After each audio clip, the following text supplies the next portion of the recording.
Happy DFC day. I hope everybody's ready. Because I sure am. Look, we had a last-minute change to the schedule because your champion got laid up in practice. It's hard to reach for the spaceship fuel right now.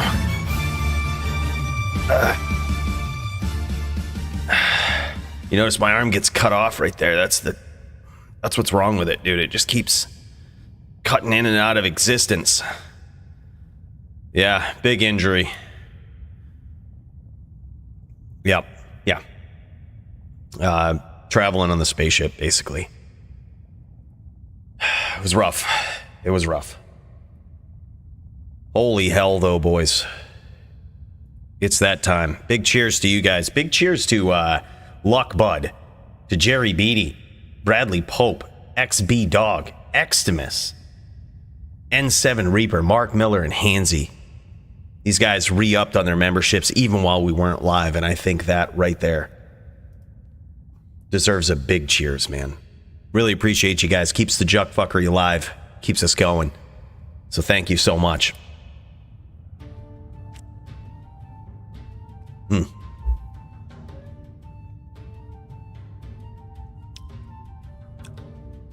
So, to provide an update, I did need a replacement on the card for Tempest. My dude, right there. I see you, bro. I see you, Jerry Beatty. I did need a replacement on the card. Let's actually just dive in and check it out, huh? Let's just get it going.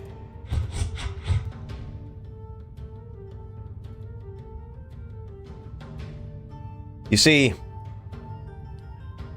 some of you know I picked up a job to feel like a regular human being. We done fucked ourselves up pretty good, being regular.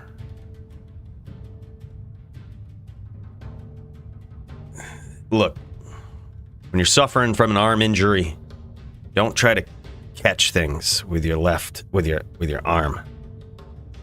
I can fuck them right up. It's not good. We got limited range of motion. We're looking at lawsuits, which should certainly help, at least make us feel better. But maybe, you never know. Buy us some spaceship juice, you know?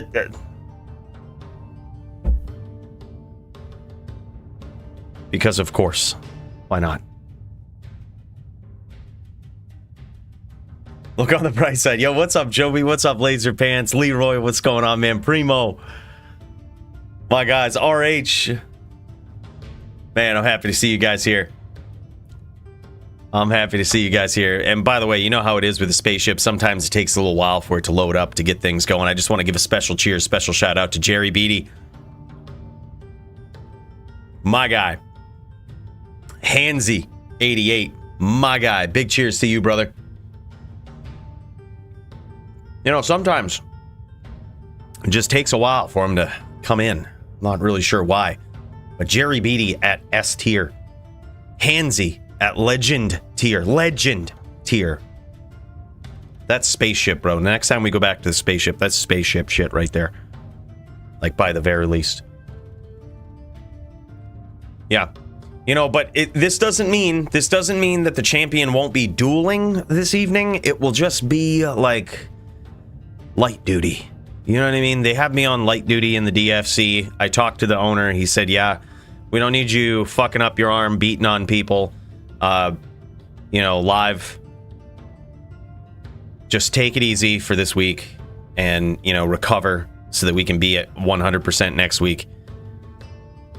And honestly, it kind of makes a lot more sense, okay? There's some really good fights. I think actually Hellion might be taking my place to fight Tempest this week, which is actually going to be a savage duel. I'm not sure if they're going to go Necro v Sin or if they're going to just go regular FPK rules NVD.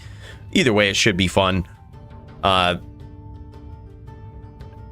think they ought to go Nec v Sin, like, just because Tempest he's a savage Sin player. That's what he wants to be on, I think. Like, it's just his best class. And, you know, that's what he was planning on today, right? I hope we get to see it. Neck v Sin should be interesting. I think we just cut the map right away and just see what happens. Then we've got Doombringer versus Polytheist. This is something that Doombringer was able to pull off about 3 months ago. I believe he beat Polytheist, but the thing is, Polytheist adapts, man. So it's been a long time coming. Big rematch between these two, but this is going to be insane. And then, of course, we've got the man, the myth, the legend in chat, Dio versus Joby. He's looking for big revenge as well. Joby, an absolutely savage smiter. Absolutely savage VT player. This guy is insane, right? And he's got this vicious win over Dio. But the rules have changed. Some slight things have changed since then. Mainly the rules regarding life tap. Basically banning exile now. Basically, in not so many words, in a roundabout way. Joby's going to have to get there with other forms of life tap. Potentially Drax. Or maybe he won't do it at all. And maybe Dio will get back up on the horse, regaining that title as the Din Slayer on his druid. This is going to be nuts. It's going to be epic. Certainly a fight to see. Love watching those two guys duel, especially when they're dueling each other. Should be very interesting, very exciting. Definitely an uphill battle for Joby, though. So we got to shut him down before he gets to the top. We got to give him the hard guys right off the bat. Get him out of there. Let's get him out of there. You know, we don't need him climbing up. You know, threatening the title. Not like he could. Not like he could take it, but you know, get him out of there. That's what we're hoping Dio does tonight. I hear you, Dio. Look, I get excited too with this stuff, right? But you got to control yourself. Okay, I get excited too. Just keep it under 100 and definitely keep it in your pants, especially if you're out in public, playing in one of those gaming cafes. Shit.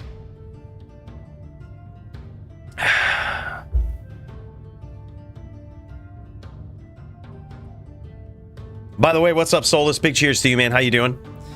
We've got a sick card, man. We also got Muchez versus Gertie. Now, this is a very interesting fight here. We put #1 contender status. I'm not sure if it will actually bring the person up to technical #1 contender, but I think that between these two dudes, we actually saw Gertie unofficially dueling on a Din last week. You remember when I was joking around and I was like, oh, what is this, Marvel playing on Gertie? Dude, no, that was legit Gertie. Gertie is like this guy has allegedly been taken under the wing of Mr. Marvel himself. And you can tell. The way that guy was chain locking on a Din last week was just insane. He usually plays on a Sin. And he's also very good on that. I think he's only suffered one loss in the DFC on a Sin. The guy is a savage, man. But now he's got a true test. He has an uphill battle against a Zon. It's certainly a tough matchup for Gertie, but it's certainly doable as well. We've seen it. It's doable. But we're gonna see if Gertie can pull it off. If he's got the tricks up his sleeve to take down the rising star of the DFC and Muchez. This guy, #1 Zon, quickly climbing up the ranks. I believe #4 ranked now. Last I checked, something like that. Yeah, #4 ranked. Muchez has been climbing up quick, man. Guy coming out of nowhere, just top Zon in it. Now he's taking on a very promising player. Yeah. Can confirm Gertie good on Druid as well, really. Yeah, this guy is definitely a prodigy. He's very underestimated, I think, in the DFC, but I think his biggest test tonight is going to be right here in Muchez. Another big up-and-comer, underestimated player. It's the duel of the underestimated between these two. Muchez v. Gertie is going to be a very important one. Really hoping to see that. Really hyped up about it, honestly. Jito PvP versus Filak, the Din v Neck. I think a pretty fun matchup. Jito looking to get back up on the horse, start knocking people down. Filak looking to do the same thing. So this is going to be a back against the rope sort of duel. Who's going to get nastier? Who's going to get dirtier? Who's going to get down, push that pressure, and get those kills like they should? That's what it's going to come down to. Then, of course, we've got two of the most exciting fighters. These guys, Punch is just always in consideration for fight of the night, and now he's going up against one of the most stylistic, one of the most original duelers in all of DFC. Now, Punch has lost to a Sin before, but will he lose to Steezish? Steezish always does crazy, different shit and gives especially Barb players, certain windows, usually, to really punish him for his gameplay, which is always exciting. But can Punch capitalize on it? Can Punch close the distance when he needs to? We're going to find out tonight.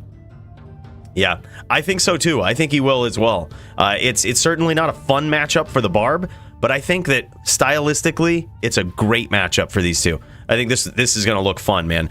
We can only hope that the other Barb v Sins on the card are, nearly as promising and exciting.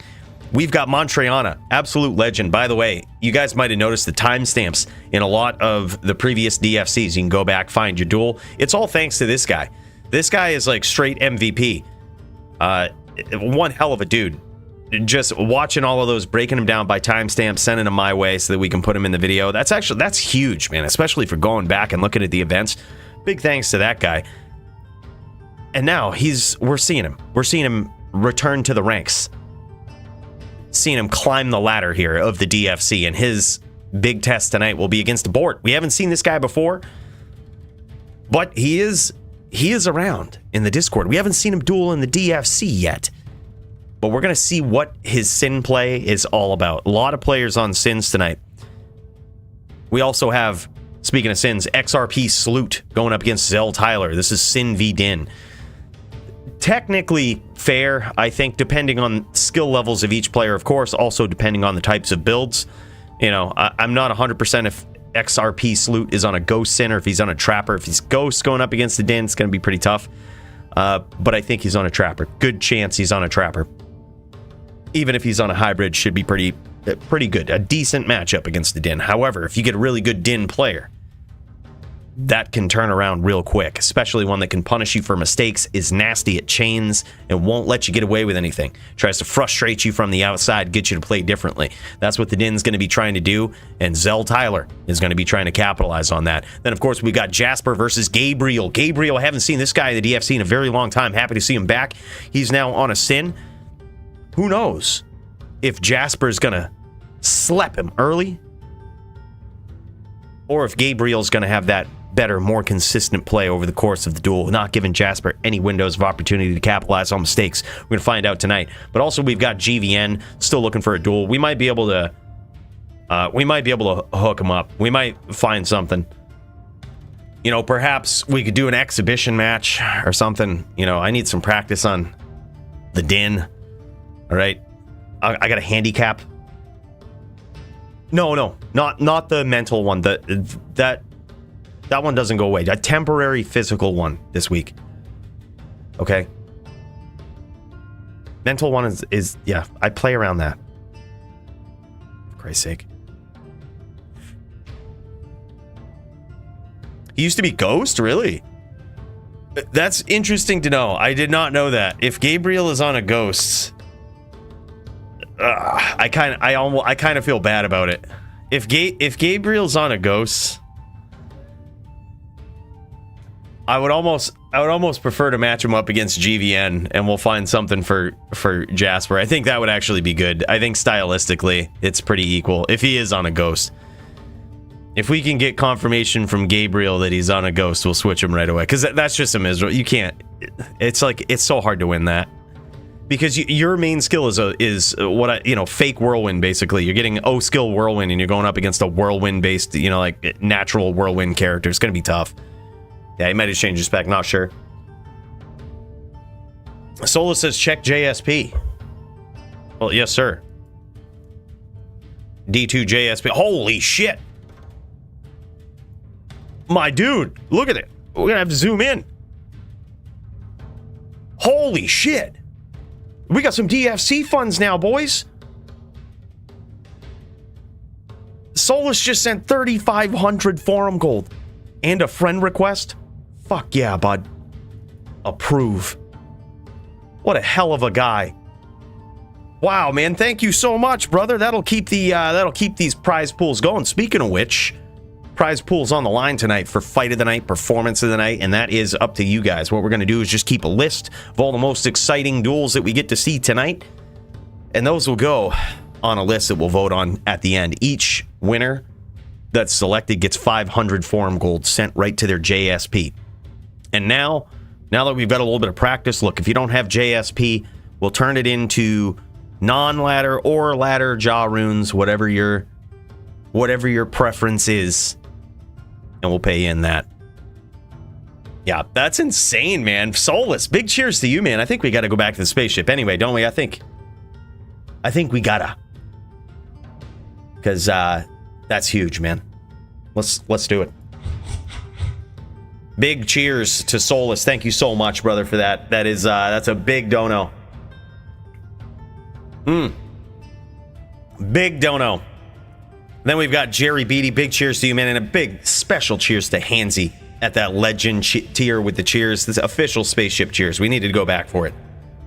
It's the only way to go at legend tier. Man, thank you so much. I really appreciate you, brother. Not only does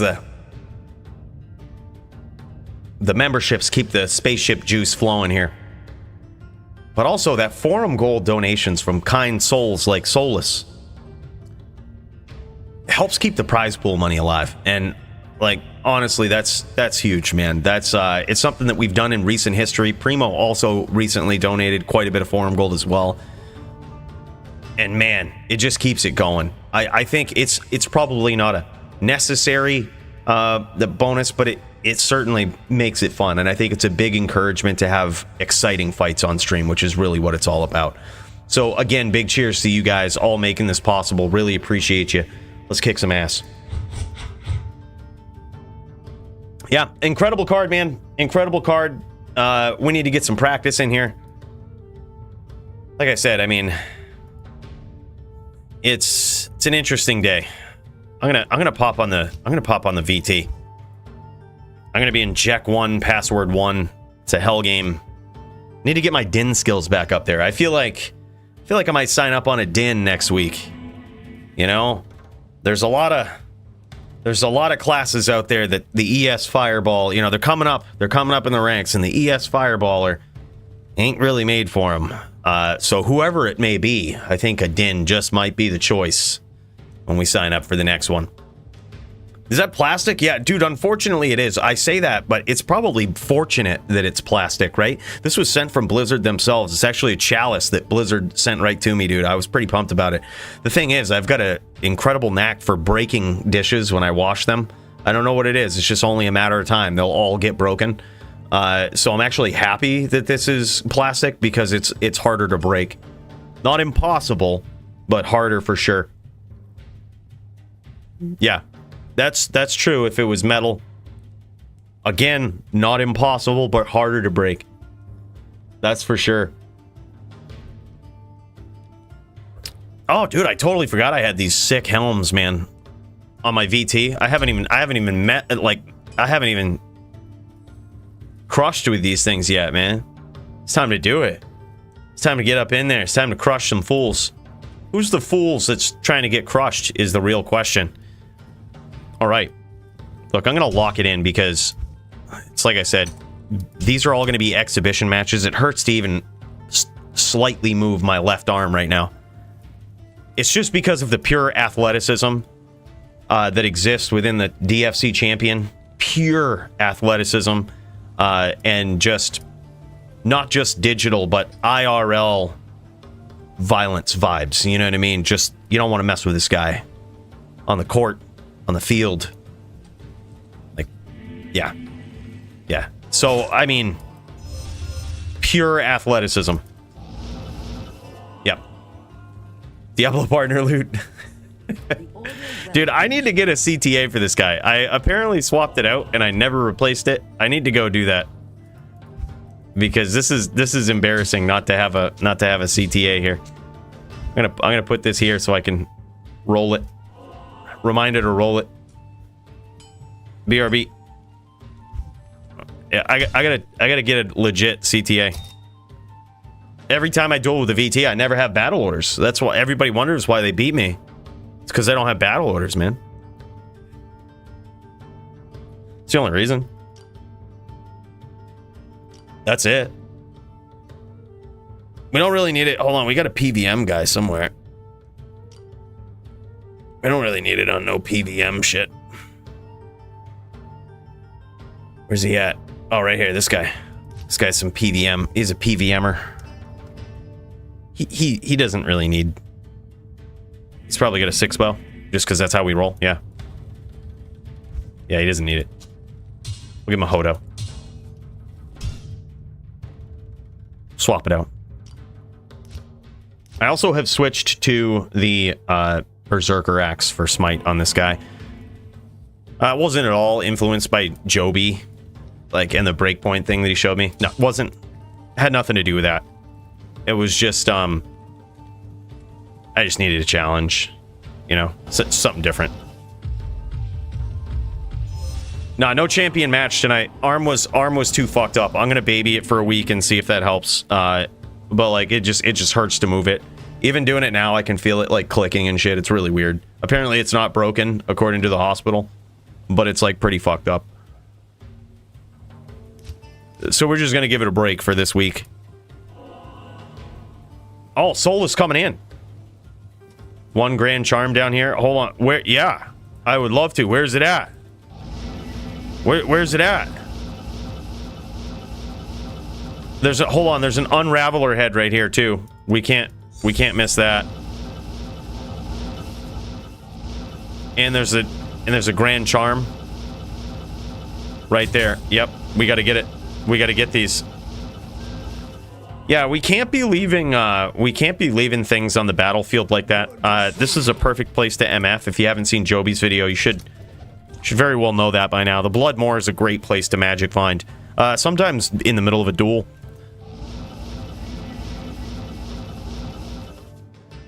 No, athleticism. I'd prefer the word athleticism, Coolio. Too much athleticism. Stay a while and listen. It's always worth the check. Oh shit. What is this? It's good. Is this CTA? Oh shit. Oh shit. Dude,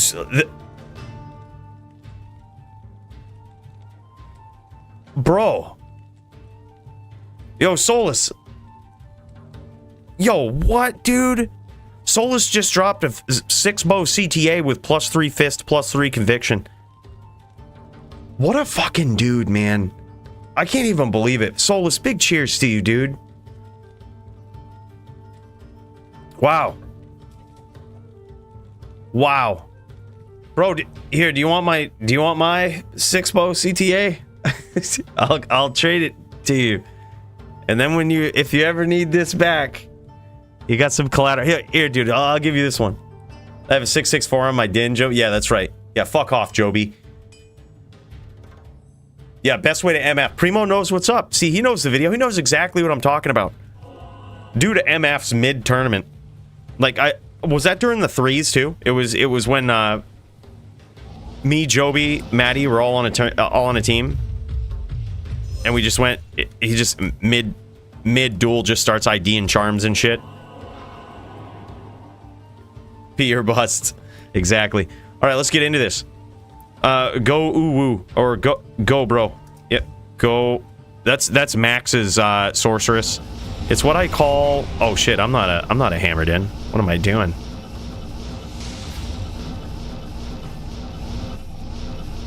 I gotta get in VT mode.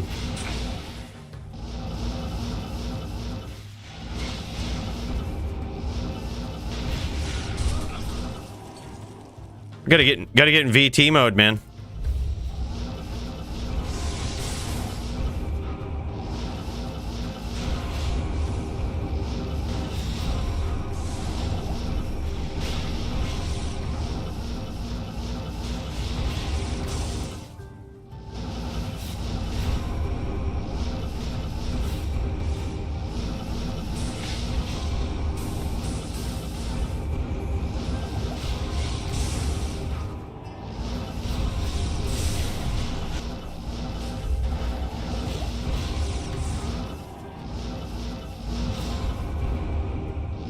I gotta set no pickup on. Maddie's gonna be pissed.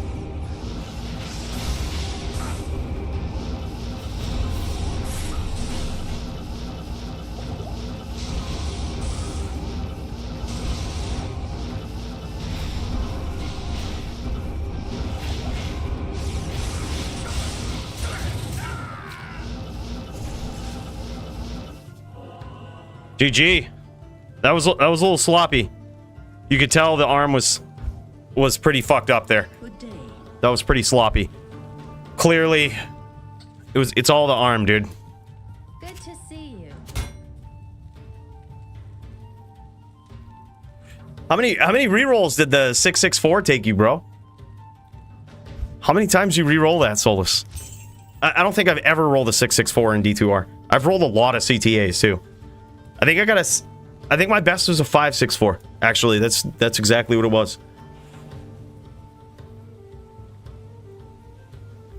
8 rolls? You lucky. You lucky. Bro, that's nuts. That's crazy. Insane luck. All right, by the way, if it's your first time in the DFC, all you got to do is just join up into the Join the Stream channel on Discord. I'm actually not in there yet, but I will be soon. After I kick some ass here. Or attempt to.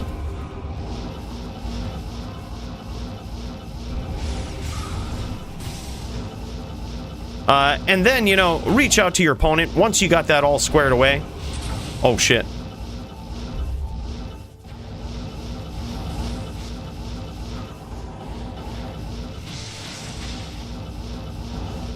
Once you got that all squared away, just go ahead and share your screen. And that will let me know you're ready to go. Oh, nice stomp. Didn't expect that. That's what I'll do right now. I'm actually going to pop into the Join the Stream channel on Discord so y'all know exactly where I'm at. You can see where to go. It's just a voice channel on the good old Discord. And you'll currently see me in there. You don't necessarily need to say anything. Just share your screen when you and your opponent are ready to go, and that gives us the ability to pop over to your screen, see what's going on, and check out your duel from your perspective. Which is what makes the DFC what it is. Being able to see the best players in the game. And sometimes myself. Seeing it from your perspective. What can I do for you? Yo, what's going on, Deeds? How many times for 35 spirit? I think we're currently on 107. Still trying to get there. Still, we're working on it. All right, go Max.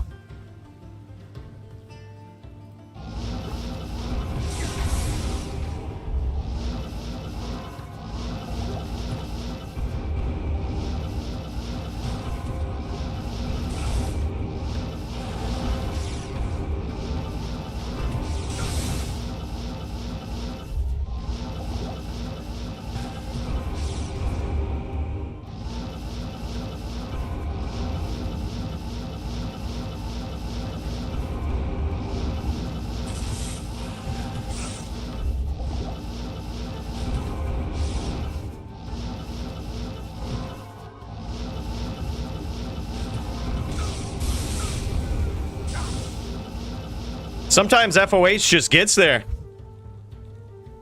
The order welcomes you. I love that sorceress too, dude. I love that sorceress.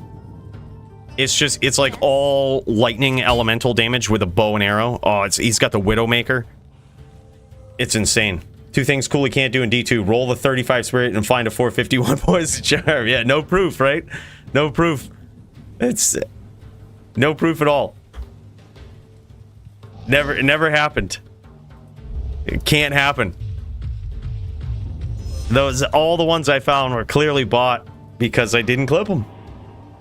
No clip, clearly bought.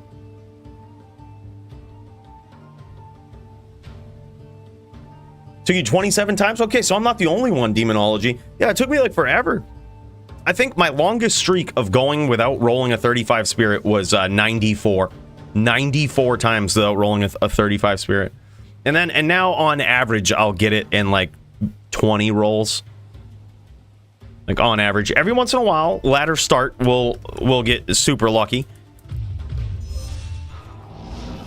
But it's very rare.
We're actually working him down with that FOH.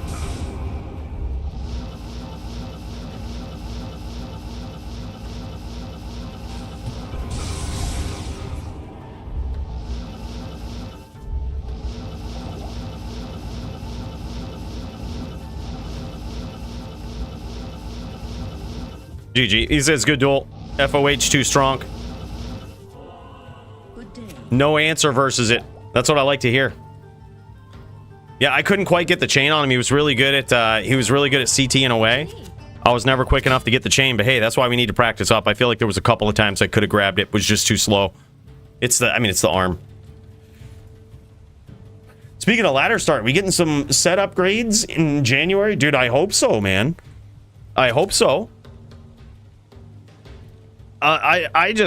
I'm pumped whenever they do something for D2R, no matter how big or small. It's really good to know that they still focus on it, that they still keep it on their radar. That's why I'm really pumped about the announcement for 22 Nights of Terror. Not sure what it's going to be this year, but I'm pretty pumped about it either way. You know, even something as small as that.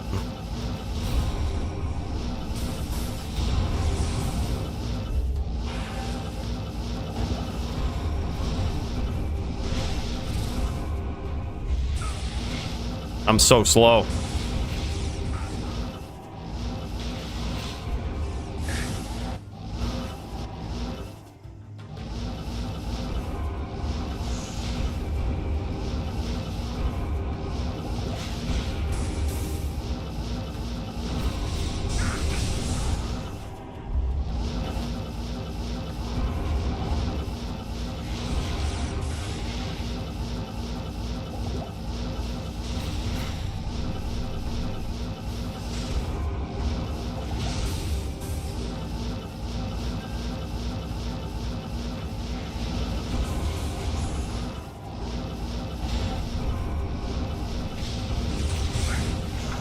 What?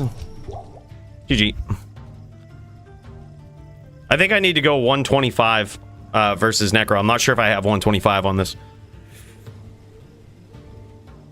GTA 6, anyone hyped? I'll let you know in a year. Yeah, I heard it comes out in 2025, dude. I heard they released a trailer all for it to come out in 2025. I'm like, oh. I mean, hey, they're building the hype, but, you know, still. That's a long ways off, Shea. Good evening. That's a long ways off.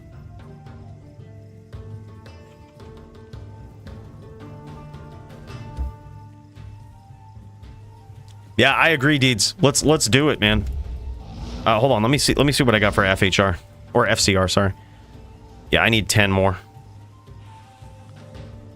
All right, we got this. Easy. No problem. 125, just like that. This should be better now.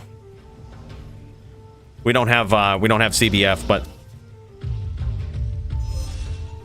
go, bro.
And there it is. Give me a year. I'm coming for the belt, Cooley. I know you'll still have it by then, lol. You know it, bro. We definitely will. Nate Diesel, holy shit, man. $10. Bro, thank you so much for that 10 spot, man. Let's hear it again. Give me a year. I'm coming for the You heard belt, him. Cooley. I know you'll still have it by then, lol. You heard him. He predicts Cooley will still have it, which, I mean, holding it for a year, that's going to be easy. The real question is, where's it going to be, you know, after the next decade? Well, I appreciate the challenge, man. I don't know. Look, you see those din skills right there? Got a lot of sharpening up to do, okay? Bro, big cheers for that. Thank you so much for the 10 spot, man. I really appreciate it. That's awesome. What you joining up on, man? What class? Is there a class that could beat the Din and or the ES Fireballer? Who knows? Tough call, really. Predicting Joby taking that soon? Yeah. I don't know about that, man. Joby, he's just a has-been. He was a, previous DFC champion. Just a... I don't know if he's got what it takes. I don't even know if the DFC fight makers will allow him to get a title shot, just because he's like the Chuck Liddell of, the DFC. They don't want to see him. They just want to set him up with those. They don't want to see him just get KO'd like that, go out like that. That's what I would be thinking. But we'll see what happens. Yeah, we'll see what happens. No, he's, in all seriousness, he's good. He's good. Oh, it's Muchez.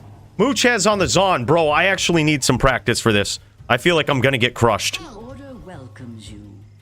Yo, I was hoping to see a nasty Zon. Bros, this could be, like, literally, with the way that Muchez is moving up, this could be a legitimate duel that we see here at some point. Like, Muchez for the title. And, obviously, I'm still going to be holding the title then. So, this very well could be a match that we see. Like, how's it going to go? I'm kind of scared of this guy, not going to lie. He's really good. An ES Fireballer cannot beat a Zon. It's impossible. It's a just hard loss for the ES Fireballer. There's nothing you can do. You could play perfectly. You could aggress when you need to aggress. You could have the max block, and then there's just nothing you could do. That's even with a regular Zon setup.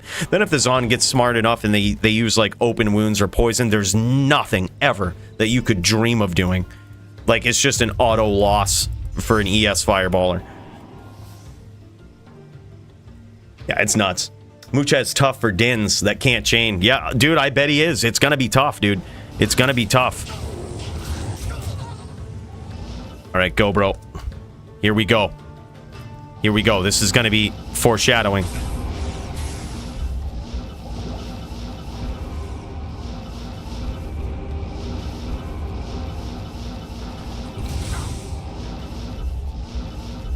I think he has massive poison. I'm gonna see about potentially cleansing this off. Hold on. Yeah, hold on. Let me set up my cleansing. 451. No shit. It's staying on there quite good. All right. Yeah. Oh, I already have it hotkeyed.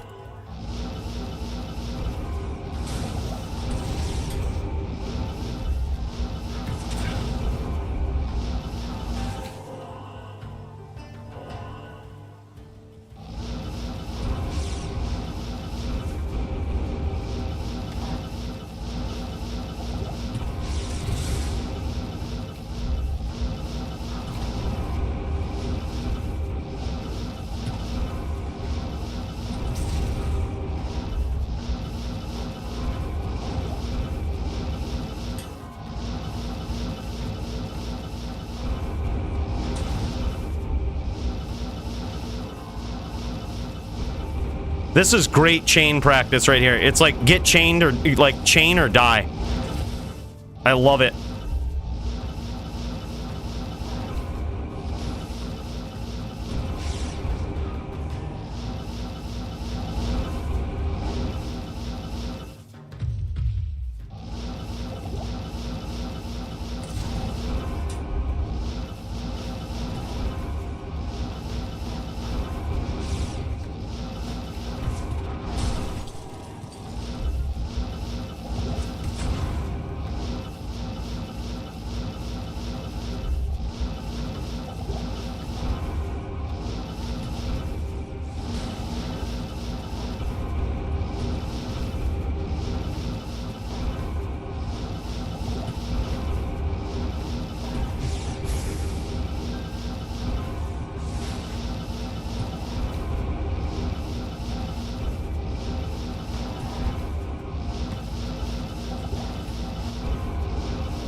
Nasty. GG. Yep. Chain or die. Chain or die. That's certainly the answer to most smiters, is you have to be on Telly Boas on duty and you have to be extremely evasive. Like, it's one of those unfortunate matchups where you have to just be always off screen. You're never anywhere close.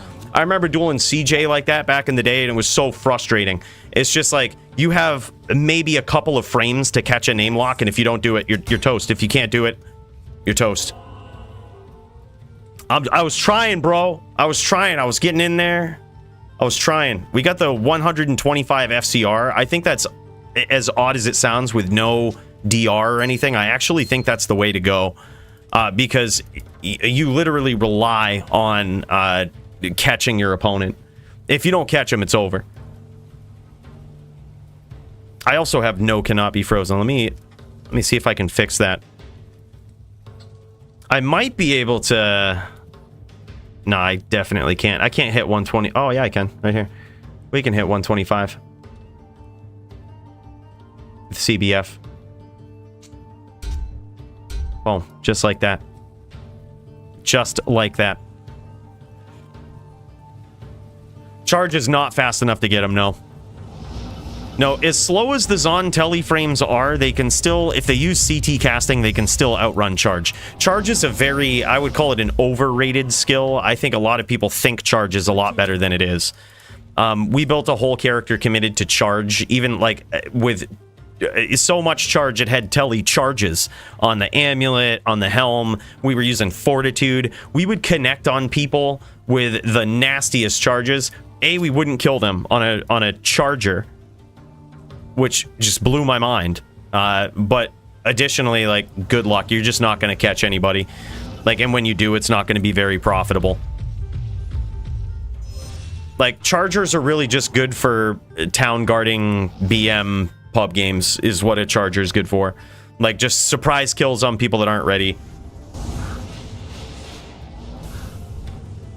Oh, for sure. Like, it's one of those things where if you don't necessarily need to focus on it. Like, you don't need to maximize charge or anything, but if you can get a clutch charge in there, no doubt it's a really good skill. You're talking to the best charger in the game. You know, I love it. I think it's a good skill. It's just on its own should never be relied on. It should always just be a nice bonus. You know what I mean? Like, you got the charge in there. It's a nice bonus.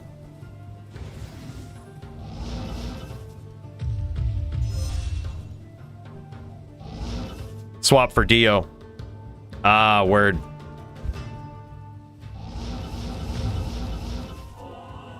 These guys at least streaming so we can watch their practice matches here? Hello. For Christ's sake. Let's see some action. Dude, I think Muchez is a hell of a Zon to practice against, dude. That's what I need to do.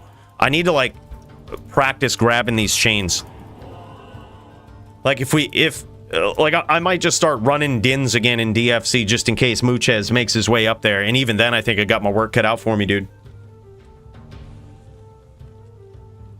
Right. On its own, it's really easy to kite. It's if you know your opponent is on charge, it's really easy to get around. Even if they are not on a charger and they're just inherently overusing charge, you know, they come up and they look for the charge locker, they're charging around and you're ready for it, you kind of know what they're doing, it's really hard to play around, or really easy to play around. You're just like, okay, I know what you're doing. Like, that's fine. If you get me locked, I'm CTing away.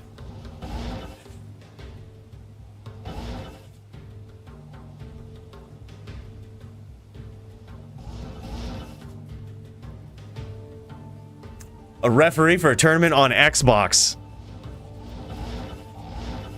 That sounds interesting. Do they need referees over there? Is it so like BM? People not following the rules? They just like, all right, man, we're on Xbox. Everything goes. Go, bro. Set up for a Zon, but that's fine.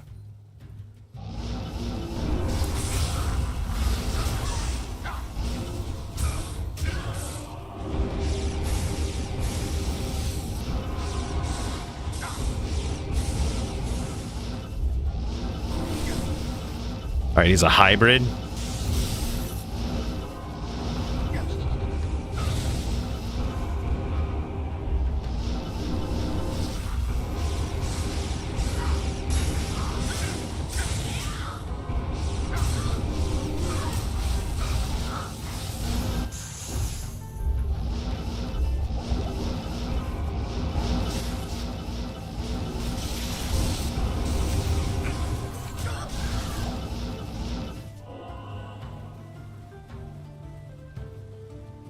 Greetings. GG.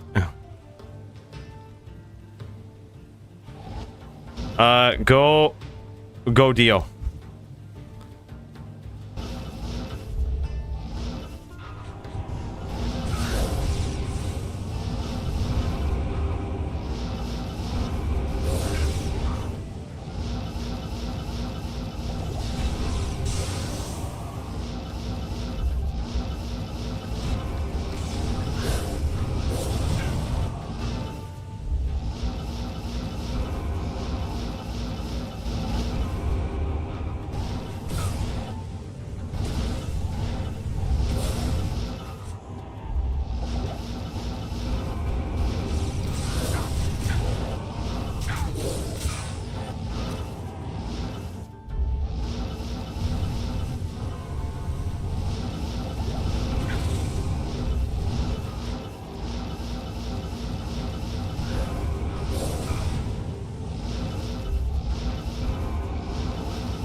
No shoulder trick anymore?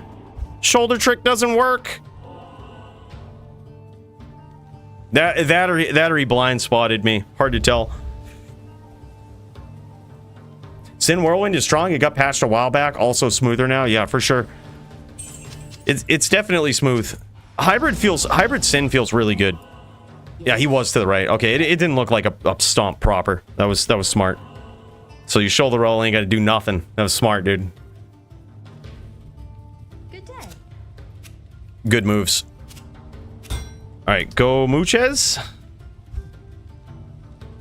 right, we're gonna try 125 on him. Gonna try 125, and we're gonna see how that goes.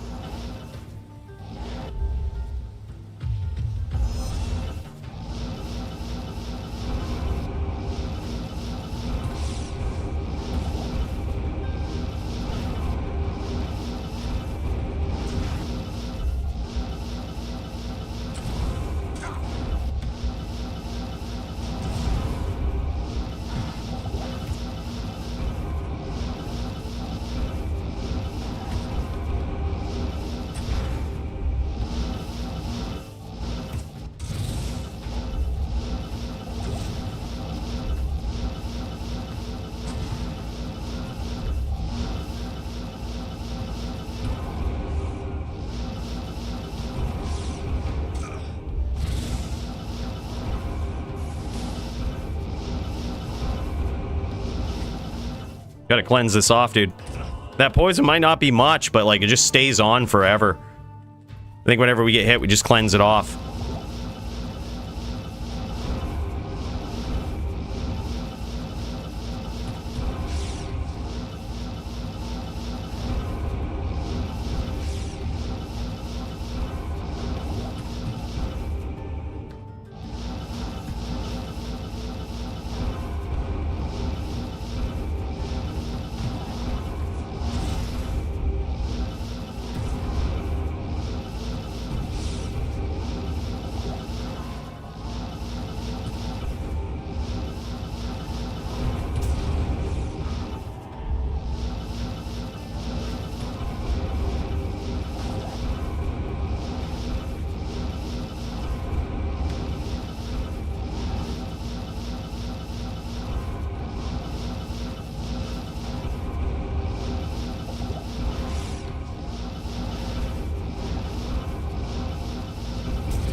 Man, that impale. So you can't even smite him.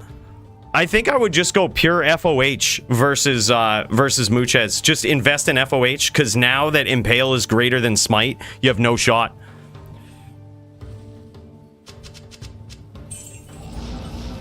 Wow. Zons are OP. That's so nuts, dude. I fully expected going Half-Life versus Half-Life. I was like, yeah, probably Smite will win this. Not a shot, dude. Not a shot in hell. Like, Impale is just greater. That's so nuts.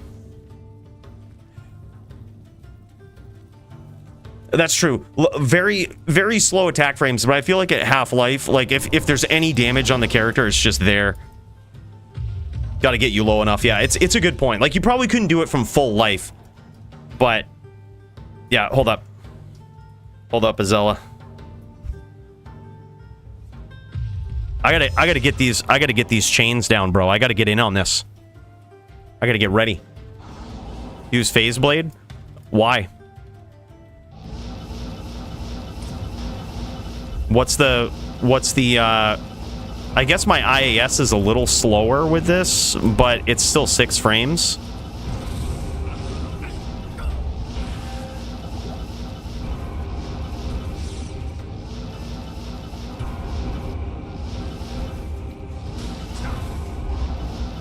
All right, we're gonna cleanse that off.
Cleanse it.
Someone wanna throw mana out there for me?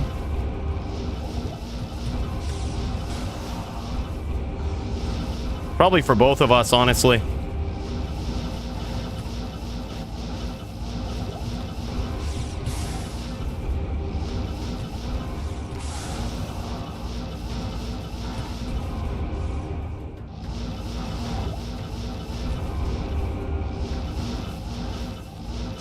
Thank you, bro. Much appreciated.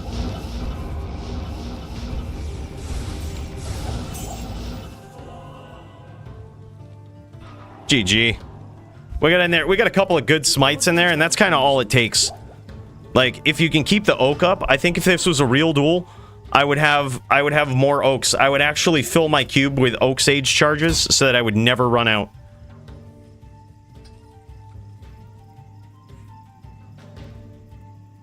Ithrune be a good idea in the Shaco? What does that do? Damage taken to mana? If that's what it does, absolutely not. because you don't take much damage with an ES Fireballer. It only counts actual physical damage, so you're not taking much of it, and therefore if it goes to mana, then it's not significant at all. Like, a lot of people think that that's good with ES sorceresses in general, but it's not a. It's like a non-bow. It's not a combo. It's a non-bow. By the way, I see Joby streaming it up. Is Joby ready to go? Hold up. Let me pop in. Joby and Dio ready to duke it out. I see it. I see it, bro. Let's cut over to this. This is looking pretty solid.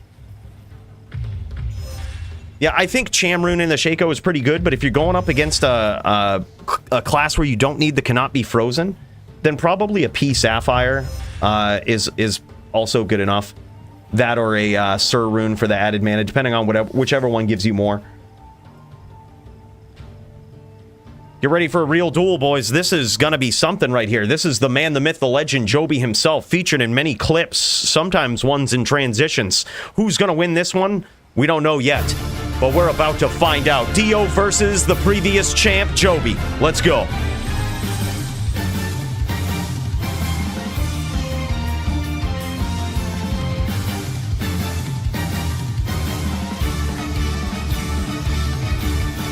And here we go. In this corner, we've got Joby, the absolute legendary VT. You want to see some locking? Just watch this guy. This guy's about to tear it up. I can imagine this guy has got all of the locks that we all wish we had, including myself.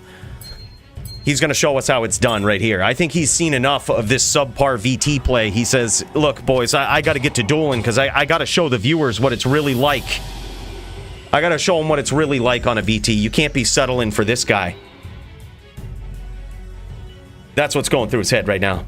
And Dio certainly has his work cut out for him. Both of these guys really have their work cut out for him, man. I talk a lot of shit about both of these guys, but it's only because there's a part of my soul that's scared of them.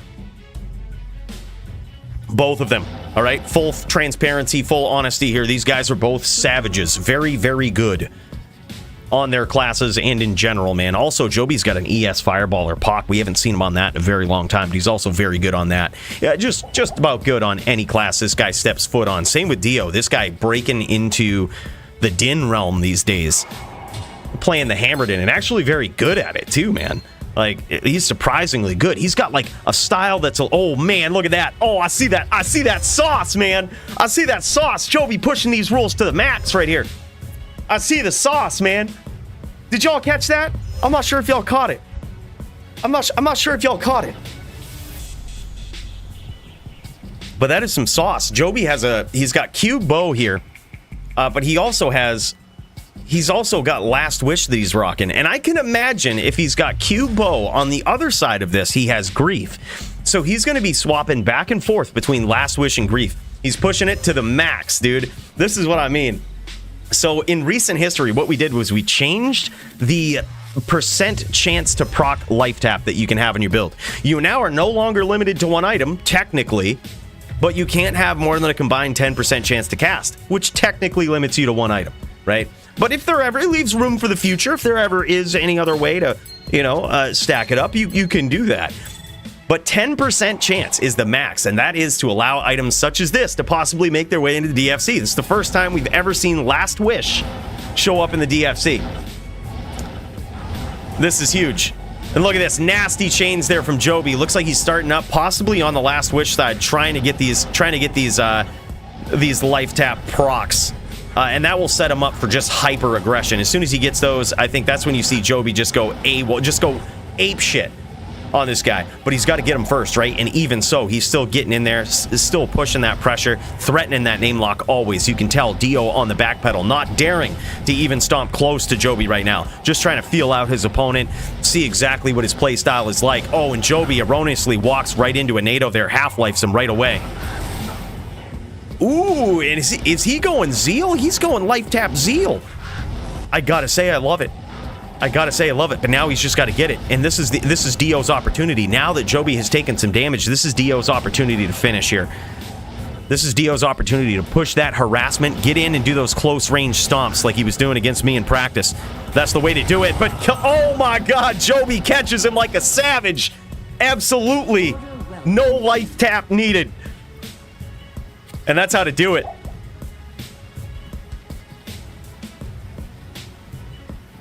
Yeah, it only gains mana for the amount of life that would have been lost. For ES, the mana is pool taking damage initially, so the ghost to mana doesn't work. Yep, 100%. Yeah, it only counts the damage taken to your actual life, and when you have a high ES sorceress, that's not much. And especially if you have a high ES sorceress, the damage that you take to your life, not being much, significantly outweighs what your mana pool looks like. So let's say you take 200 damage off a big hit on an ES sorc. Okay, so what, 20 of that goes to your mana? You probably, in the time it took for the game to calculate that, regained more mana off from your warmth skill. Like, just simply how it is. It's not a good ability. Oh, and now the Bloodmoor is terrorized. Joby steps into the Bloodmoor and suddenly it's terrorized, man. I don't know what this is. The Bloodmoor is terrorized. By the way, my dude, Interchange, I see you, bro. I see you. We're gonna have to go to the spaceship for a special cheers to this guy. Thank you so much for that membership, man. I appreciate it.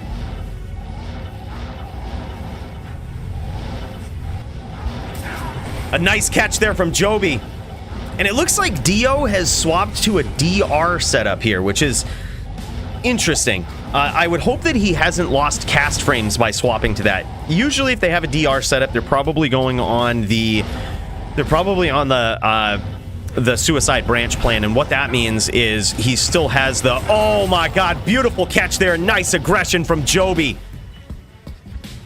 It usually means if you see a druid like that, a wind druid with a COA on, it usually means that they are stacking out that DR. Let's actually see if we can cut over to oh no, it doesn't look like Dio is streaming it. I was gonna say, but we could, if we could see that, I could almost promise you he's got 50 DR or close to it. But here's the trade-off with that. If you're going with any amount of DR on the druid, you got to make sure that you don't give up too much cast, and by that I mean you don't give up the maximum breakpoint.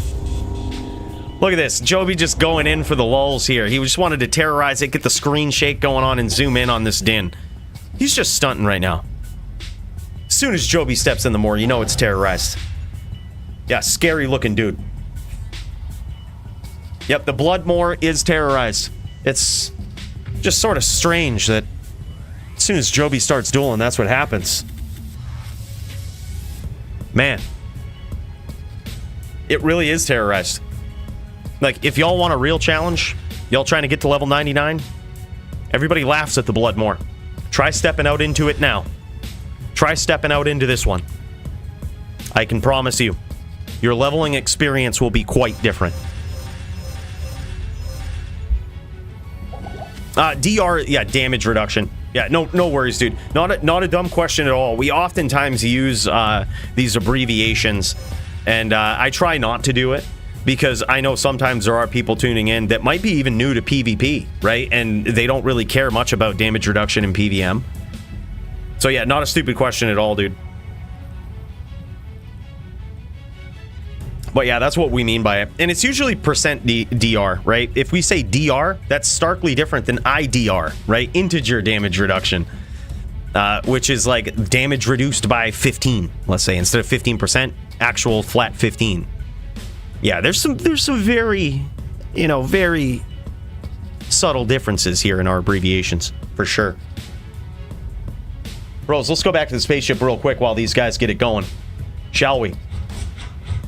Because we've got some special cheers. Holy hell.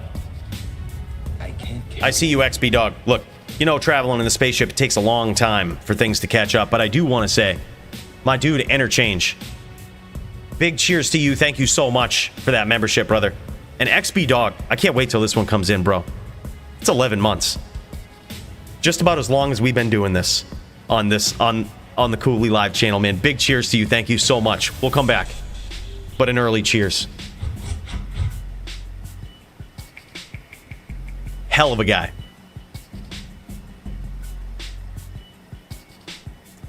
What is this? These guys taking a little break? Dio might be switching some things up here. Yeah, I think against a Din in particular, the best thing to do on a Wind Druid is just approach it as though you're two ships sailing in the night. Right? He's trying to do his thing. You're trying to do yours. Oh, he says, I'll BRB, Joby. I have a 4-3 dir 5. Yeah, I've had that before. Yeah, it's something you need medication for. And he's probably... It's very specific timing. It's big rash. Yeah. Yeah, nothing to be embarrassed about. Is his wife aggro? Yeah, but very likely that. Very likely. Would not be surprised. Wife aggro. Bro, I'm not sure when this is going to come in. Maybe it was late. But look. Joby's showing off his gear here. This is interesting. This is a very good druid setup that he's showing off. Oh, look at that beautiful amulet. 61% chance of crushing blow on that. What a sloppy last wish. Gotta love the budget gear here from Joby. Great budget gear. Yeah, see, even those gloves would be better off on a mosaic Uber Smiter. Yep, budget grief. Yeah, very, very nice. Yeah, look at those things. Insane.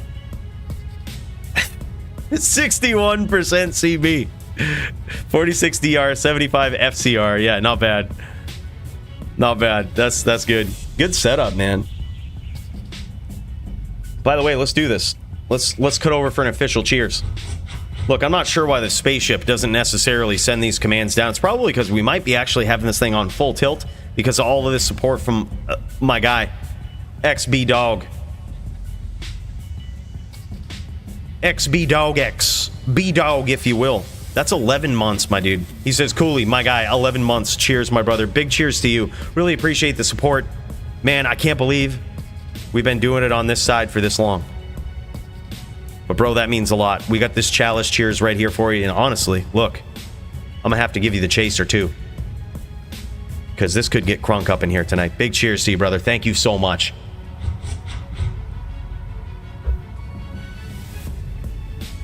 All right, look, while we wait for these guys.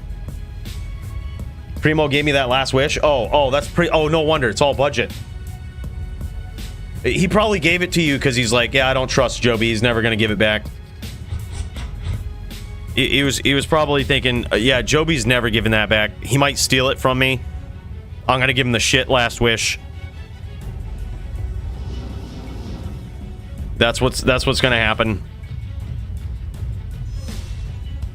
Oh, Muchez's going up against Hemp Knight here. But Hemp Knight's a paladin as well. All right, we're back in this game, just waiting for these guys to fire it back up. I'll keep an eye on that screen too, Joby, just in case. Go, someone. Ooh, Hemp Knight got their level 93 Din. What is this? What is this hemp? This guy's made completely out of hemp, just tearing it right up.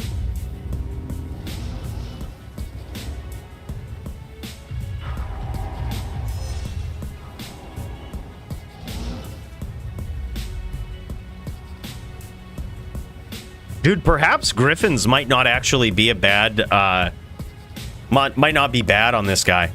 We actually do a lot of lightning damage on this build.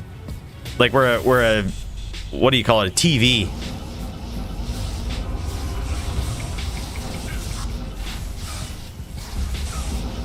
All right, we're hit.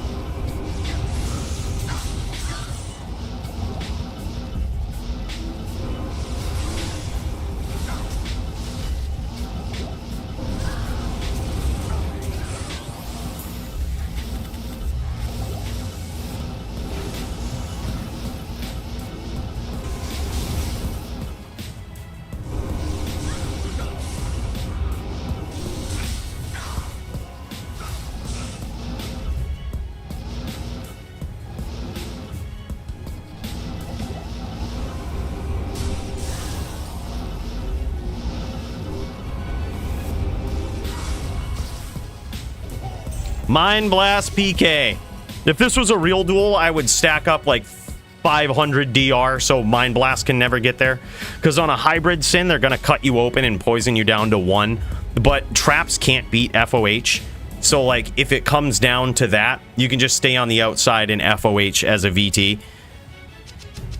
And then you can never get Mind Blasted.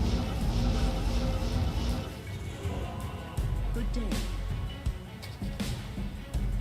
I would also rep to full, right?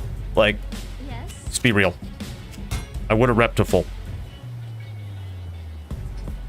The FOH kind of hurts more than I thought. Yeah, dude, I actually had kind of focused a little bit more on FOH on this build.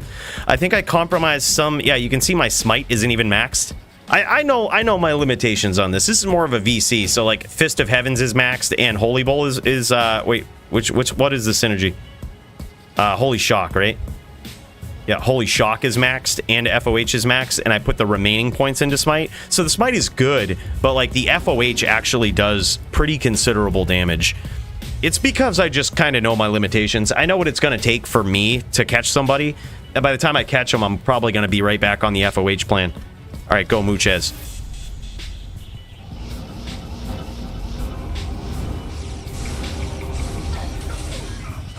Oh my god, what the fuck just happened? I just got impaled. Impale greater than smite.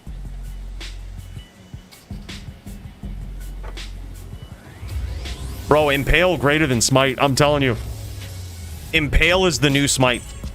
I need to make an Uber Impaler Zon. And that's how I'm gonna set the world record on the Zon. Uber Impaler.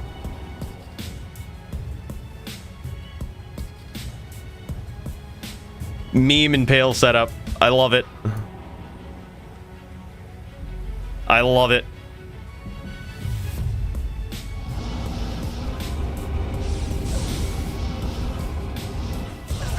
Oh my god, I can't even grab him. I can't even name grab him. Oh my god. Dude, legit impale greater than smite. That's so crazy.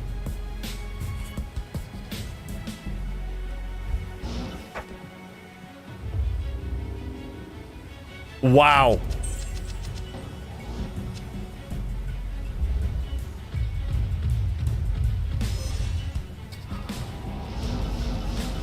Yeah. Dude, look. I mean, this is what we say. Show me it's broken. Right? If we see Zons just start trashing their would-be only bad matchup in the DFC with Impale, it'll be banned. But I cannot assume that I am the best smiter out there. That, you know, the grand standard should be based upon. And it's also a build that I only have 13 points into smite, so technically I shouldn't be smiting him. Like, I kind of want to harass him a little bit from the outside. Yeah, but dude, Impale is nasty. It's always hit now. It slows your opponent by an additional 50%, like in a 50% in a weird way that stacks upon your already slow that you have on your character. So your character can get slowed by so much that it's just like impossible to smite. Yeah, it's kind of crazy. I love it. Yeah, Muchez is a savage too, though, dude. Play it like Riz. If you get impaled, don't continue to smite. Much easy. Muchez, much easy.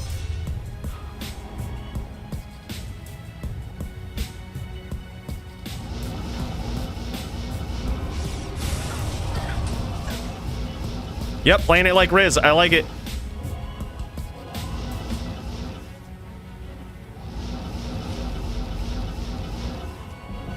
Still got that slow on. We got to play it like Riz. All right, here we go.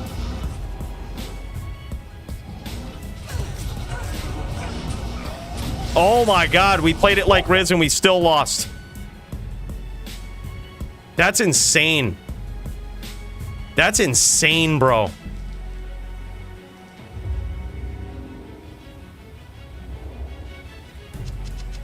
That Impale setup is just unbeatable. Like, there's nothing you could do. I can't even... Hold up. Go Muchez. I'm just gonna smite him. I'm just gonna get his name and go straight smite. I seriously don't think I will win. Like, that's... Full life to full life, I don't think I'm gonna win.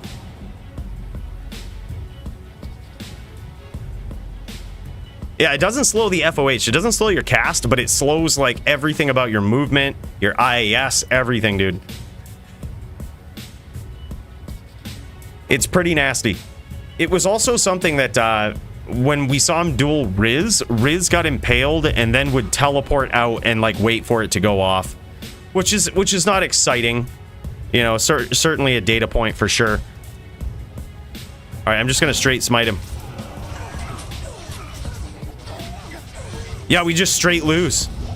We just straight lose. I missed a smite in there, but like I wouldn't have won anyway. I had him at like 90% after 2 smites, and 2 impales killed me. That's just impossible. That's just straight impossible, dude. No way to beat that on a smiter. I don't know why more Zons don't do that. It just seems impossible to beat that.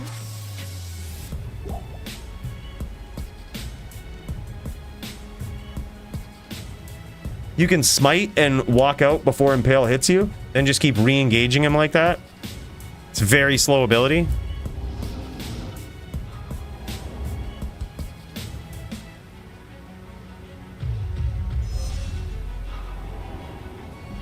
But yeah, it's always hit. All right, go Muchez. I'm going to try that. I'm going to try to walk out.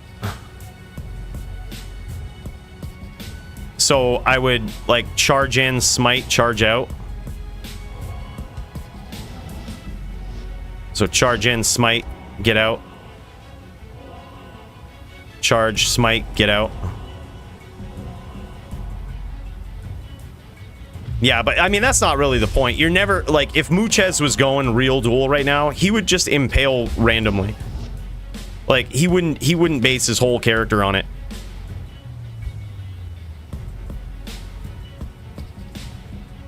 I don't know which one is him.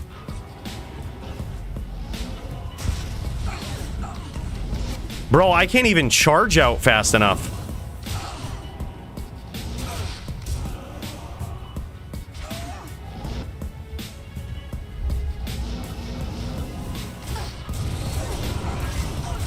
What?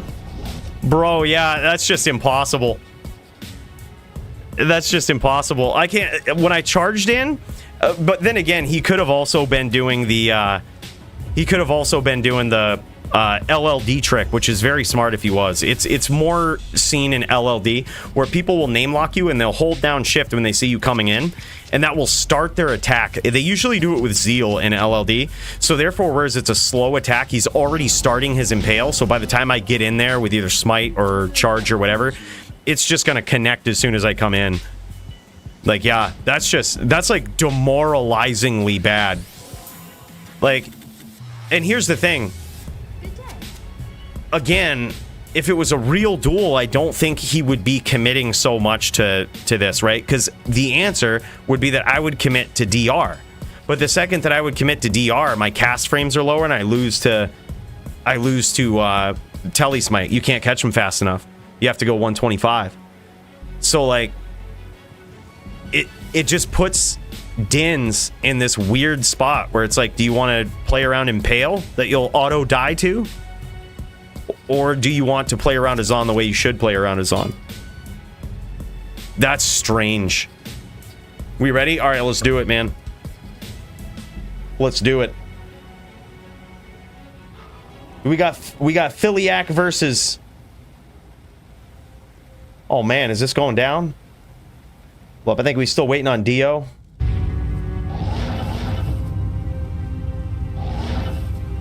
All right, let's see what's going on. We're still waiting on Dio to finish up the Joby match, but that's okay. Let me see what we can get here. See if we can pull up Filak's stream. My mouse is going crazy over here. Sorry about this. All right, here we go. Let's get it looking right. Here it is. Our boy Filak.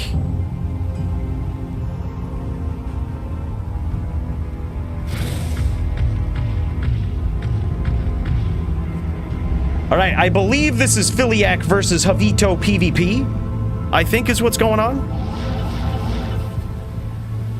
Jito PvP versus Filak. This is what's up. These guys stepping out into a terrorized Blood Moor.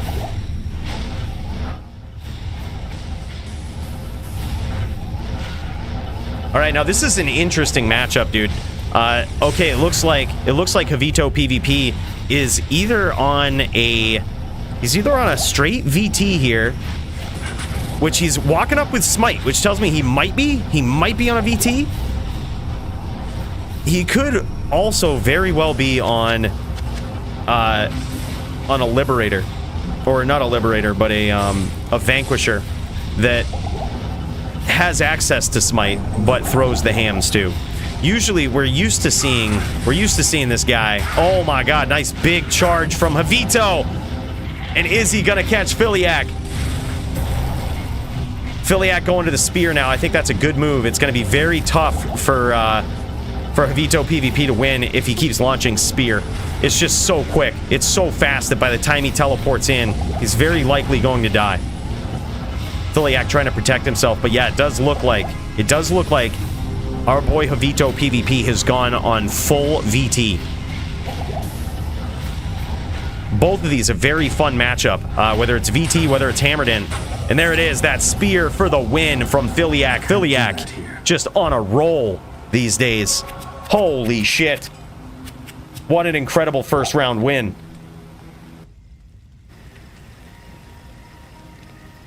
This right here is Muchez just showing off the Zon, just sitting here real pretty. We just figured we'd pop in. Just figure we'd pop in and see the Juck fuckery. That Zon is insane. That makes me rethink. Like, literally, I'm glad we got to duel like that. It makes me rethink. Possibly, you might be right. Like, IAS-based characters, perhaps we consider something about Impale, because holy shit, it's just insane. But here's the thing: the other flip side to that is we haven't really seen a Zon just completely decimate everything in the Blood Moor, right? Like, we just haven't seen it. So only time will tell. Only time will tell. I hate to... I said I'm done sipping whiskey and making rules on stream, okay? Oh my god, big hits from Jito PvP. Gets in there early. That's what you gotta do. That's how you gotta roll if you're in this matchup and you're on a VT. You gotta get in there, you gotta close the distance versus the Necro. It's good. You can harass them from the outside with FOH, but it's really only just that. It's harassment. It's just a slight tick down of the life over time, and you're really kind of rolling the dice against, against what very well could be something you don't want to roll the dice against, such as these long-range bone spear fights, even teeth.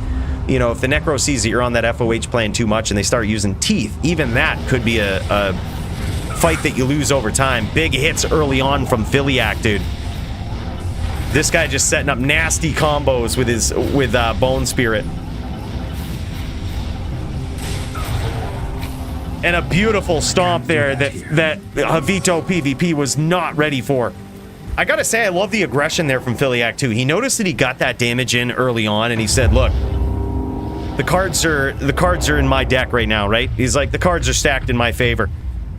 So what I'm gonna do is I'm just gonna get up in there. I'm gonna push the pressure. I'm gonna give him exactly what he's looking for. I'm gonna give him, I'm not gonna give him any space. And we're gonna see if he can handle it. Now, I'll tell you, even that being the case, if you get a Necro into these back and forth battles at close range on a VT, theoretically, a Necro can actually walk down and spear you if you're not charging in, if you're not mixing it up with FOH, trying to stomp them, cut them off. If you're just clicking and holding that smite and running at the Necro can actually run down and get out of the way of your smite very quickly, and you'll actually lose that. Oh, nice distance right there. Good distance from Jito. He closes it up pretty well. Gets some big damage in there. A little bit of desync going on. Beautiful window of opportunity there for Jito, but he just doesn't get too greedy. He just gets the FOH, doesn't get too greedy, gets the damage in there, lets the open wounds and FOH do its thing.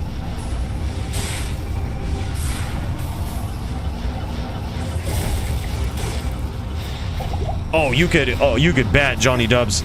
You could bet he does. Ferdy has got some nasty LODs, man.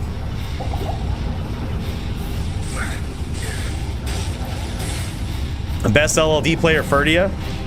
Yeah, Ferdia is good. I haven't dueled him in a while, besides like just random practice in pubs. Good FOH damage from Javito. That right there is underestimated, I think, on these dins. That's why I made my din more into a TV, right? More focus on the FOH. I think it's underrated. It's just a very good way to harass from the outside, but also, you know, it's sort of like the bow and arrow in the sense of it kind of changes when you start dealing semi-significant damage with it. It starts changing how your opponent plays.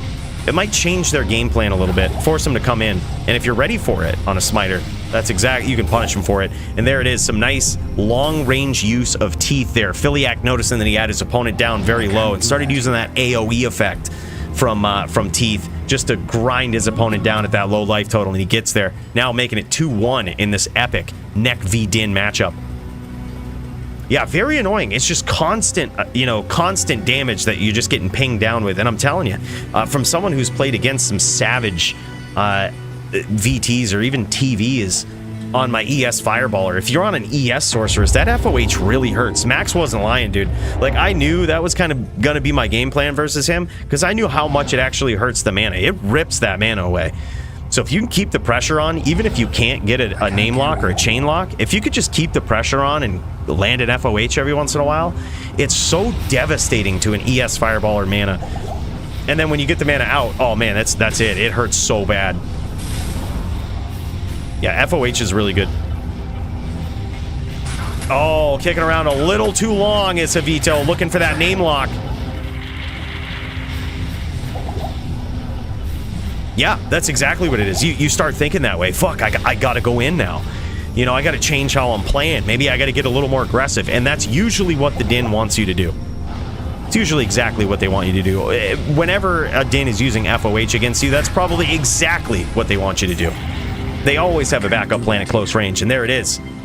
It's 3-1, yeah, it's 3-1 currently, now 4-1. Sorry about that. Yeah, GG's. Filak gets there on the Necro. Very nicely done. I think Javito played very well there. The problem is, in this matchup, you can't take too long looking for those name locks. If you take more frames than you need to lock up those name locks to get in close on your opponent, you really pay for it, especially when you get a neck like Filak who's using that Bone Spear. That really puts you on a clock when it comes to looking for name locks. I'm down for an encore. Let's do it. Let's fucking go. I'm down. Yeah, you gotta be quick. Gotta be quick. Like, you can't kick around too long just waiting. You know what I mean? If you do, it's not gonna end well. Shoot, we gotta charge up this mouse. Hold up. Where the hell here? What? Come on now. We gotta charge up this mouse. Sorry, look, the spaceship. Y'all are gonna get to see some odd things in the spaceship here. Don't worry about it. Spaceship is 100% real. Right? Boom, quick bone spears there from Filak. Just putting his opponent away. This guy, I'm telling you, that's the skill right there that you want to use against dins. Bone Spear is so difficult to deal with most of the time, man. It's just so quick. So quick.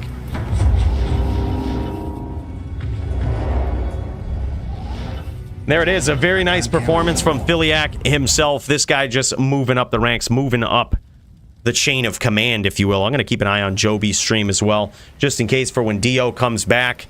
Dio's probably recollecting himself here. A little bit of wife aggro, likely. And, you know, he's trying to get back into it. Trying to get himself in the zone, I can imagine.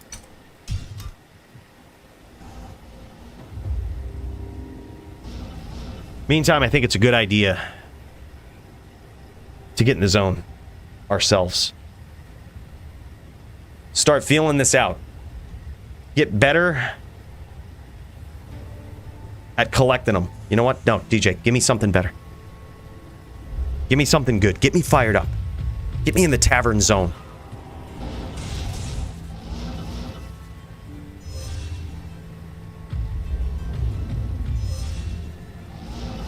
Yep. I think if... Dude, I don't know. I'm not sure what I would do against a pure... I'm not sure what I would do against a Zon that goes, like, massive fucking Impale. I think I would just plan on like, I think if we did this IRL, like, not IRL, you know what I mean, for real, and he just committed to Impale, I would still do what I do. I would just stay on the outside and never smite, just knowing that smite will always lose to Impale. I just think that's the way to go. With this particular build, instead of switching to DR. You could switch to DR and potentially survive more, but I don't think that's the way. I think against that, you just want to stay on the outside in FOH, which is another data point, right? Just speaking about data points, we've had Impale on the radar for a very long time. Just no one's ever broken it, right? No one's ever really shown how broken it is. But man, leave it to Muchez. Leave it to Muchez. This is insane. Like I said, I'm done doing the armchair DFC rule changes, okay? It's something we have to think about, collect the data on. Something we have to seriously be in the tank about. But we've got some data points.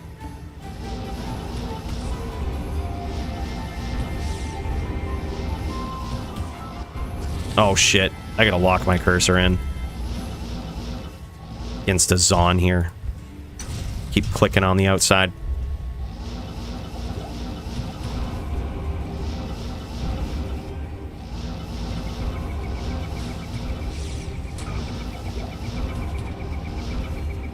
Cleanse this off a little bit here.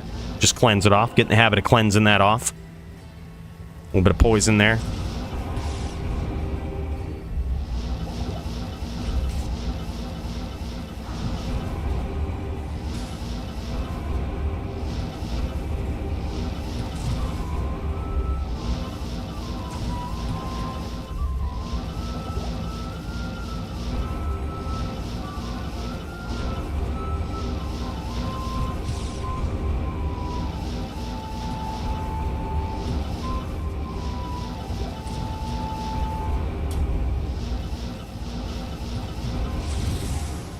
Damn it, I had the lock, missed it.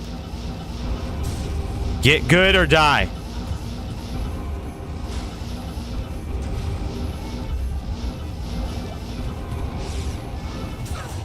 Get good or die.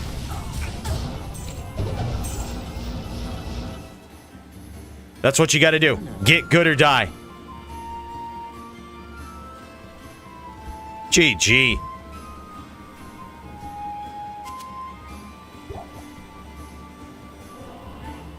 Ban Zons and Sins and Sorks.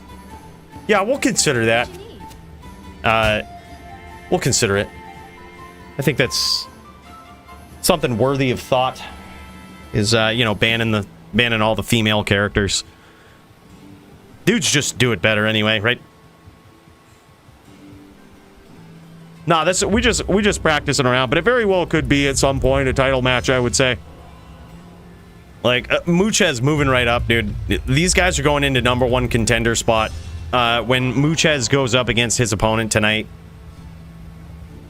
in Gertie, that's going to be a very important one. Those guys are both savage, moving right up. Just the type of duelers in the DFC that nobody wants to see. Very underestimated, both of them. Smiter main when they can't just telly stomp a Zon once and win. Yeah. Yeah. Impale for the win. Alright, go, bro. Let's try it out. Get good or die. That's the game plan I'm on. Get good or die.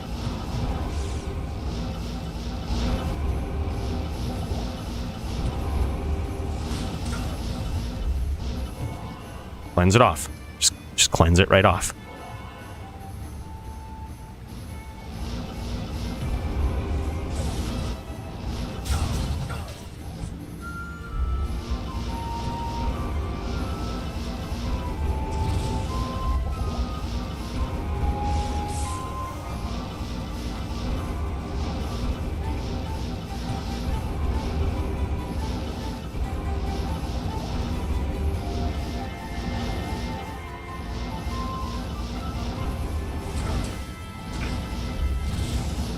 Cleanse it off. Just cleanse it off. We don't want none of that poison. Gotta cleanse it off.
Cleanse it off.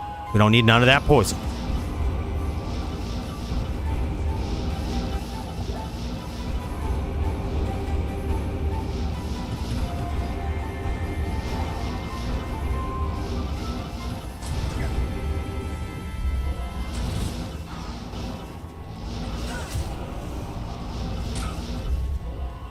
Cleanse it off.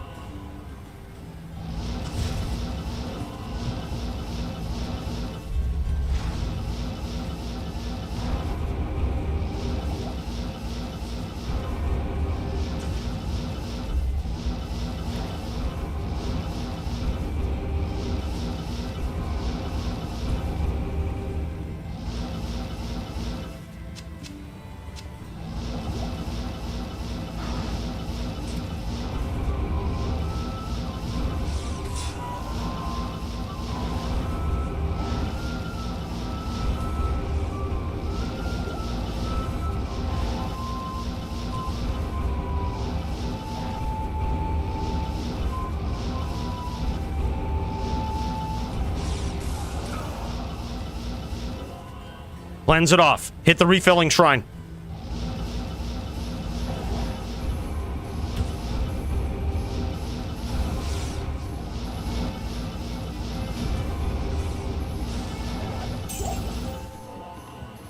Greetings.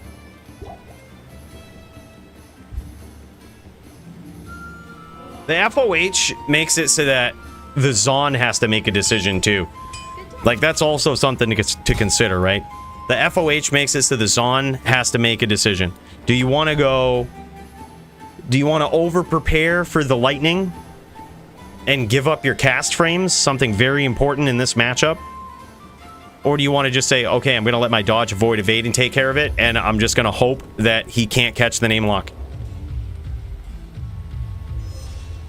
Telling you, once you're hit, it cancels a good portion of your attack. It's so rude. Works on whirlwind barbs too. And LS zones. Yep.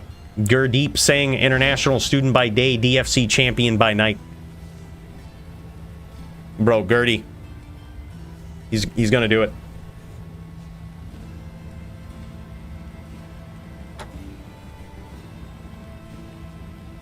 Yeah, I mean, possibly, but that's the thing is, Muchez is very hard to catch. I feel like that's all you need to do, Go Gators, is like saying all you need to do is be pro level smiter and you can beat a Zon. It's true, yeah. Like if you're a smiter god, you can do it, right? But if you got somebody on a Zon that knows what they're doing, like Muchez, they're CT casting all over the map. They're always off screening. By the time you come on their screen, they're fucking gone. Like, you have 2 frames to catch them, maybe. Like, so if you catch him, you better smite him and better hope he's not already on his way teleporting out. And then here's the other thing. If he actually goes and memes on you and does the full, the full impale setup, then he'll actually beat you. He'll beat your smite. And there's nothing you can do. Yeah, it's like, it's a different world, man.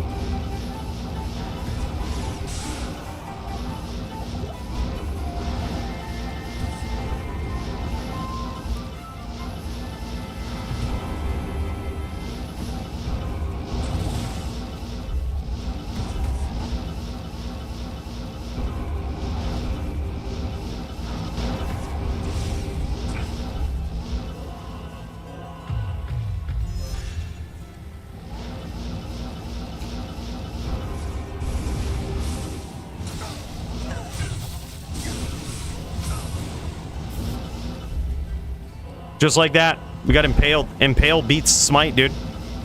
Impale beats smite. He did more damage with impale there than I did with smite.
Oh, good duel, man.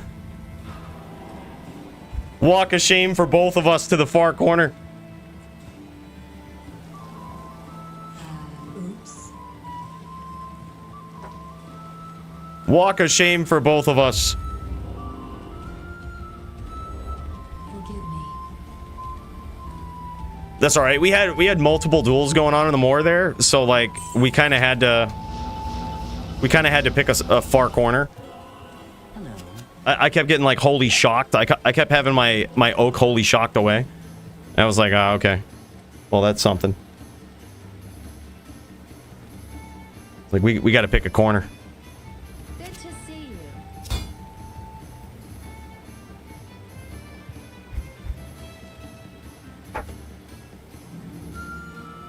Is it time, Joby? Is it time? Is he there? I saw you pop the chat up and I was like, oh shit, I missed something. Nope, not yet. Damn. Da fook.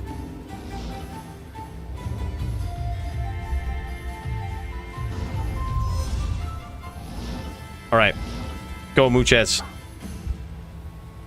Get good or die. That's my game plan. Get good or die.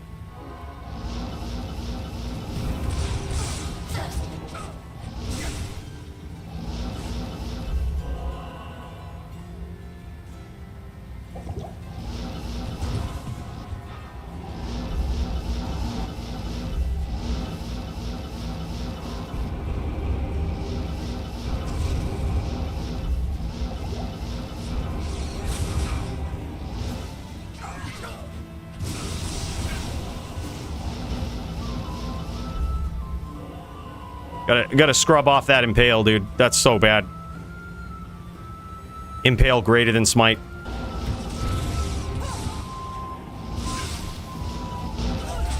Oh my god. I did not expect him to chain there. We got chain impaled. We're basic. We can't attack right now. We gotta wait for it to go off.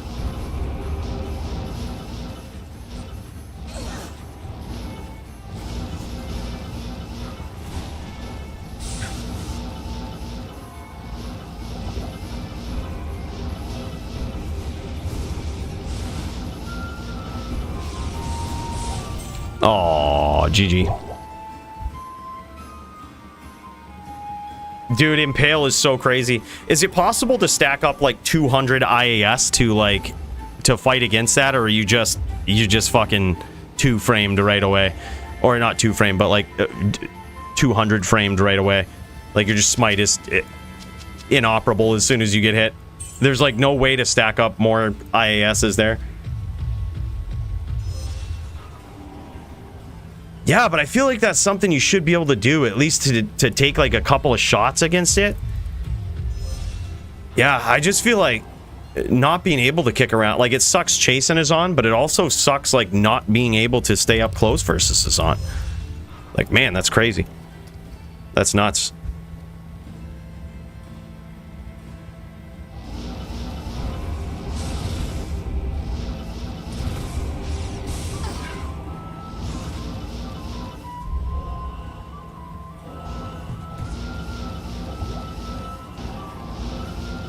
We just have to wait. We have to wait for this to come off. All right.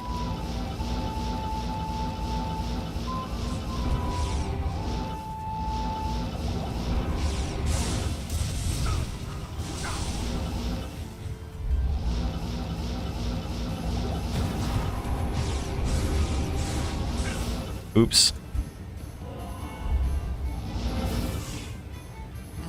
Oops. Forgive me. Go. We're good.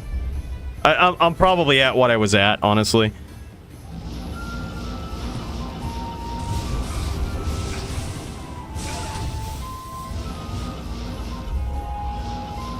We get impaled, we just wait. We have no attacks. We have no attacks when we get impaled. We just have to wait till it comes off.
Saw that one coming.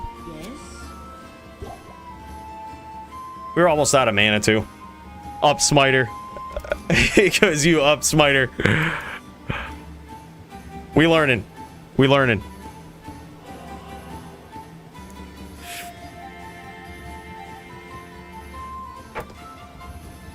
Greetings. Gonna be fighting Jamie from last week. I'll be streaming it. Tune in if you want. Oh, dude, is it going on right now? Oh, fuck yeah. Thanks for the heads up, bro. GVN. Oh, man. Oh, man. All right.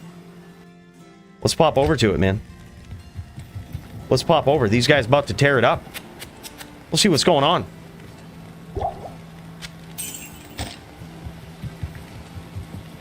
This is, This is the good old GVN? Man, oh man. Is that who this is? Fighting Jammy Jams?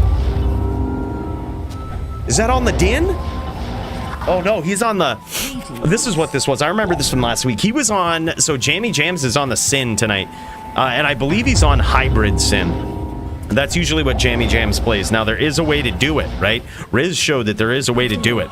You kind of have to play like we were learning to play right there. It's just, as soon as you get hit, you just have to... You literally have to AFK for a little bit and wait for the Impale to go off. Like, if you get cracked by Impale, it's over.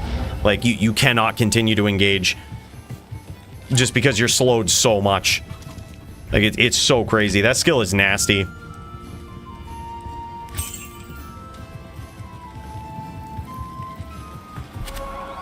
Dude, I'd love that, Jester. Yeah, let's fucking do it.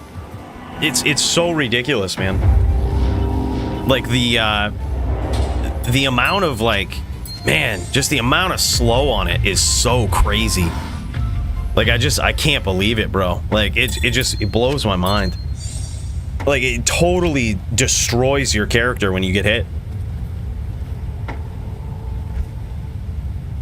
Such a good range, though, and once hit, it's hard to get out. Yeah, exactly. Especially in LLD, I can imagine. All right, and here we go. Jammy Jams versus the man, the myth, GVN. GVN, dude, this guy is one of the most savage Zons ever. One of the most savage, one of the most geared out, decked out Zons imaginable. And look at this. Jammy Jam's trying to get in there. Oh, I like how he's doing it. He's got the whirlwind. He's probably going on a spider sin right now. And the point of that is the spider will cut you open with open wounds, right? Very good against the Zon.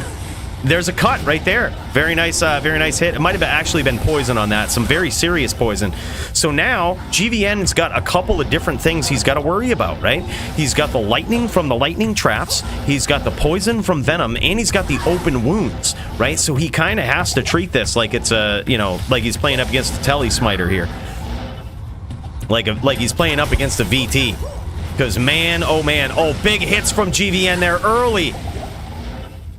Looking to make a big comeback, but he did get cut open, and that did cost him a lot of life. But wow, man, that was a big amount of damage very quickly, and a nice catch there from Jammy Jams.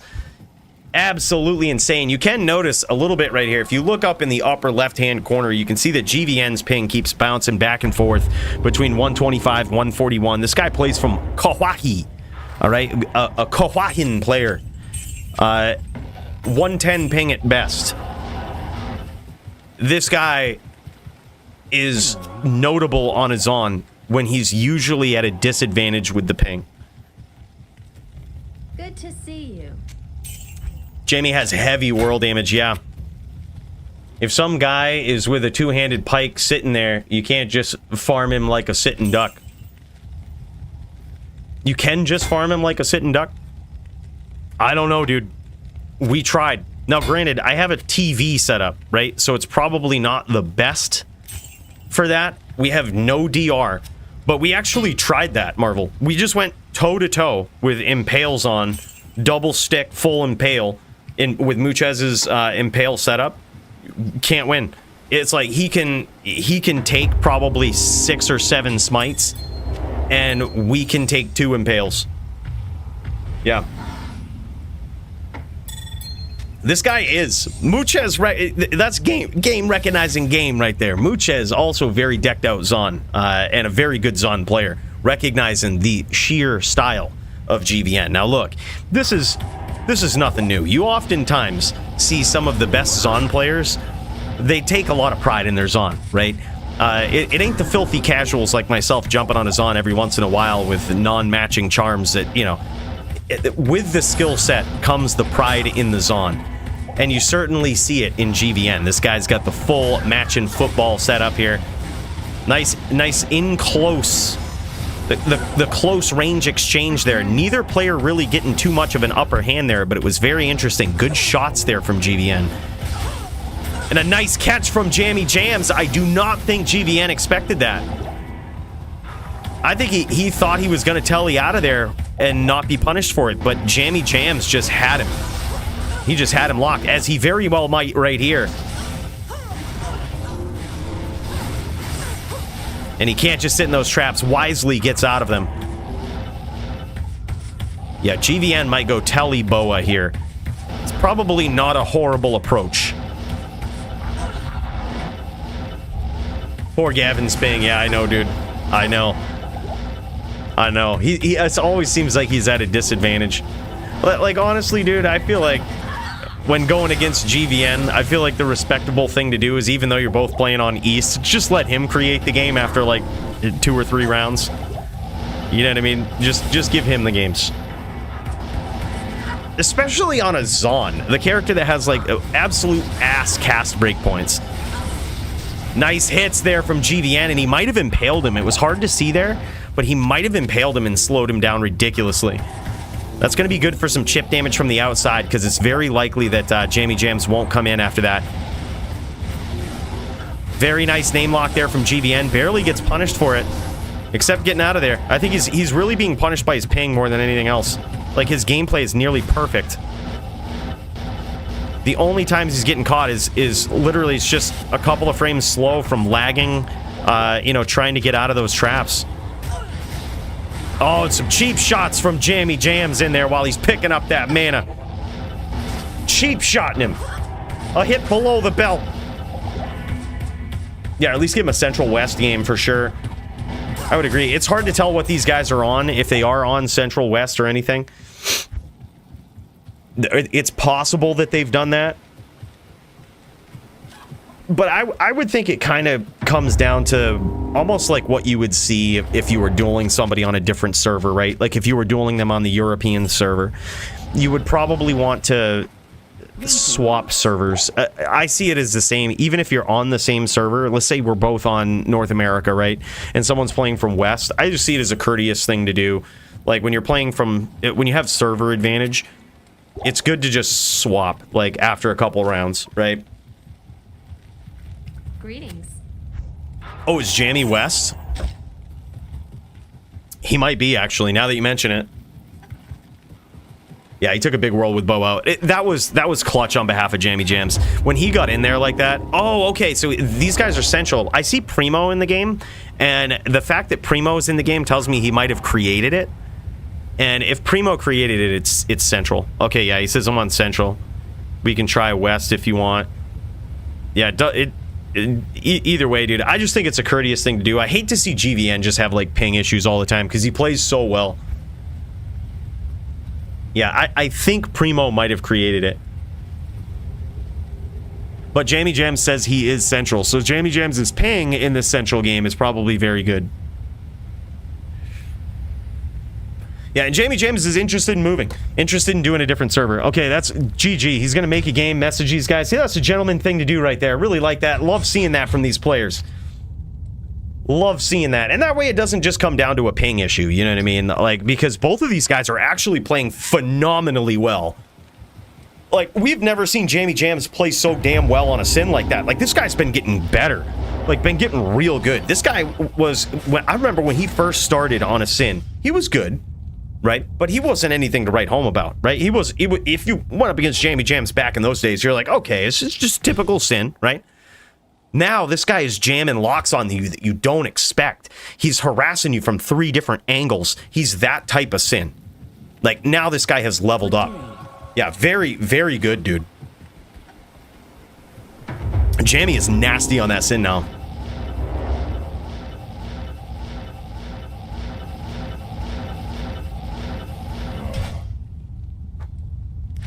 Looks like these guys still farming games. You might be hearing it in the background. They're farming some games, trying to get some good ping. It looks like, dude, you should see this.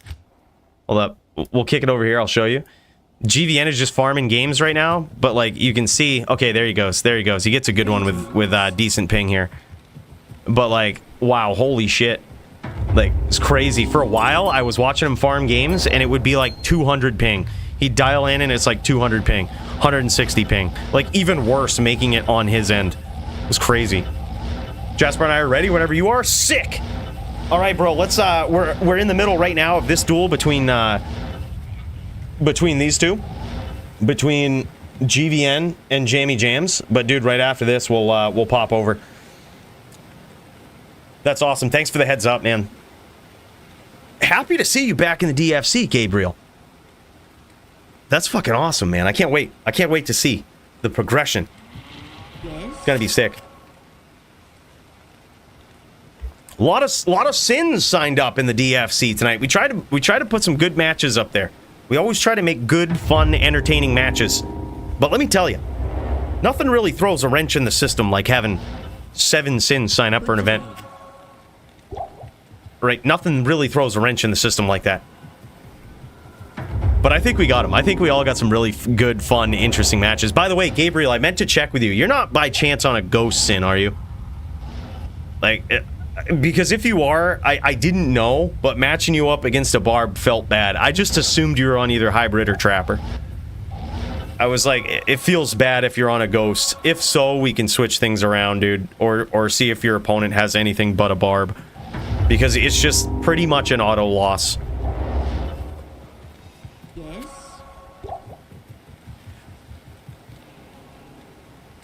Okay, cool. All right, so you have the ability to play like trapper or hybrid. All right, good. Because I didn't confirm beforehand. I threw the matches together, and then someone had mentioned that you might be on Ghost, and I'm like, oh man, that's shitty. I mean, it's still winnable, but it's one of those duels. It's not very fun. It's like Druid v Din. We try not to do it as much as possible because, you know, it's just a slaughter fest for most Din, you know, for most Druids. It's like Zon versus Barb. I've come to learn is also very bad for Barbs. I had no idea that was the case. But you know, it's like one of those ones we try to stay away from. Ghost v Barb, also very bad.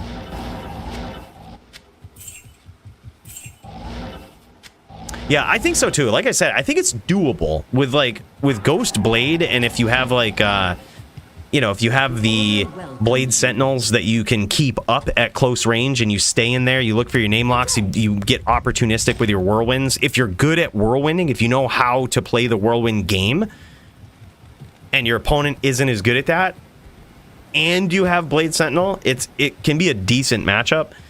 But it's kind of asking a lot. It's asking that your opponent doesn't know how to play the whirlwind game. Like, we actually saw this.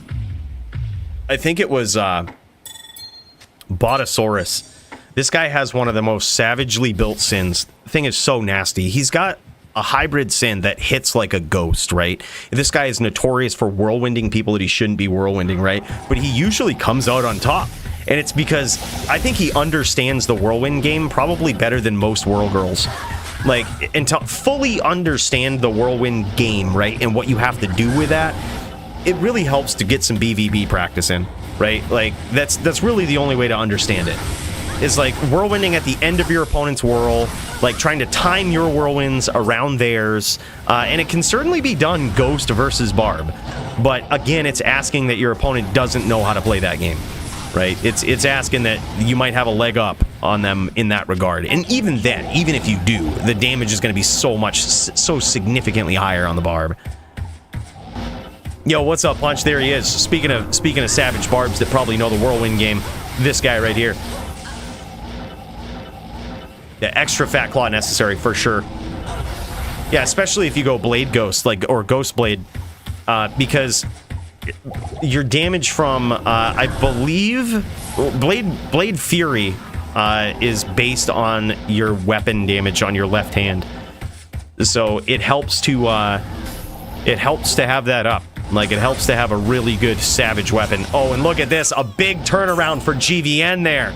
And now that he's on his home server, things have turned around. That was a dominant performance there in that round. I believe currently it's 2... maybe 2-0? Maybe 3-0? What is the score? I must have lost count. We're gonna have to re-up. I think the only way that we're gonna be able to remember the score is if we take a sip.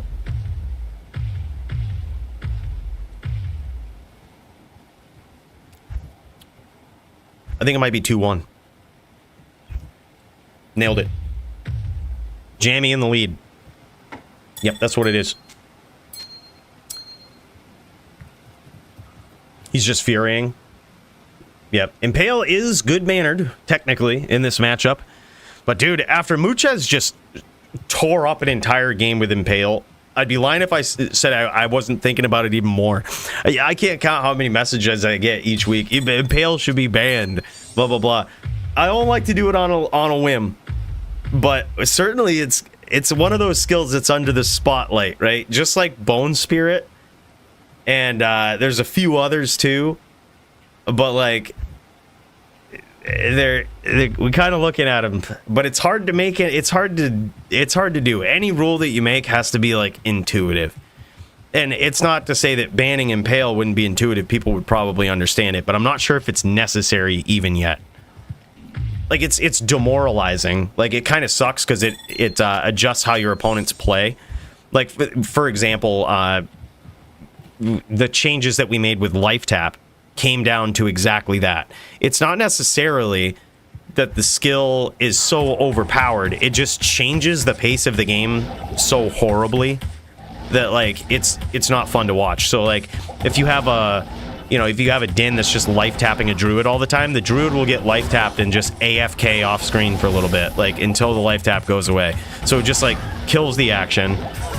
We're seeing similar things every once in a while with Impale. Like we've seen a ghost get cracked with Impale, and it was Riz. He has to stay off screen until Impale goes away. You know, he just has to do it. He has no options. Even when I was just kind of, it wasn't really an official match or anything. With me and Muchez just fucking around, I'm like, yep, if I get hit with Impale, I'm out until it's off. It's just crazy. Yeah, well, that's the thing. I don't think it's completely OP. But it's one of those things that like might lead to shitty matches. You know what I mean? And that's like I said, a data point. Nice chaining there from GVN. Good old Gavin.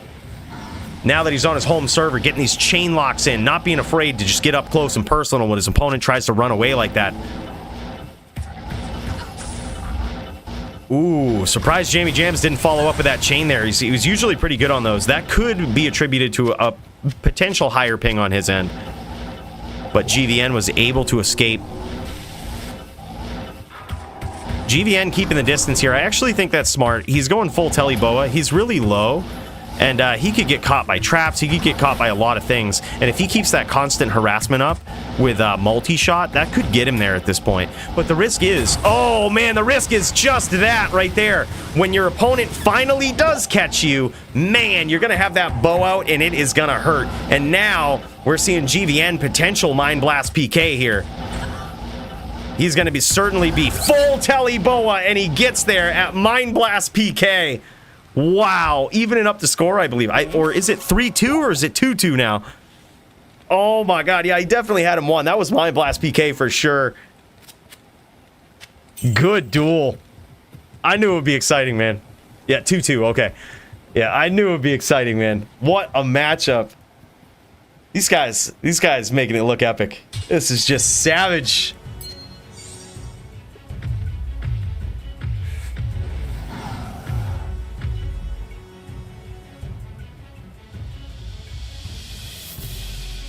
Jamie Jam says, fun shit, man. That's what it's all about. I think it's all about having fun in these duels, having good, fun, entertaining, fun for us, fun for these guys matches, you know?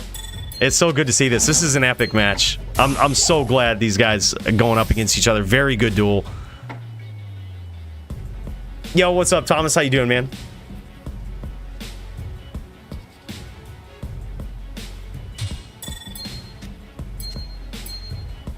Yeah, like versus the are you talking about versus the Impale Go Gators?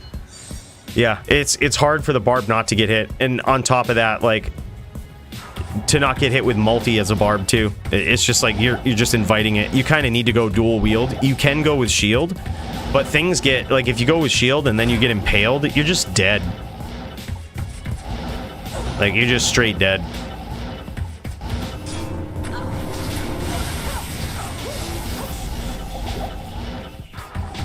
Like, your whirlwind breakpoints at that point, like, you're just not hitting fast enough on one hand.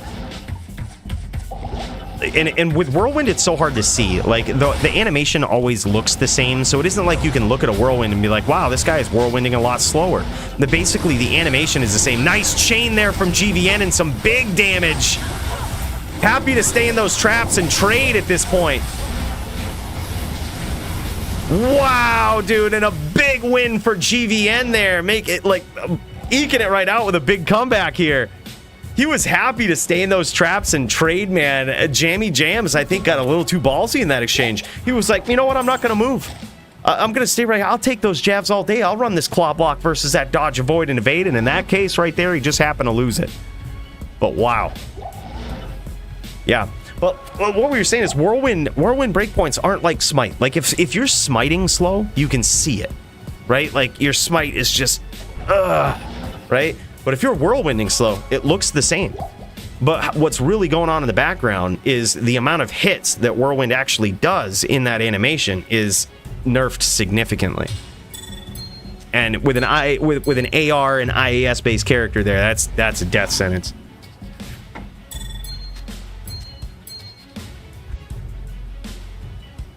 Yeah, this is an insane duel. This is insane. Is GVN gonna pull a sick comeback here? Or what are we gonna see from our boy, Jammy Jams, who's an absolute savage on the Sin? And now he's keeping the distance a little bit, which is sort of a detriment against such a Zon. Oh my god, big hits! Big hits from Jammy Jam. He gets in there, but I don't think he won that exchange. Those hits from the guided as he came in were devastating. Those were huge, dude. Those like halved him. And there it is, dude. Another big hit. I think that was jab. I think that was a jab hit that just 25%ed him, dude. Right through claw block and everything. Damn, bro.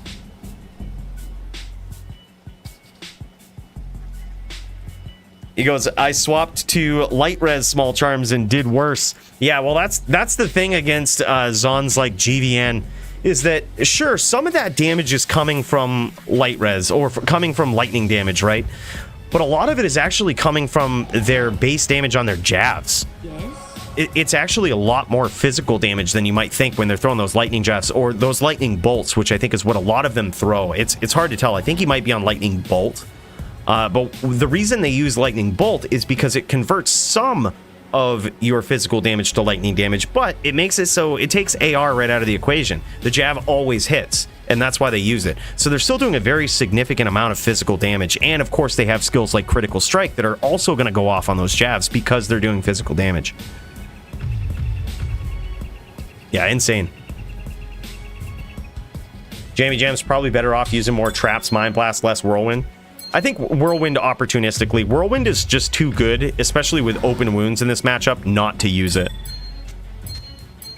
But then again, if he goes on the trap plan, GVN's answer is just going to be to Telly Boa, right? He's just going to stay far on the outside. So it's very interesting. GVN is certainly a puzzle. He's a puzzle that's difficult to solve. By the way, I see you, Lyle, my dude. My dude. We travel in the spaceship here. It might take a little while for it to come up. But bro, that's awesome. I see you, brother. Yeah, I think it's 4-2. I think these guys are exhibition match right here. I think these guys are just next level exhibition match. See, that's how to do it. Whirlwind and out right there with that chain lock was really good. Or with the name lock. And dude, still, GVN just gets in there with savage javelin damage, man. That shit is insane. Very nicely done. I gotta say, Look, it hasn't registered yet because we're in a spaceship. You guys know how it is. We travel very fast up here above Sanctuary, but I just want to say big cheers to Lyle. My dude, thank you so much for that 5 spot, brother. We're putting that right in the spaceship fuel here and keeping this thing fired right up. There it is. There it is. See? Take some time. But man, oh man. Thank you so much for that, Lyle. Much appreciated, brother. That's fucking awesome. Big cheers to this guy. Just looking at the matches right now, it looks like we got Jasper ready to go. Let's pop into this guy's stream. These guys were ready to hit it off in some Barb v Sin. I believe this should be an interesting matchup. Jasper on the Barb, Gabriel on the Sin. Been a long time since we've seen Gabriel in the DFC, but we're going to see him here tonight. We're going to see what he's got. We're going to see if he can take down Jasper. His charms aren't matching. So it tells me that he might not be serious about his Barb. All right? He might not be serious. Just kidding, man. He's playing just like I play. Even on my best characters, bro, we don't care about the matching. We don't care about perfects, especially in the charm inventory, right? It's just all about that skill. Never underestimate someone like that. And he's playing on classic graphics too. Good old throwback here. Good old throwback. I wonder if he's doing that for a reason, to save some frames. Possibly just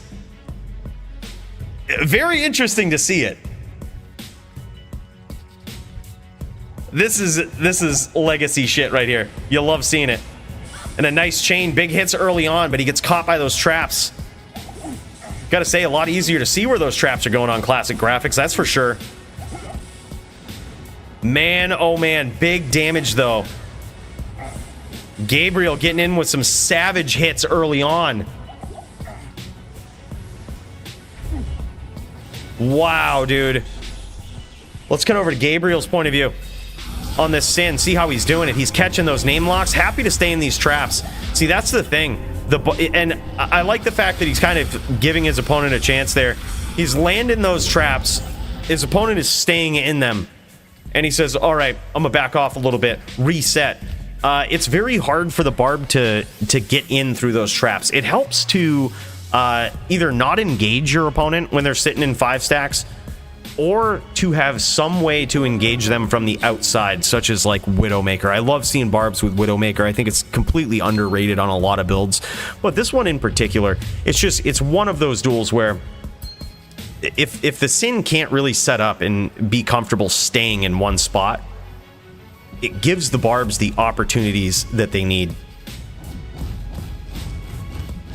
But here it is, Gabriel with this hybrid, I assume hybrid Sin that he's on right here. I believe that's what he said. But you likely won't see much whirlwinding from him. You likely won't see much whirlwinding on a hybrid Sin versus a Barb, because the risk is not worth the reward. Your risk is that you get in, you land a whirlwind, you might cut him open and do some additional damage, right? Or that's your reward. But your risk is that you get whirlwinded back and you go right into the spot that a Barb wants you to be in, right? Which is right up close. And if they're whirlwinding, it's just very bad for you. It's usually not worth it. The Sin is going to win from far out, right? By keeping the distance. The Barb, there we go. Now he's approaching. He notices that his opponent isn't moving here. He could have crashed. It's very likely that his opponent crashed. Let's pop over and check it out. Yeah, it's very, very likely something happened there. He's now moving again.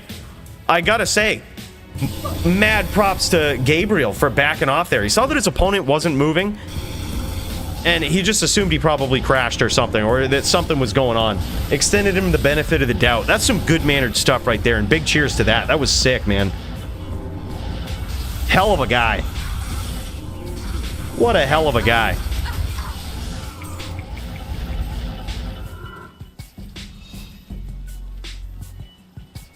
Good day. And there it is. We have Gabriel getting in there for the next round. Now 2-0.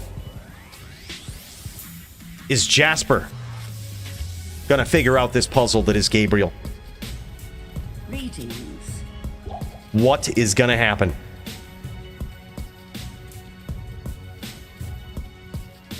All right, I got to make sure I'm writing down these fight of the nights and stuff like that for the people that have dueled. All right, who have we seen? We've seen Filak versus Javito. Got to put that in there.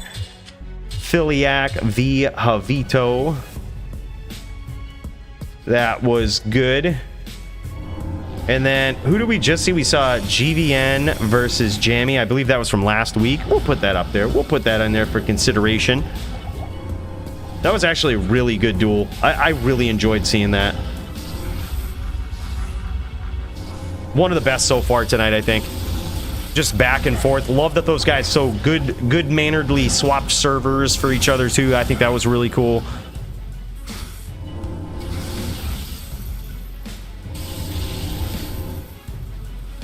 Lacerator is considered BM, right? Can you give your opinion on it? Feel like you do sacrifice a lot to use it. Yeah, it's completely GM in the DFC. I'd love to see somebody use the Lacerator. I think that's really cool. Love to see some Brawler Barbs busted out. Yeah, Lacerator, completely GM. Good-mannered in DFC. I know that some rule sets ban all forms of amplify damage, but I just think that's a mistake, man. Keep the game interesting, keep it fun, keep it new. Give people the ability to bust out things like Joby did with his last wish tonight. There it is, the Mind Blast PK, the Mind Blast finish from the absolute perfectly playing Sin here. Gabriel. Just making it look demoralizing out there. Tough matchup now, man. I'm telling you. It's tough for the Barb to get in, but if you can get in and you can really punish your opponent, man, they drop quick on that Sin. But sometimes it can be hard to do. You notice the cursor of Gabriel there turning gold. He's got that cursor setup that Toshank showed off, man. The one that Toshank made famous. Now, the reason why people do that, they modify their cursor to be usually that golden or a bright yellow like that. Because if you notice right now, with the cursor just sitting there, it's kind of hard to see among other things, right? Like, it's hard to see among other things. Especially if you're using your peripheral vision mid-duel, it's hard to see exactly where it is. But if it's a brighter color like that, it's easier to see. Easier to know exactly where your cursor's at. You see, me, I don't use any cheats like that. You know, I don't cheat like that. DFC champ don't need it. You know, but I'm just kidding. I don't see it as a cheat. I think it's really cool. I think they ought to just allow you to do that anyway. I think it should be built into the game. Because while it is cool for the cursor to blend in sometimes, having it stand out in PvP is very useful.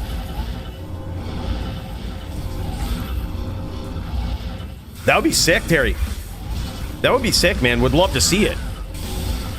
Yeah, there's these things called Brawler Barbs, which are basically hybrid throw whirlwind barbs.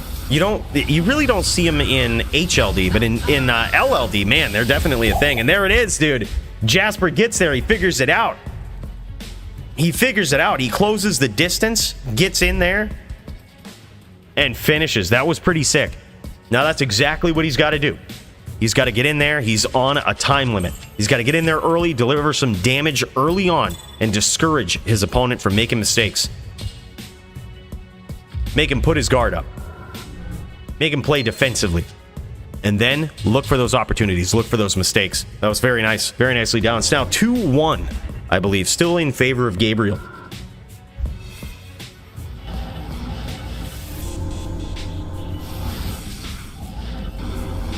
Yeah, that'd be sick, man. Bring it in. I'd love to see it.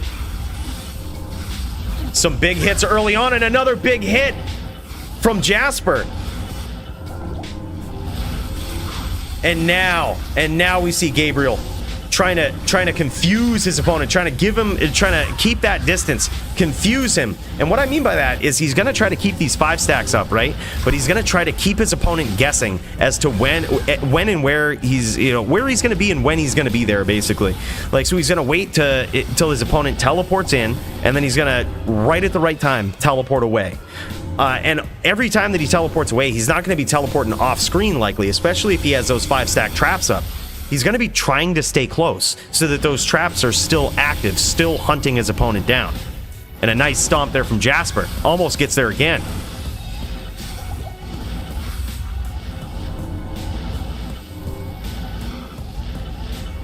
And now Gabriel turning up the heat. Trying to get that Mind Blast PK in there. Very risky stomp, though. Those traps could take care of him that time, and they do, and it's now 3-1. 4-1, actually. Might be 4-1. I think that's it. GG's. Wow, and Gabriel gets there. A return to the DFC like an absolute champion. This guy jamming it up. Look at that claw. This is why he came back. That's why he came back right there. He might actually be a hybrid. The fact that that's F, I guess it doesn't have any ED on it, but I was thinking that the fact that it's F could make for a good Blade Fury hybrid, but it doesn't necessarily have any ED on it. But Blade Fury doesn't necessarily take any weapon durability. That's a nice amulet too. Very nice offhand with a +5. 100% perfect Shadow Dancers there. This guy has stepped his game up. Gabriel's got quite a sin here. 100% perfect up Trangs. 19 5s. I gotta say I agree with that. The 100% perfect inventory is overrated, and you can tell from this guy. Yeah, he might be a hybrid. This guy might be a hybrid. He's got Shadow Grand Charms in the inventory. Yeah, he very well might be a hybrid. Looks like he might have some Trap Grand Charms to swap out to there. But yeah, wow. The Shadow Grand Charms might suggest that he's actually trying to do whirlwind damage too. Yeah, he has Trap Grand Charms that he swaps out to. But another reason to have those Shadow Grand Charms is, you know, just better block with Claw Block here. Let me swap over, actually. Try to. Let me try to put myself on the other side so that we can see what's going on.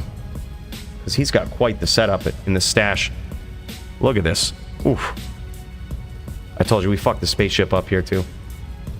Just burning the place down here tonight. Wow. Yeah, sick setup though. Fury he does have some F main hands, which tells me this Sin might be prepared for anything. Gabriel coming in hot, dude. He's coming in hot with a full Sin setup. Prepared for anything. He could go full Ghost. He wasn't lying, dude. He's got the setup for anything. You know you're going up against a real Sin when they've devoted practically their entire shared stash to their character. That's when you know you're going up against a real Sin. Yeah, this is a solid Sin setup, dude. He's got multiple stash tabs, all devoted to the Sin. Bro, say no more. Say no more. That's what it's all about. That's what it's all about. That's how you know you're dueling a real Sin. That's how you know you should be scared. I wouldn't mess with this guy on a Sin. Might have your number. That's just insane, man. Wow. Very good setup.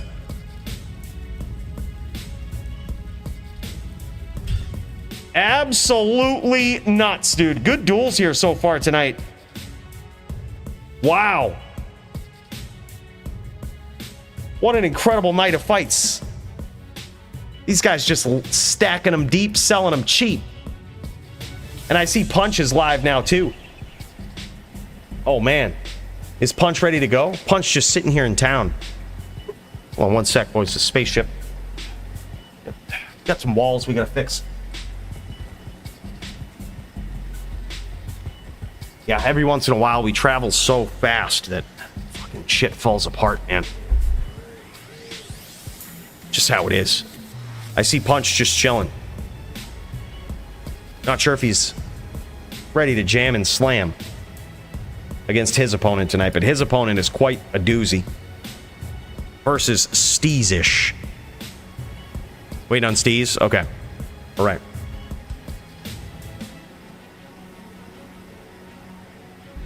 GG. Yeah, let's get some more practice in then, dude. Well, wait, just give me the heads up when y'all are ready. We'll get some more reps in on the Din. Lord knows we need it. Lord knows.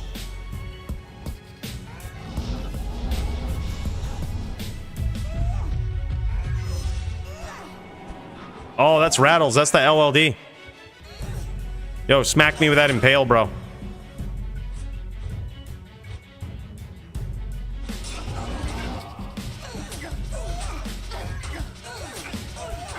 This is some LLD impale right here. LLD impale, boys. Wow.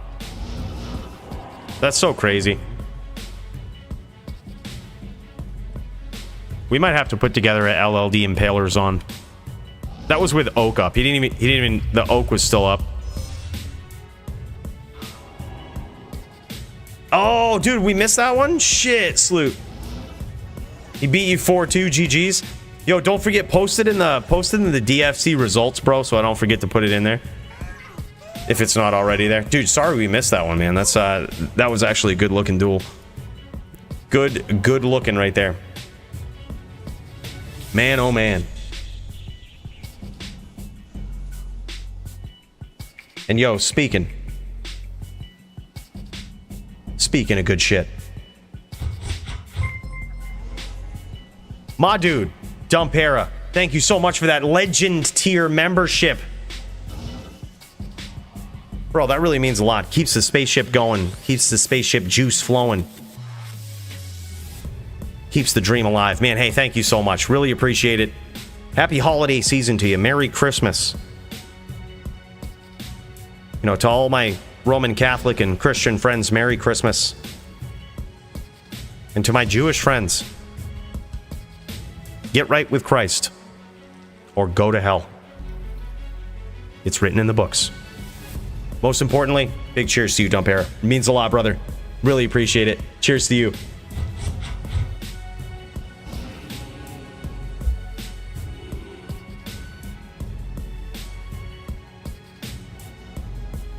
That's awesome, man.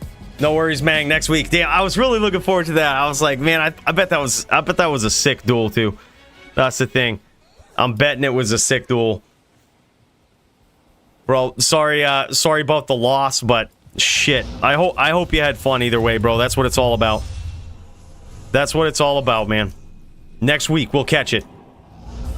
He was one hit twice. Shit, bro. Shit, bro. Those are the worst. Especially when they know it and they make it hard to get on the inside. That's the stone worst.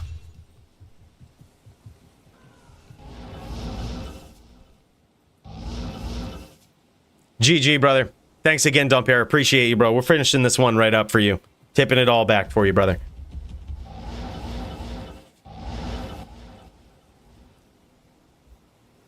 All right. Let's get these reps in. Let's chase that one down a little bit, huh? Pace ourselves. Go, someone. Getting in the zone. Oh, hold on. Rattles says go. Hold on. Alright, easy. Fucking easy. Din's too powerful. Don't look at his level. Don't look at his level. Before anybody sees his level, we're just gonna cut over to this real quick.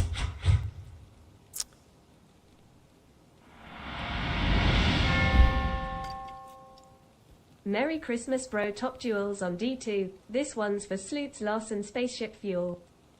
Bro, holy shit. Thomas Huddleston with the 50 spot, my dude. Merry Christmas to you, brother. Holy shit. Dude, big cheers, man.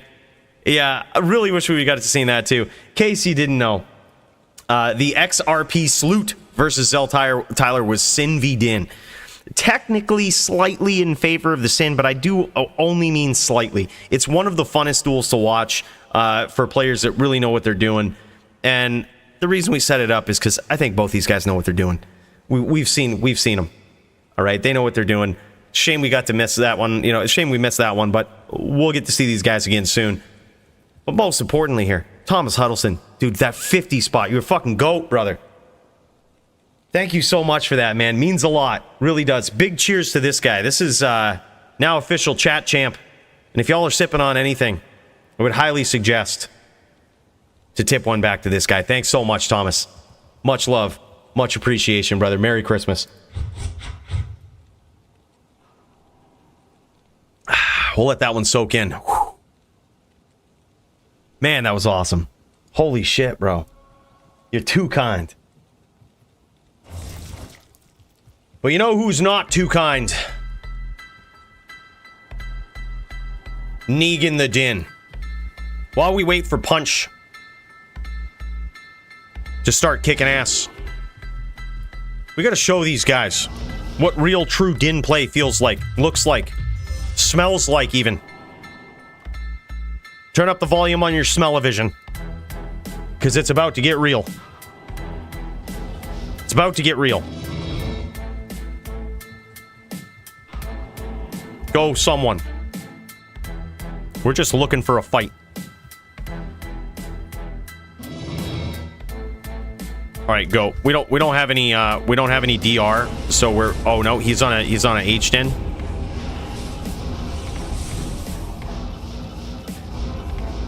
All right, this is Vito.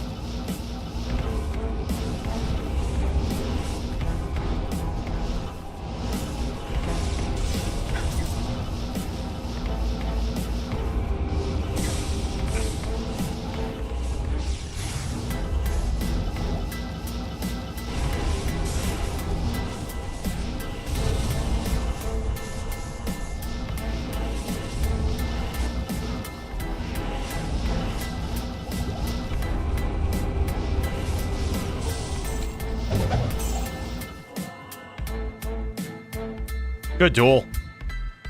Yes. Very good duel.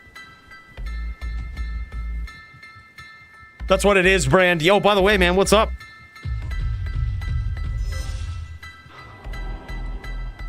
We sure do, man. We sure do. I'm putting that right towards a full tank this week. Going to the store tomorrow, putting it right towards a full tank. You know, they sell it right down at the Home Cheapo, the spaceship fuel. Bro, putting it right towards it. Can't thank you enough, brother. That's super generous of you, man.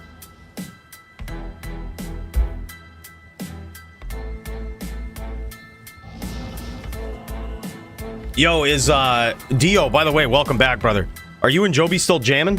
Or is it over? Oh, it looks like it's over. I don't see Joby in there anymore. Shit. Did Joby win? Was it more of the same thing from round 1 and 2? 1 4-3. Oh wow, so we had a big comeback. Wait, you won 4-3? No way. And we missed it? Bro, that's insane. Dio getting back on the horse for the Din killer. That sucks, man. So wish I would have seen that. That's nuts. Congrats on that, brother. That looked tough. Joby certainly had an interesting setup there with Last Wish. Like, that was a very interesting setup. Go OG.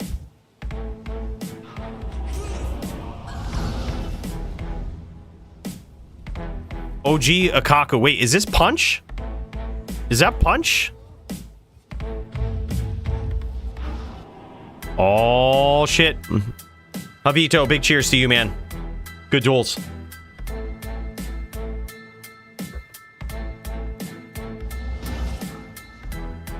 I realized I could not stay on his screen that long. It's Rick. Ban him.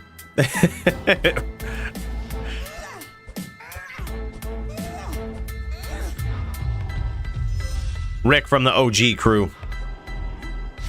Dude, the whole OG crew is just literally a crew of OG savages. I'm surprised I haven't gotten multiple invites to join the OG crew now as the DFC champion. It's not like I would say yes, you know. I mean, we're kind of a lone wolf over here, okay? Go, bro. What is he? He's an assassin. Okay. He's an ass in.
Good sin play. Good sin play. All right, we were. I think that was my arm. My arm was hurting for that one right there. It was really cramping up from the injury. Other than that, though, solid. Yeah, Joby really does, man. He's just so consistent on it. Like, if he gets it, here's the thing. The hardest part about chain locking is keeping the lock. A lot of times getting it, like, the first trick is grabbing the name lock, being quick enough to grab it, right? But when you get it, you got to be good enough to keep it, right? They're so hard to get in the first place. You got to be able to keep it, and Joby is just king at keeping those. Like, it's just constant pressure. You give him that name lock, he's probably not losing it. He's so good at getting them. And it's just, you know, when you feel that rhythm going on, you feel it, dude. What is this, a barb?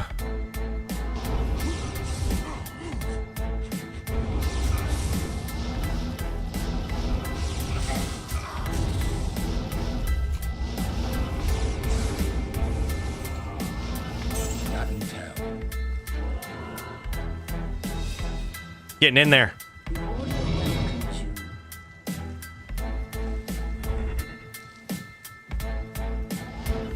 I don't know how I tank damage. I have literally no DR on this. I was actually kind of scared of the barb. I was like, all right. I was like, I got to keep the distance. It's like, this is kind of scary. Yeah, we have, what do we got for DR? 8? Yeah, 8%. We got it from the Enigma. I'm also a very slippery din. Coolly the slippery din. Did Joby play something other than Pally? No. No, that would be rare. That would be rare.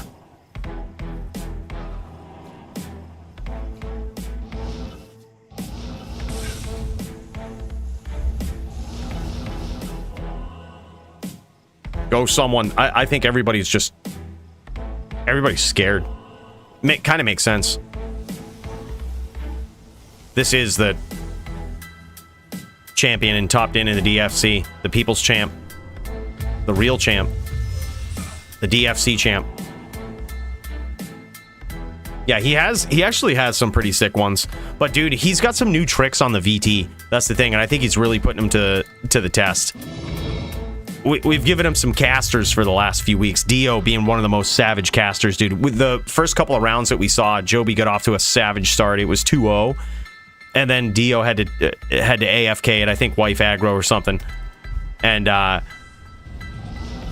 man, is he a fire druid? He sure is. He is a shaman.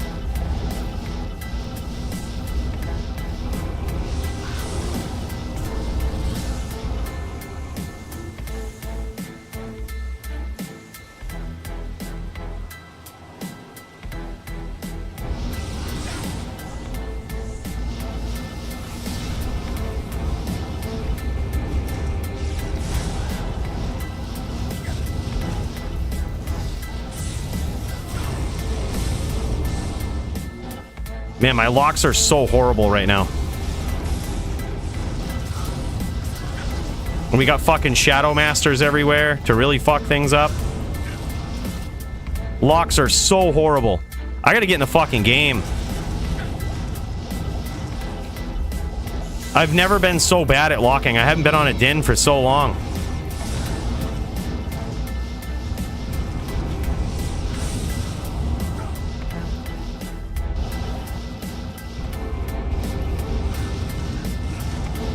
Yeah, there's too much other shit going on in the more now, too.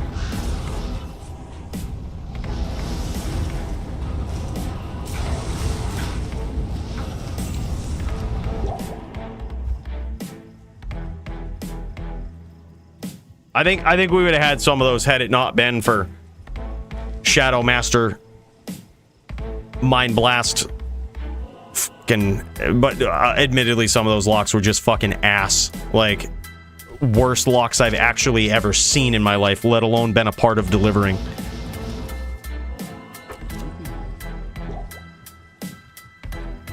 Yeah, I love the fact that he's going wolf too, though. That's actually kind of cool. I like seeing weird shit like that on a shaman. Like the shape shifting to make it so that when you're at 1, your opponent legit has to get in and finish. Yeah. Yeah, dueling around the traps was kind of ass. That was ass. Go, Raven.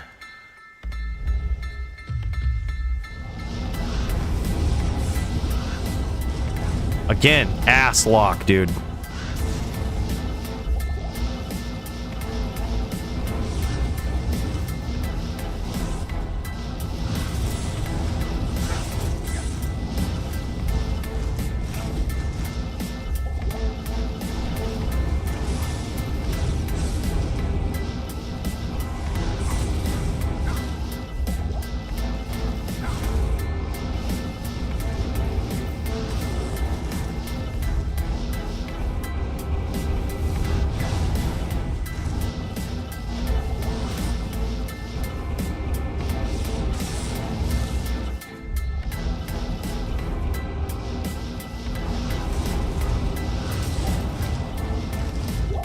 Unplugging this mouse. It's pulling on me. That's what it is. It's done charging for the night. It's pulling. That's what it is. That's what I've noticed it.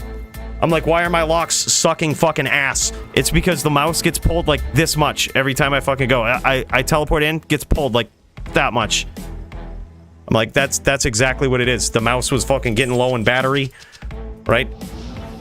Now there's no excuses. No fucking mouse pull. Locks are gonna be pure top-din shit. Good to see you. No DR, no fire res. Actually limited fire res. Low fire res for this matchup.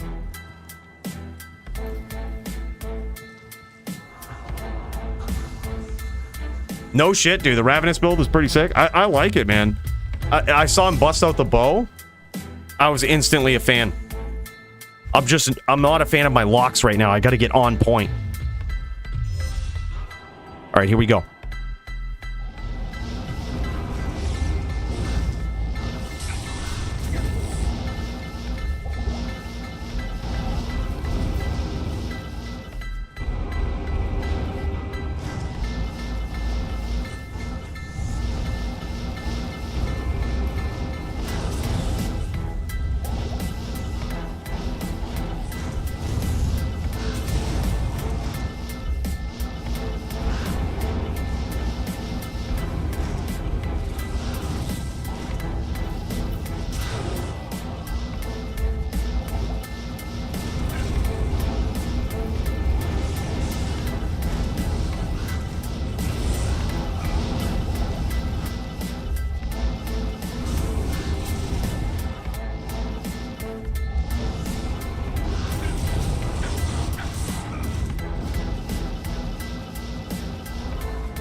Dude, I'm telling you, it was the mouse pull. It's like the boy who cried wolf because every time I lose, I make an excuse. But like, dude, that was legit mouse pull. From the mouse being plugged in, my locks were getting fucked.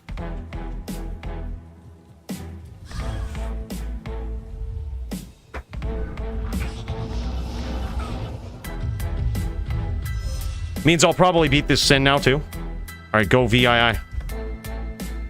Look, no added light res, no nothing.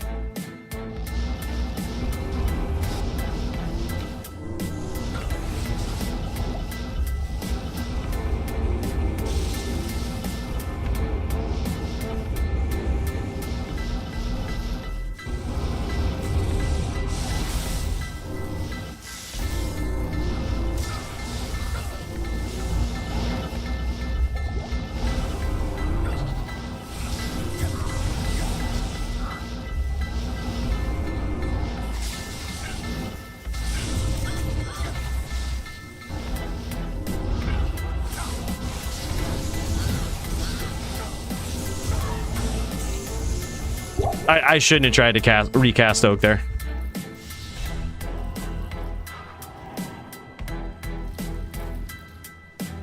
I'm not good enough for a combo. But also, I really don't like trying to do it against the Sin, because it just always seems like there's 5 stacks everywhere. When I play a Sin, like there's like comboing a Sin is not my first line of thought. It's just assume there's always 5 stacks everywhere and fuck Sins. Like that's how I duel Sins. Yes. It's like fuck Sins, there's 5 stacks everywhere. Like, fight in the 5 stacks is basically what it is. And comboing in 5 stacks is just asking for trouble. Not to say I'm good enough at doing the combo anyway. But even if I was, I probably wouldn't try it. Yeah, fuck Sins. Alright. Fuck them Sins. Alright, go VII. Or go Raven.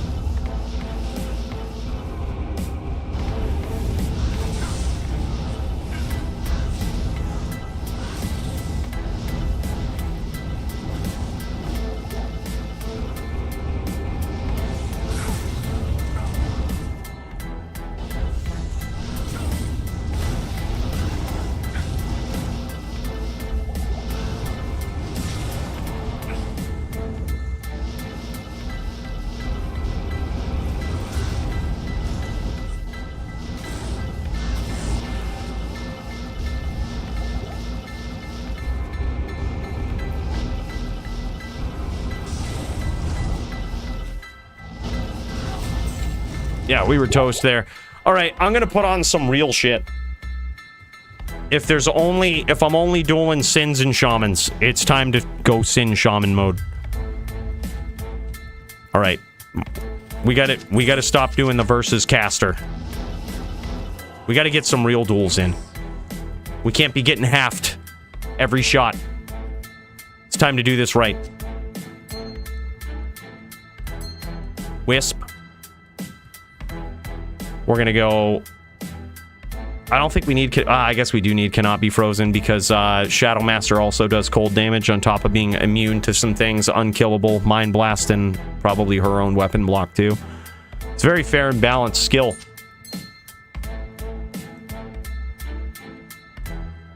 Let's do this. Let's swap this out. We still don't have enough fire res. We gotta figure that out. I don't have the ability to make fire res, so I'm just going to retard it and just throw these in. Just retard mode. Sacrifice damage for fire res. And we're looking good. Yeah, that's it.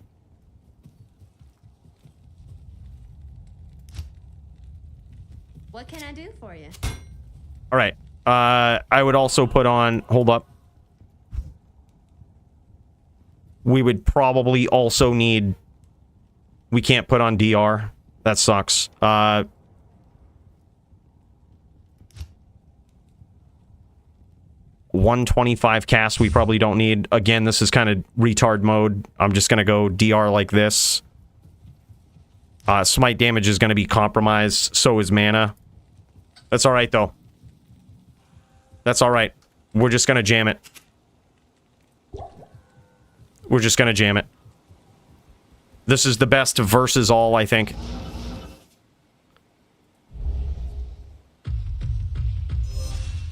Alright, go VII. Smite damage is really low now, but that's fine.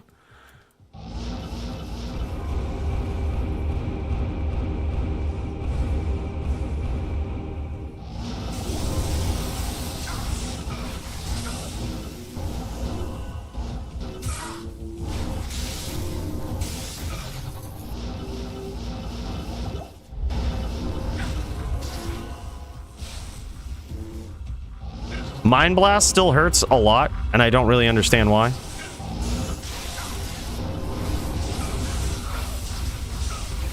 Alright, fuck this. Alright, straight Sin. One at a time. The order One at a time. welcomes you. We go straight sin. We go... Where's my helm? We don't have it.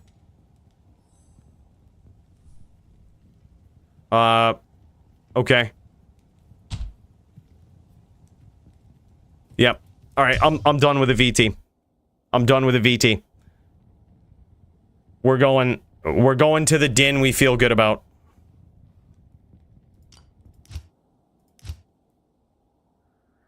Yeah, I don't have gear on that. That is the most budget din I've ever seen. All right, fuck sins. We're putting this helm on. We're putting this on, and we're just gonna. This is the din that we can do right here. Yeah, we'll put that on for fire res. We've got the cannot be frozen. We could probably go with this. We'll put on T-Gods. And we'll put on this for the fire. Yeah, it's not pretty, but it's gonna be all right. What's the cast rate? 75. Looking great. Looking great. Don't get hit with the bow out. Oh no, hold on. We could tard this one too. Hold up. Yeah, we can't run that kind of risk. We can't be running that kind of risk here.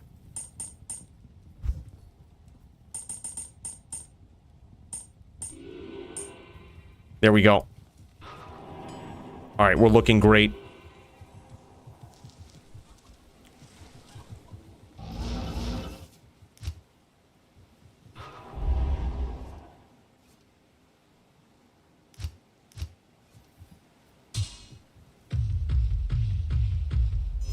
No, I'm set up. I'm set up for both now. I'm set up for Fire Druid and...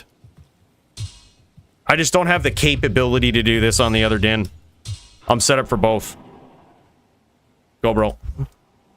Yeah, the Mind Blast just hurts too much. So we're just going to negate all of the Mind Blasts.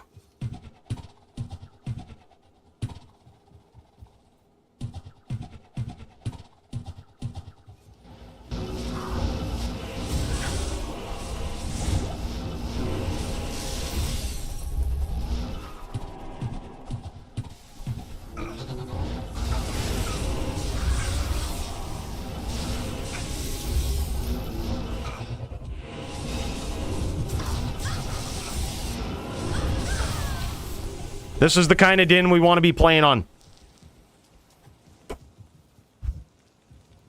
The VT is just not my style. I need way more practice with it. The locks, the combos are so far beyond what I can do. But you know what I can do? I can lates. Like the best of them. In fact, I might not even need this. I might be able to do this. Which means we could have more... IAS here. Giving up a little bit of fire res. But now we're looking good.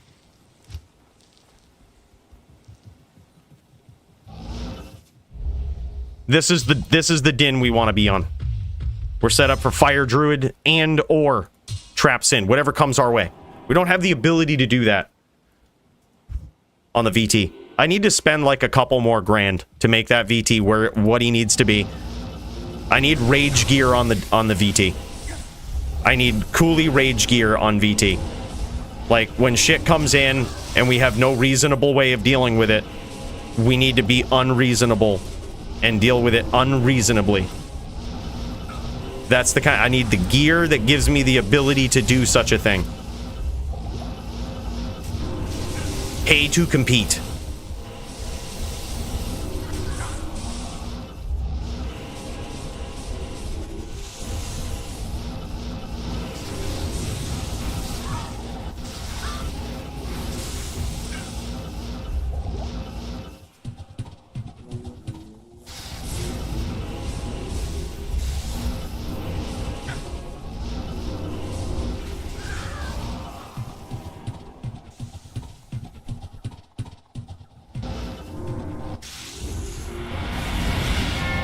Oh my god.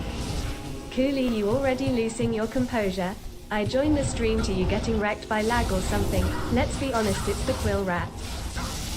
You know, it wasn't a quill rat this time, okay? It was just trying to learn a new din. And I say new, I've been trying the VT for years now. But look, it's a little frustrating. When you're the champ, they expect greatness, alright? There's no room for anything but. Bro, I see you. We're gonna have to do a special cheers after I beat VII here. After we take him out.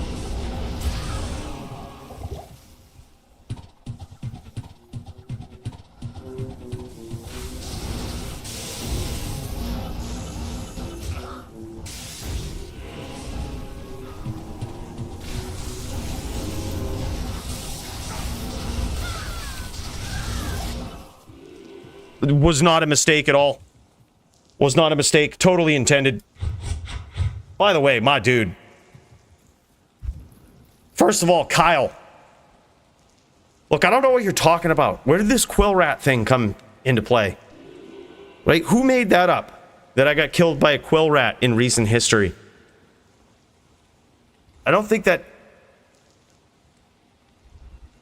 happened. I can't remember that ever legitimately happening. All right, by the way, big cheers to you, man. I appreciate that. Thank you so much for the dono. Big cheers to you and Lyle, my dude. Holy shit, dude. Big cheers to you. Thanks for that 10 spot, man. I'm going to put that right towards the rage gear. All right, we need it for the rage gear. Much like we have on this din, some might say we should transfer it over. No. We need 2 sets of rage gear on 2 sets of dins. Bro, thank you so much in all seriousness. I appreciate it. Yes. Big cheers. And look at this, man. Just take a good old gander. We've got a D-clone up in this bitch. And we might not be able to beat the Sins, but we can certainly beat D-clones every once in a while. You know, assuming they're not too difficult. We're gonna try. Let's try to spawn him. Oh, someone already spawned him.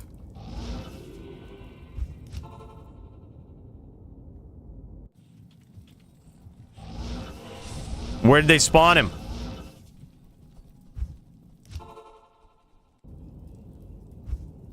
Where'd they spawn him?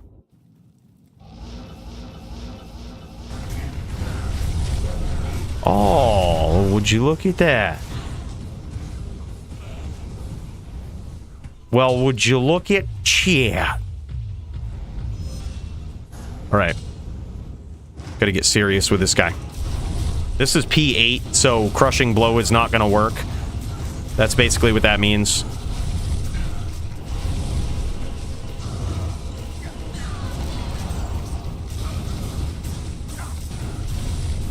Yep, crushing blow is not going to work in P8. This is going to take probably 10 minutes on the D-clone because crushing blow won't work. He'll probably bleed out faster than we'll actually crack him down. But look, it's not about how long the duel lasts. It's about winning the duel. As you guys should know, this is a real duel. Me versus D-clone, this is real.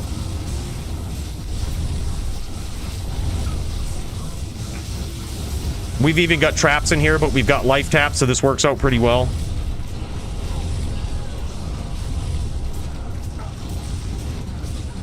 Yeah.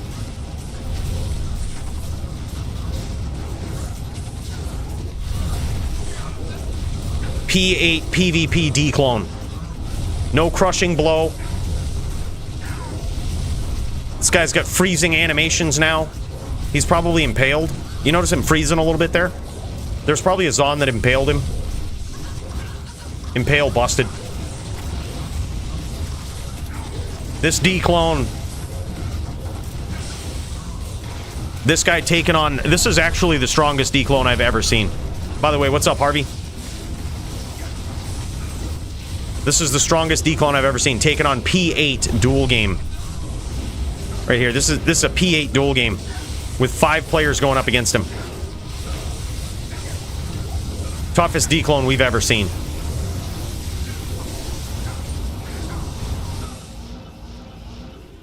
Toughest declone we've ever seen. Good evening. Alright, let's check out this Annie. Let's see if at least this is something to write home about.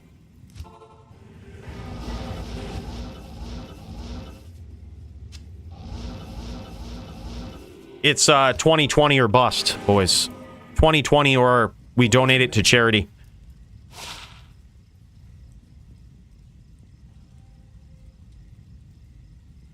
Joby, I found a nihilist charm for you. For your characters. A pretty decent one. This is... Someone hold on to that for Joby. I think he'd want that. Pretty good one. 10, 15. That's a Joby Annie. Dude, I don't even think they should roll that low on P8. If you get, like... If you do... Let's say you do Tristram on P8... Or you do declone on P8, it should be like impossible to roll that shitty on your charm. You know what I mean? It should be like, all right. I mean, you saw that. Like P1, we would have crushed him, but it's P8, so crushing blow doesn't even work. Like it works, but it's so nerfed on P8 that it's barely existent. So like you can't really cheese him. You just have to straight smash. Dude, it should roll bar minimum like 18. I just don't even think it should be allowed to roll that sloppily. That's too sloppy. Bro, I'm gonna... Speaking of sloppy, I'm gonna sloppy this helm over to my VT. That's what I'm gonna do. I don't even use this anymore versus Sins on this din in particular. I forgot about that. I don't even use it. Just because we're so good on this Sin, we don't need it. We're not good on the other din yet. So like we need to cheese it a little bit. You know what I mean? What's a little bit of cheese between a couple of friends, right? Like what's a little bit of cheese? You know? It's no big deal.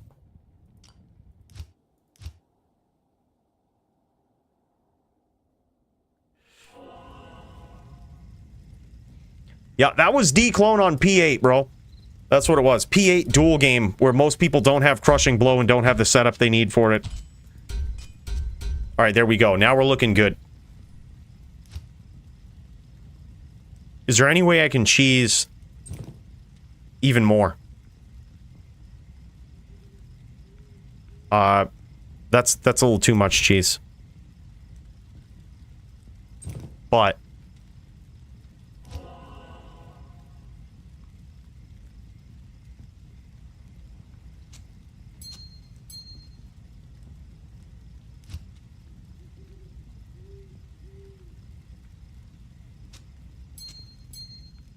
this is great cheese right here. This is looking good. This is complete Sin cheese. We've got it now. All the Sins. Hostile. Every single one of them. This is some Sin revenge right here. Sin revenge. Oh, we have 2 ravens? Oh, hold up. We don't need 2 ravens. What are we doing here? What are we doing here? Let's get right. I was wondering why I didn't have Oak Sage there for a second. Right. Yep, this is pure Sin rage. Sin raged in. If we lose here, we deserve it. We won't lose easily to Mind Blast.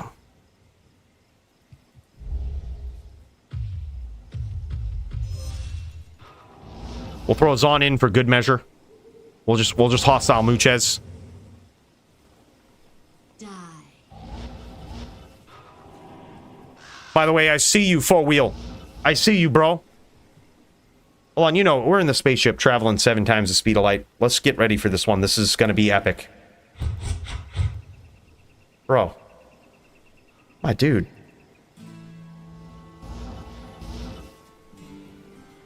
Four-wheel sometimes it takes a while for the notifications to pop up. You know how it is traveling 7 times the speed of light. You do it, you know, we do it all the time. But bro, I can't thank you enough for that 10 spot. It's gonna come through here eventually. And I can only assume the wrecked emoji that you sent was for all of my opponents. Yeah, it's rough. It's rough for them whenever they step up against Cooley in the Moor. But bro, look, in all seriousness, I want to thank you for that. That's super generous of you, brother. Really appreciate it. Merry Christmas to you and big cheers. Let's friggin' get it. You heard Thomas. You heard the man. Let YouTube know that this is the best Diablo 2 PvP. Likely in all of the world. Oh my god, we just get fucking 2-tapped. We just get 2-tapped.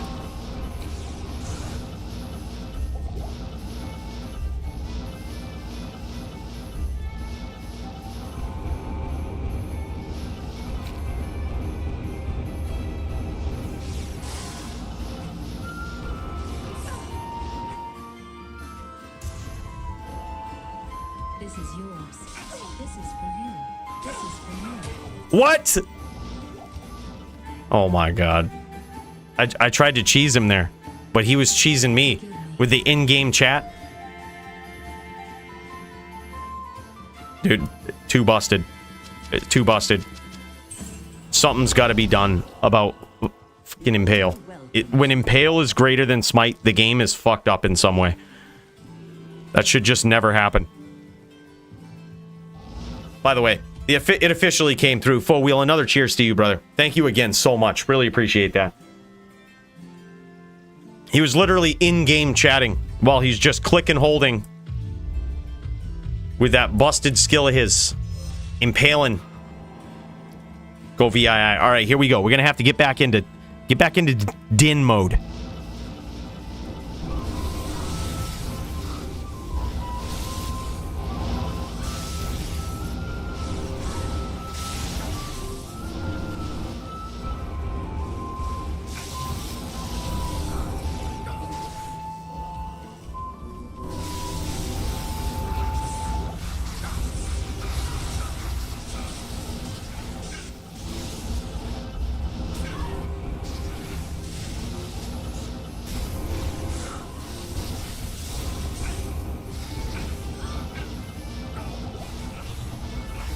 God, I hate Mind Blast so much.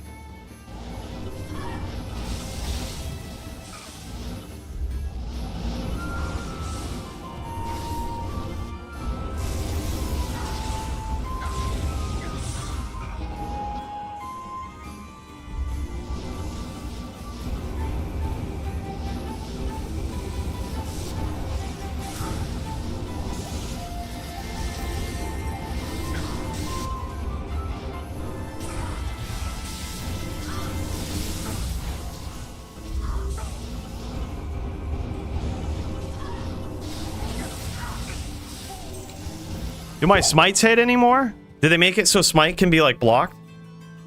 GG. I mean, granted, let's be real, those were horrible locks. Like, I had a couple of times that I had a good opportunity. But what the fuck? This is why I hate Smiter, bro. Wrecked indeed. Wrecked hard. Bro, look. Listen, Kyle. That wasn't... There was no quill rat, alright? That's the definition of wrecked. If anybody had like a clip of that ever happening to someone, that is true wrecked, all right? That is true wrecked. Cheers to you, Kyle. Thank you so much, brother. You're too kind, too generous, this guy. Yes. Wow.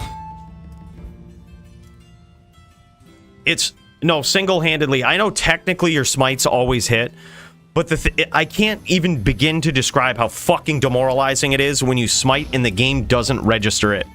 Like, it technically hit, but you won't see it for like another 5 minutes. Like, so you don't really know what they're at. Like, you don't really know if you can FOH finish. Alright, go VII. This is actually good. I'm getting tilted on this matchup, but it just means it's good. I need to practice it. VII is actually a very good sin, too. He's very aggressive. He's got some good angles. This is good practice against, you know, for VT versus an actual Sin.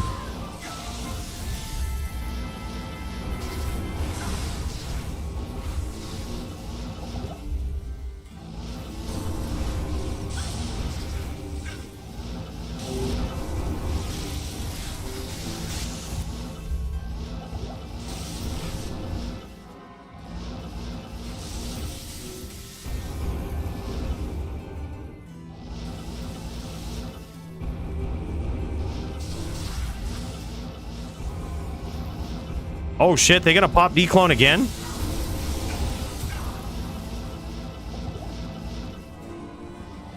Maybe we could P8 him again and get another shit ass Annie.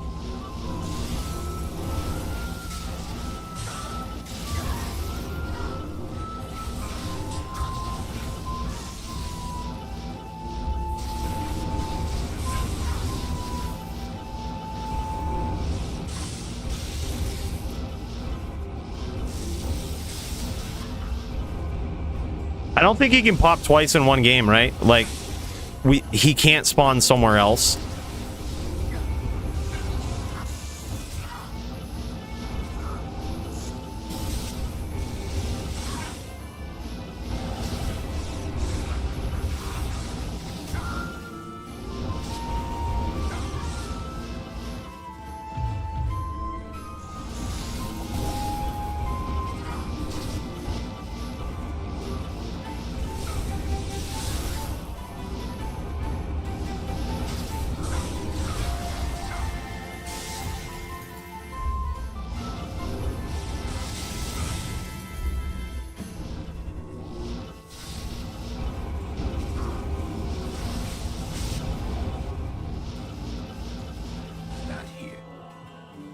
Finally, the FOH hits. By the way, he was 1 for the last 700 FOHs.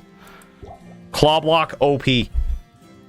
700. It might have been 698. What can I do for you?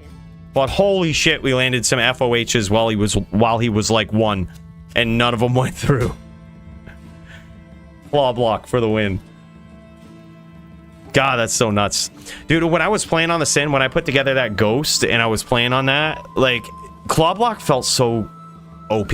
Even just on that, I was like, I actually was deciding whether or not I wanted to get out of the way of a hammer field at one point. I was like, I found myself being like, nah, I'll just roll the dice. Like, you know, half the time it worked out. Like, that skill is so nasty. It's so OP. So crazy.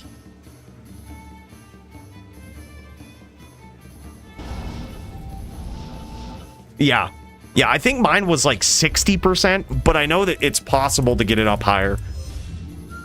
I know some people go to 61. I've heard like Bowie's Sin, back when he had the spider Sin, he would get it up to 63. It's stupid. That's almost like max block, but you have full offense. It's so nuts. So nuts.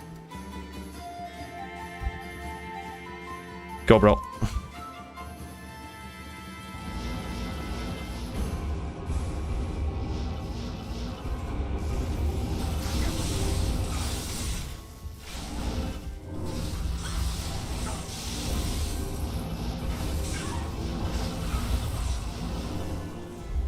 Good traps.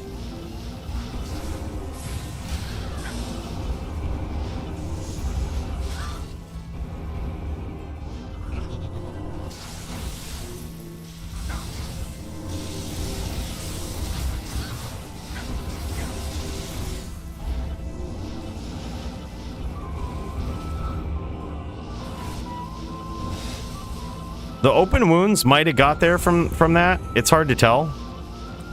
He might be low, though. Nope. Not low at all. We can't get Mind Blast PK'd, but we can still get Trap PK'd and Shadow Bay PK'd.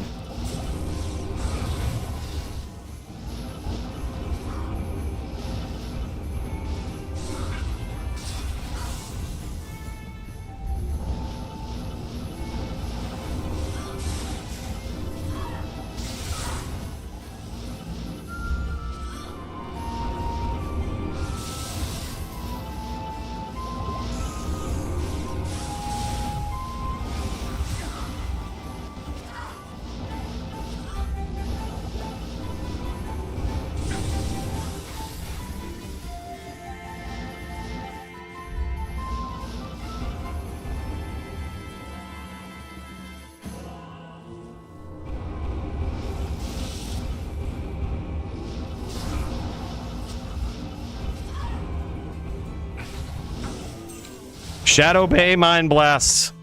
That was basically a Shadow Bay PK. We had the telly out, but Shadow Bay cost us recovery frames, which got the trap in there.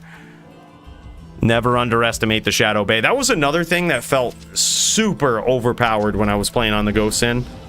It was like I wasn't really that good at grabbing name locks, but it didn't actually matter because we were playing teams and all I needed to do was swirly my opponents, which, you know, just means stun them with Mind Blast once, and Shadow Bay took care of it 99% of the time.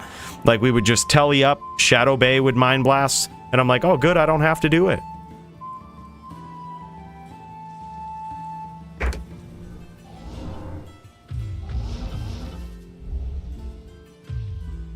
Yeah, it's a skill issue, Go Gators. I've actually designed the entire character to do more damage with FOH because I recognize the skill issue.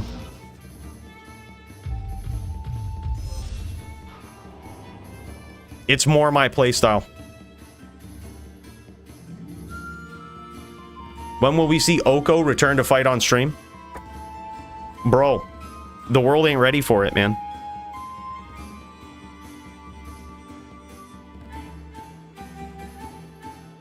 Since they reworked the IAS on Sin, do you need all the IAS on one claw now, or can you use two claws with IAS that add both to it? No, you can for Whirlwind, but they didn't affect trap laying speed at all.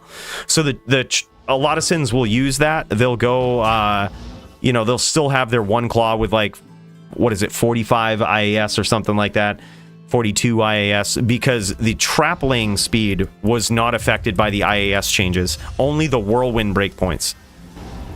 And some other things, I guess, too. But the trap laying speed is not affected, so Sins will typically still be built the same. Yeah. Yeah, that's honestly why I Go Gators. I'm playing VT right now, because I need to force myself into that, but as part of the skill issue, I also know that I need something that I can lates with, like FOH, right? Like, otherwise, it's so demoralizing. Like, I'll eventually restat this guy to be full VT. But for right now, I need a way to, like, stay on the outside until I get better at grabbing the name locks. Like, until I get better at the aggression. And, like, I hate... It's so bad to practice versus a Sin with that, because, like, you're getting Mind Blasted out of your locks half the time.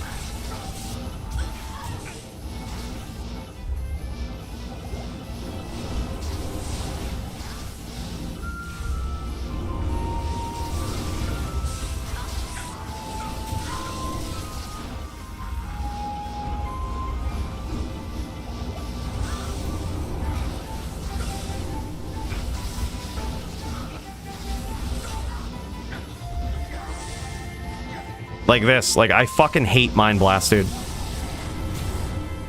It's... Like, even with the FHR changes, it's so demoralizing to play against. Like, in such a teleport-heavy match, like, it's so demoralizing.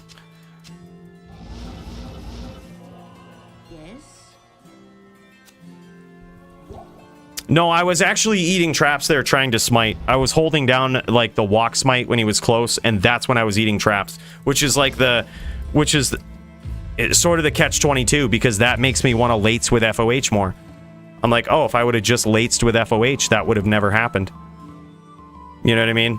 Like, the times I was getting hit with those was when I was trying to get the name lock, or I was trying to walk up, like, I had the name lock and I was walking up. That's when I would eat traps. Like, there was a couple of decent chains I got there, but also VII is just a good Sin. Like, he's a very good Sin, very quick. He's good to practice against for sure.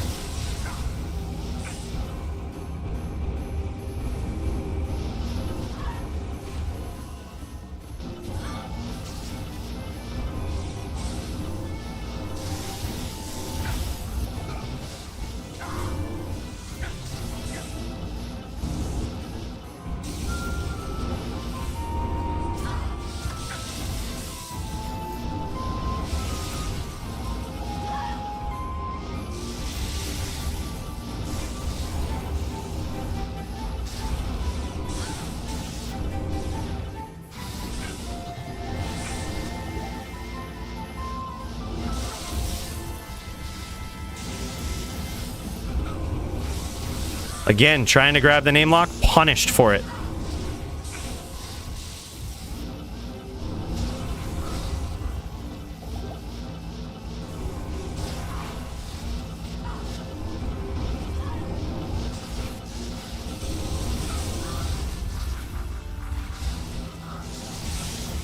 Chain, and you get mind blasted out of it.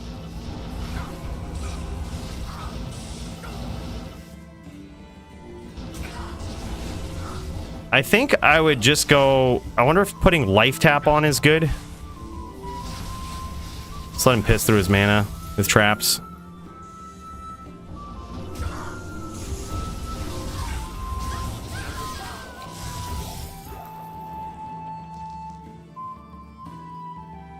Yeah, I have no idea.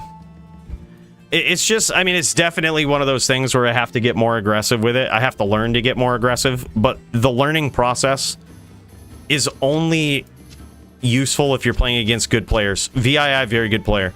Like, he's a very good Sin. And, like, so you kind of need to get frustrated with it to get any better. And, like, force yourself into those spots. But also, you need to know, like, it's sort of like this slow crawl process, especially if you have a playstyle like mine, which is typically more defensive, and that's no secret.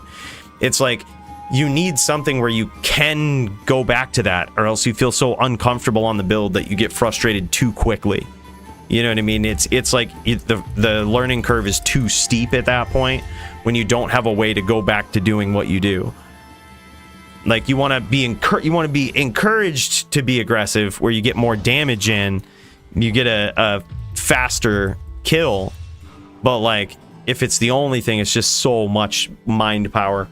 FOH plus teleport off screen plus smite still work?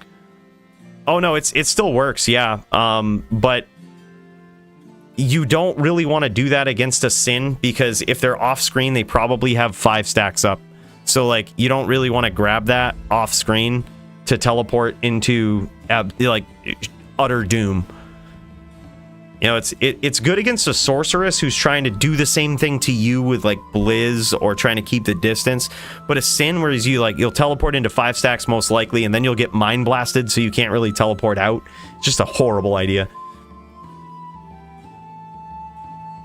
Yeah, and combo is certainly something I will not be practicing against a Sin. I don't think it's very effective against a Sin because of just Shadow Bay, Mind Blast. Like, it's not a good place to really practice the combo, because it's not like any other character you'll duel learning the combo. Like, it will not feel right. Like, it will be... It's just ass. It's literal ass duel for doing anything technical because of Mind Blast. Because they come on... You see how he's just holding down Mind Blast like this?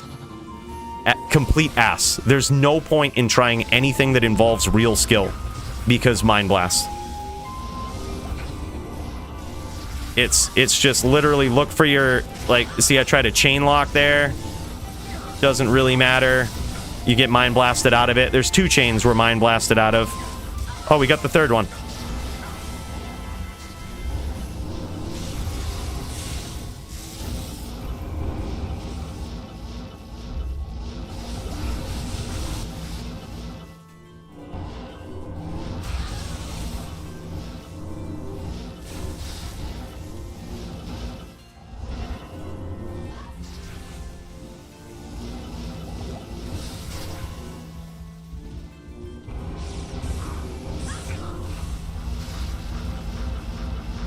Are you seeing this right now? Yeah, perpetual Mind Blast lock is still a fucking thing.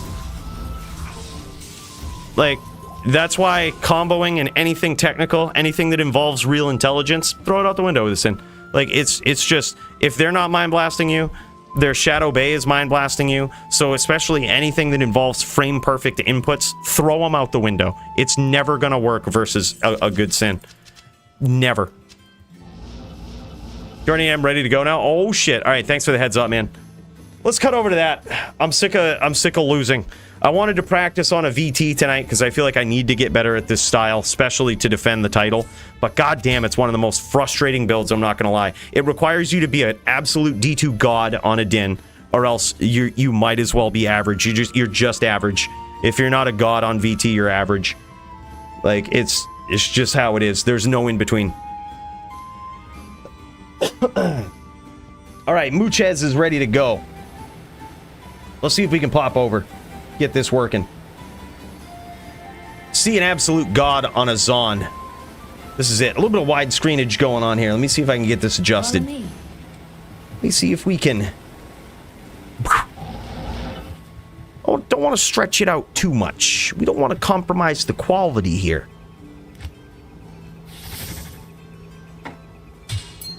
I would completely disagree, Duke. It's not ever easy in any sense of the word. VT and easy do not belong in the same sentence.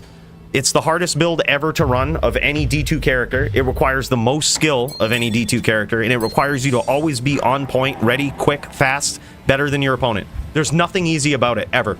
Like, even if you get it, even if you get the locks, even if your locks become muscle memory, well then, you better be quick. You better know how to chase your opponent. You better be CT aggroing your opponent. It's never easy. It is like the antithesis of easy. It's the hardest build in Diablo 2 ever to run. Is like VT at the top level. It's just god tier level skill you need on it. It's so tough, dude. I've been trying for like the last 5 years to master this thing, and I've only marginally gotten better, and I'm happy for marginally getting better. But goddamn, dude, like it's not an easy character.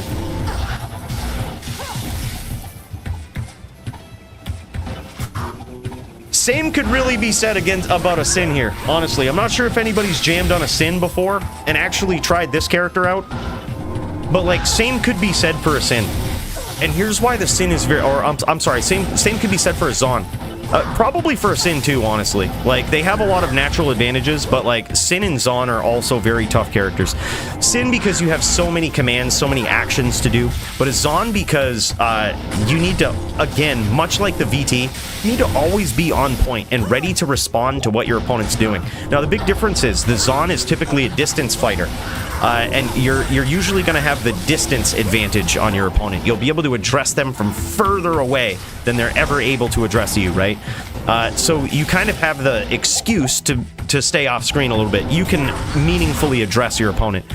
But the real challenge comes is what happens when they close the distance. Do you know how to deal with that? Do you know how to swap to jabs? Do you know how to protect yourself while still mounting an offense?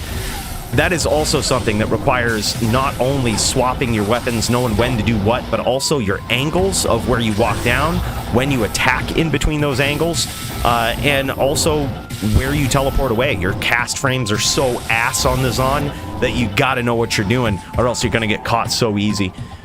Sin, just because of how many skills you actually have. Building them is one thing. That's like, it's probably, Sin is one of the most complicated and less intuitive characters to build. But it's also pretty difficult to play because all of the skills that you have to balance, all of the things that you have to keep up, the Shadow Bay, knowing how to CT cast the traps, knowing how to aggress with those traps, you know, knowing how to stay inside those traps when your opponent makes a mistake while still mounting an offense and being evasive. Very tough. H10 is toughest char to be top level. That might be, there might be some facts to that. It comes into the same argument, is that a lot of it comes down to comboing, you know, a lot of times. The only reason I would disagree with that and still go with VT is because there's never a time when the VT can't be aggressive. Like, there are bad matchups that an H10 has, but they can kind of lates. Like, so for example, their bad matchup is the Druid, and you know, granted, it's not an easy matchup for them. It's not an easy matchup for the Druid if the H10 knows what they're doing, but they don't have to be aggressive. They just have to stay in a hammer field. But for a lot of other matchups, yes, they would have to be aggressive, with only the slight advantage going to VT, with having to aggress nearly 100% of the time. Yeah. Depth the wildest, toughest, yeah. Yeah, Joby's good on a lot of dins, dude. H-din included, man. He's very good. Ooh, nice arrows there from Muchez. Muchez trying to stay alive here. He's got a very early lead with a lot of damage on his opponent. But now it comes down to finishing. He's got to finish him. And with Claw Block, with Shadow Bay, with all of these pets just blocking the damage, it's actually pretty tough. Like, you have to be very careful, especially when you've got a Sin that's doing exactly this, right? They're pushing the pressure with the traps from the outside, forcing you to move, making it so you can't just post up and start shooting arrows. It's very good gameplay here from both players. This is Muchez versus Gertie. Now, this is arguably the match I'm looking forward to the most in this entire DFC right here. These guys both are very underrated duelers. I think that many people have underestimated the sheer skill of both of these players. The sheer skill, the sheer builds, the understanding that they have of their character, their ability to adapt. Look at this. Gertie has been at basically one life for probably a minute or two now, and he's staying alive. He's really making it tough for Muchez to get in here and finish. And he's slowly working him down. Gertie not running claws? Yeah, if he's going with a max block setup, I gotta say it's probably a good choice. We recently changed some rules regarding the Sin, making it so that they can have max block in these matchups. It never used to be a thing because the Sin was so OP, but as soon as we changed that rule, dude, Sins just started coming back in mass in the DFC. Hey, more power to them. I think the Sorb rules that currently exist make it so that it's probably fair enough with the Sin now. They can fully block with 75% block on a shield against a Zon, which is good because they're practically dead otherwise. You go dual claw, you're probably not winning that. Strafe alone is probably good enough to take you out if you don't know what you're doing. But also it's just so demoralizing fighting against massive multi-shots from the outside, trying to get in and fight at mid-range, forcing your opponent to move. It's really tough. This makes it a fair duel, I think. As you can see with Gertie just next leveling it here. Just really getting in and really making Muchez very frustrated. Also, the fact that Zons have, in this particular matchup against Sins with 75 block, they have their Impale, right? And we've seen how powerful that can be. You can get right through that block and deal that damage if needed. By the way, what's up, Doombringer?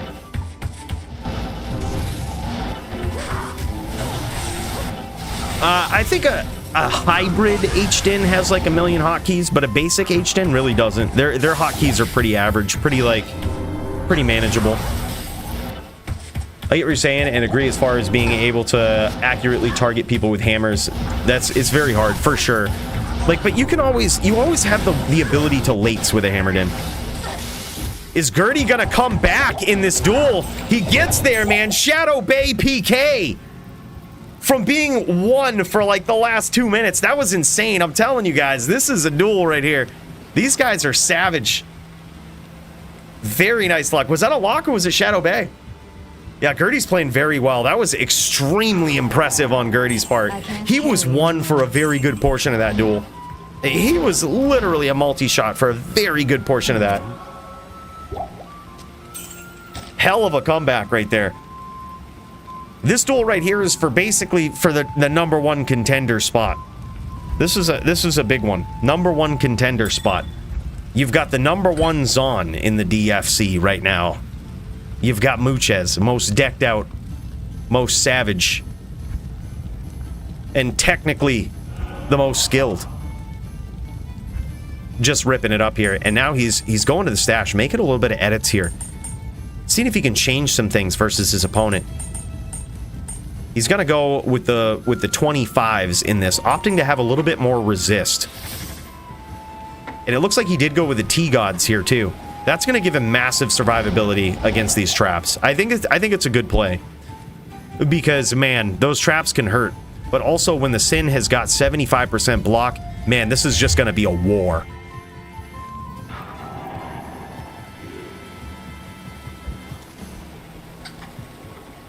Yeah, extremely good. Gertie is really good, man. We saw him last week, just in fucking around and just like playing some, some pub duels with everybody. We saw Gertie on a din, and I gotta say, I was very impressed. Like you can tell this dude's been chilling with Marvel. These guys have drank some virtual beers together, because this guy plays just like him. Like you can tell it's not quite Marvel. But it's like, I literally for a second thought I was dueling Marvel. I was like, is this Marvel on Gertie's account? I went complete elite, and I was just like, this guy's multi in it. This guy's got a multi. I ain't dueling this. I'm telling you, man, Gertie's really good, not just on the Sin, but the dude's got Din skills too. So now if you apply that level of understanding and realize that Gertie's main class that he has risen up the ranks in the DFC with is the Sin, you can kind of put 2 and 2 together here, and you can see this guy is not your average Sin. He's on a different level. He's got those skills, man. He's got those angles. He's got just the ability to adapt his character when needed. The knowledge and know-how. Very good Sin player. I knew this was going to be a good duel, man. That one was close. All right, these guys going into round 2.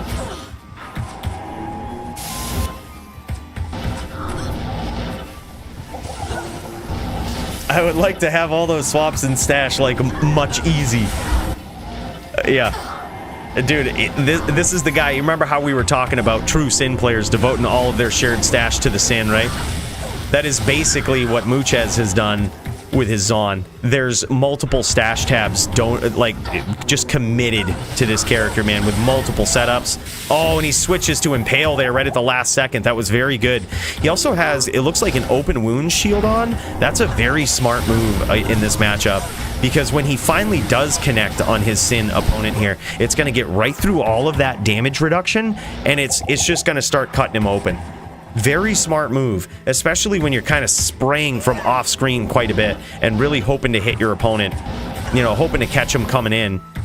It's very smart. It's going to whittle him down. It's going to allow him to play a little bit of Telly Boas on here until his opponent can close the distance.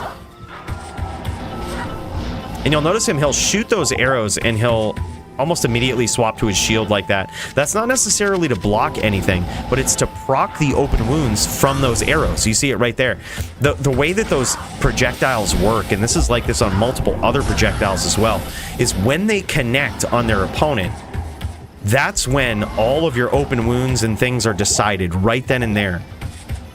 Which works differently, come to find out, than Critical Strike. We found out through some trial and error that Critical Strike is decided when your attack goes off. It's decided if it's a critical strike or not, which is very interesting. That's something I didn't know, but it's something that can easily be seen from a throw barb, because you can see it on your throw mastery. When you get a crit, it will replenish your ethereal jab or your jab that you have, and you can just sit there and throw at air and see the crits go off. So crit is decided on shot, but open wounds and crushing blow are decided on hit.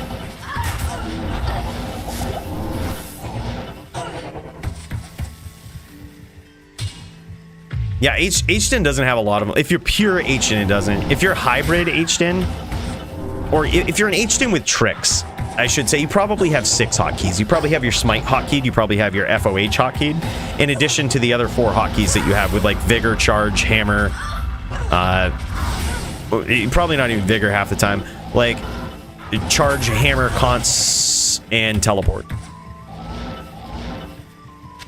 Like, if you got tricks, you might have Smite, FOH, maybe another Aura, but still 7 hotkeys is very manageable. I feel like 8 is average, and H-Din might have, like, pure H-Din might have far below average hotkeys.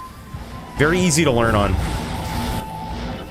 but super difficult to master. Yeah, H-Din can use throw. They can use throw locks. You see that a lot with pure H-Dins. They'll use that throw lock to kind of keep the sneaky lock from off screen. They'll usually use that instead of Smite too. Unless you get a real tricky H-Din that's using the Smite FOH Telly Stomp combo along with the throw lock. Well, yeah.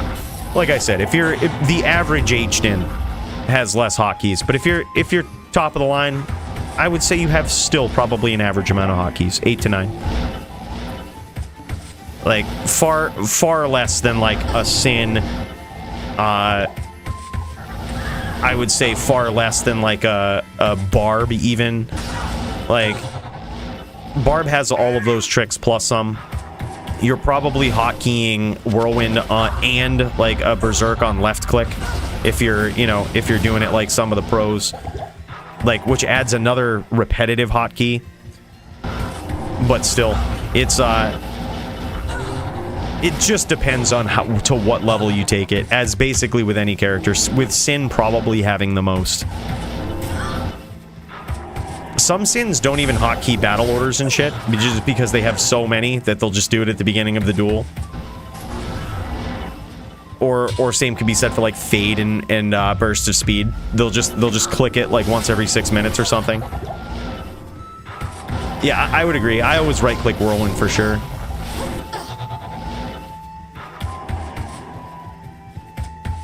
Oh, so that's a mage, Charles. That's a mage. I feel like if you put points into conviction, you're probably a mage.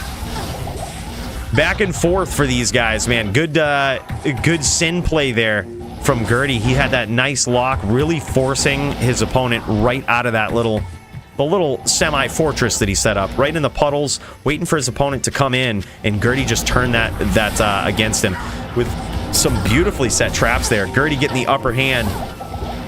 Muchez unable to deal any significant damage so far, unable to cut his opponent open with that open wounds. There he goes. He might have got it there, though. He at least got something. He at least got a hit. It's hard to tell if he had the open wounds up, though.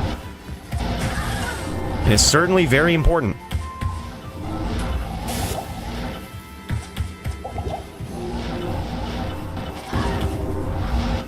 Here's a question I don't know the answer to. Can Clawblock block Impale? Or is that always hit even through Clawblock? Yeah, IZX for BC Bow. But when you go mage, got to make the changes. Does desync still work? Desync still works sporadically. Nice open wounds there. He did get some damage in, Muchez. Wasn't much, but he's pinging it down. Some nice locks from Gertie.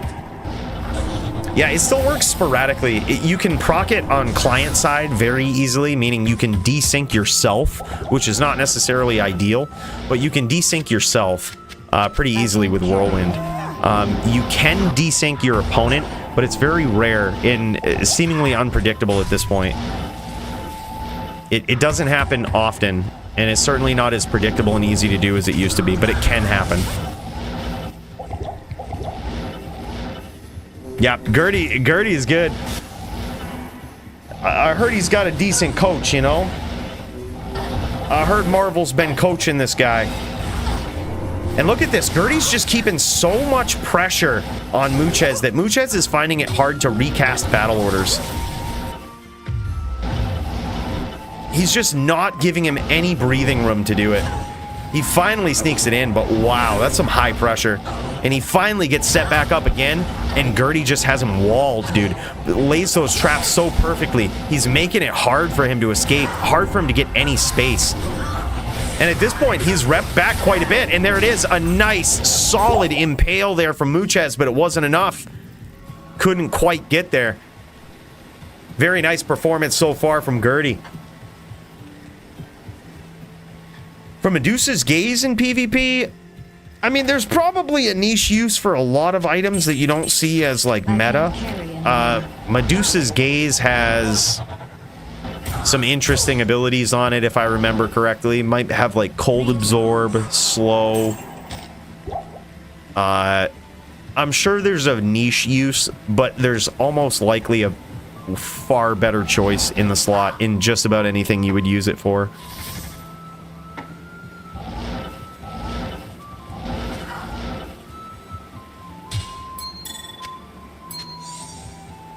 Well, technically in the DFC, you can have a lot of slow. I think you can have 25% slow in the DFC, and that's to encourage the use of items like Astrion's Iron Ward and, you know, Medusa's Gaze, I think, if that has slow. Like, just weird shit like that that you don't typically see that make you make choices, make sacrifices, right? Or even Kleeglaws. You usually don't see that at the highest level of play. Usually. Especially where his knockback is kind of different in D2R now. It doesn't necessarily work like it used to. And by the way, Sean, my dude, I see you, bro. We're going to have to go back to the station for this one. Right after this round. This is getting intense. These guys just going toe-to-toe at this point. And now Muchez having no qualms about staying up close here. This could be good, could be bad. It all depends on how easily he can get on the inside versus Gertie, but he's certainly having some trouble here. Gertie keeping that constant pressure down with that Mind Blast, playing very well. the middle of the action. Let's head back to the spaceship here. We'll check back in a few seconds. I just want to give a special cheers to Sean Kemp. Who knows how long it's going to take up here in the spaceship. There it is. There it is. Hold on, let's hear it. Chuck Norris can divide by 0. Cooley taught him how. You're goddamn right. Sean, thank you so much. That's his first ever super chat on a live stream. Bro, big cheers to you for that. Thank you so much for the support. Means a lot, brother. And back to the action. We now have Muchez at just above half life. Question is, how close is Gertie? How far down is he? How much damage has Muchez scored? It's got to be very demoralizing. Got to be extremely demoralizing. Nice job keeping that Mind Blast lock up. Now he's going to be looking for the angle. He's going to be coming in. And Muchez wisely just taking this time, noticing that there's not a lot of pressure on him, to recast battle orders, knowing that he might not ever get such a golden opportunity again. That was a beautiful play. Smoking Wahid right now. Look, how dare you treat an Act 2 mercenary like that? He's a good dude. Don't smoke him so much, dude. Give him a break. Yeah, Gertie is playing extremely well, avoiding the multi, but also setting those nasty traps like that, waiting for his opponent to kind of post up, right? To choose a spot and to be like, all right, I'm going to shoot you from here. I'm going to set up. This is where I'm going to post up. And before you know it, Gertie has got so many traps laid around him, and he approaches him from angles that, you know, it's just very sneaky. He even is, you can see him setting traps on the outside, anticipating that it's likely that Muchez will try to run away when he gets up close, and there's traps sitting there waiting right for him, and he gets in close using the Fire Blast and everything. This is why Muchez switched to those 25s that he's got in his stash. 20 life, 5 all-res small charms. He's seeing that Fire Blast coming for him now too, and this is certainly something that is very hard for the Zon to balance. You've got lightning damage that you've got to deal with, but you've also got fire damage. You've got that constant harassing Mind Blast, always proccing that dodge, avoid, evade, stunning on top of that. Man, it's insane. Yes? He says Max Block hella gay. He's not a fan. Gertie agrees. He says if Walk's on, I wouldn't. Offering to make an interesting trade here. Yeah, I think it's a fair point. Fair point. Like, but then again, with the way Gertie's playing, do you want to be playing a walk-on with that? That's a tough one. Yeah, I think he just needs to go open wounds till he's on. Like, as frustrating as it would be, like, I think that's how he needs to ping him down. But the thing is, he also needs to land constant damage versus Gertie, because as we've seen in other rounds, if he's not consistent at landing that damage and keeping it up, like keeping that open wounds up on him, if he can't do it consistently over the course of a longer duel, Gertie will rep a lot of that life back. Gertie's got a very good setup for Muchez here, really putting Muchez to the test. But now Muchez looking to get in there with that Impale. I gotta say I love it, but he does end up eating a lot of lightning trap damage for his troubles. Yeah, could also go Mega Poison. That's also a thing. Bro, if it was me, you know that's what I would be doing. Mega Poison. Big hits from Muchez. He certainly won that exchange.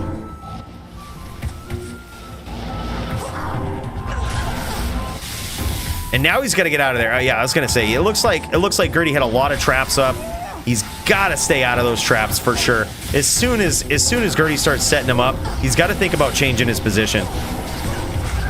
And there they are. Now Gertie just happy to stay in those traps and even pressure him from up close. I love that Muchez is looking for these impales though. Good hits there from Muchez.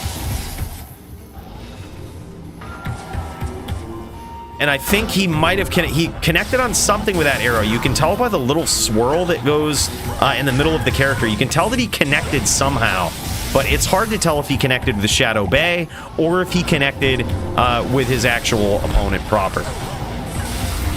But if he did, he certainly had his shield out. So that open wound could have procced, but it doesn't look like he connected on him. Good hit there again from Muchez. Nice jab. And there it is. Gertie gets in there, man, and finishes the round. Holy hell. This looks demoralizing. And that's how you know you're playing against a good player, man. Gertie been known to do this to people, but so has Muchez. Both of these guys, you're seeing some of the top tier play right here with people that are not only underestimated, but are secret savage duelers. Both of these guys, Muchez and Gertie. These guys are the new school, man.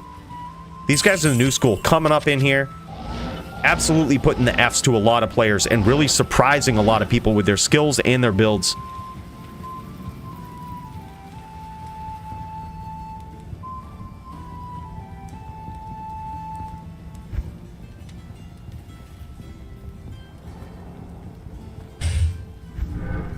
Not Coolio Low is just trolling Marvel. He's a professional troll. We pay him a lot to be the professional troll in chat. Yeah. He also said the sin was late sync. Professional troll. Profesh. It's a high level shit. Yeah. Yeah. Bro, we're still waiting on the Coolio Low versus Brandel for 6K. 6K no risk. Bro, that is the... But would he be a professional troll if he didn't dodge a fight like that and say that it wasn't worth his time? Come on. That's staying true to character right there. Dodging that, staying true to character. Like, that's kind of respectable. Like, nah, man. Just imagine that's like 100K on the line. Nah, dude, that ain't worth my time. I got better shit to do. Bro, good duels, man. Holy shit. Two of the most underestimated duelers in the DFC finally meet up. Are you surprised that it looked demoralizing? Both of those guys, absolute savage duelers. I honestly didn't expect it. I thought that the Gertie hype train would be shut down by Muchez. But it looks like the champ is gonna have to do it. Alright, the champ gonna have to show him how it's done.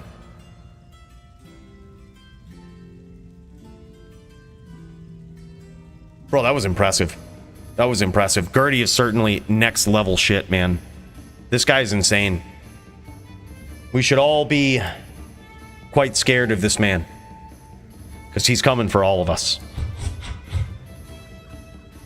Absolutely insane. Let's get that down for Fight of the Night for sure. Gertie versus Muchez. Very good, man. It's certainly one of those distance duels, and you might look at that and be like, oh man, it's one of those duels that happens at a distance, but so much technicality is going on in that it's impressive, man.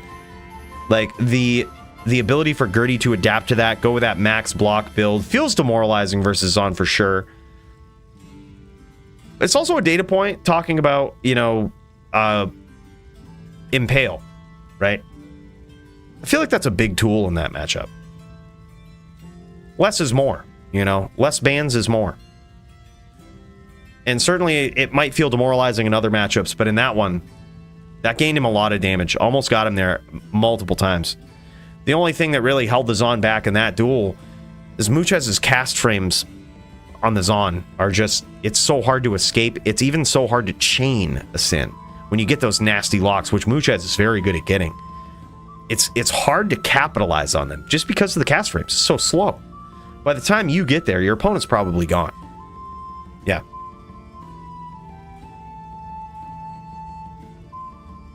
Right. Yeah, very few opportunities to give him that impale for sure.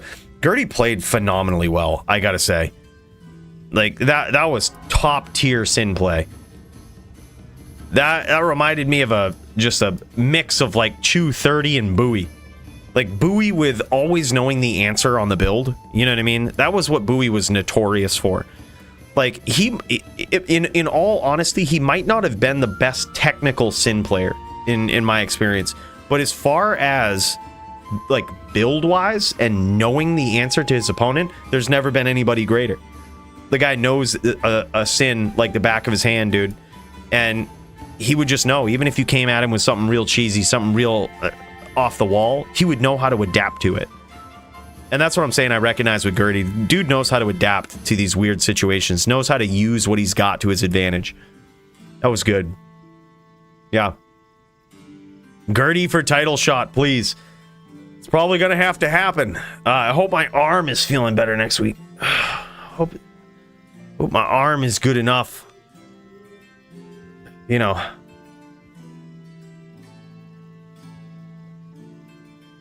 Was direct stomp FB? Yeah, that's nuts. Yeah, Large Marge, just jump into the Discord, bro. We post the matches. Usually every Monday is when the sign up goes on.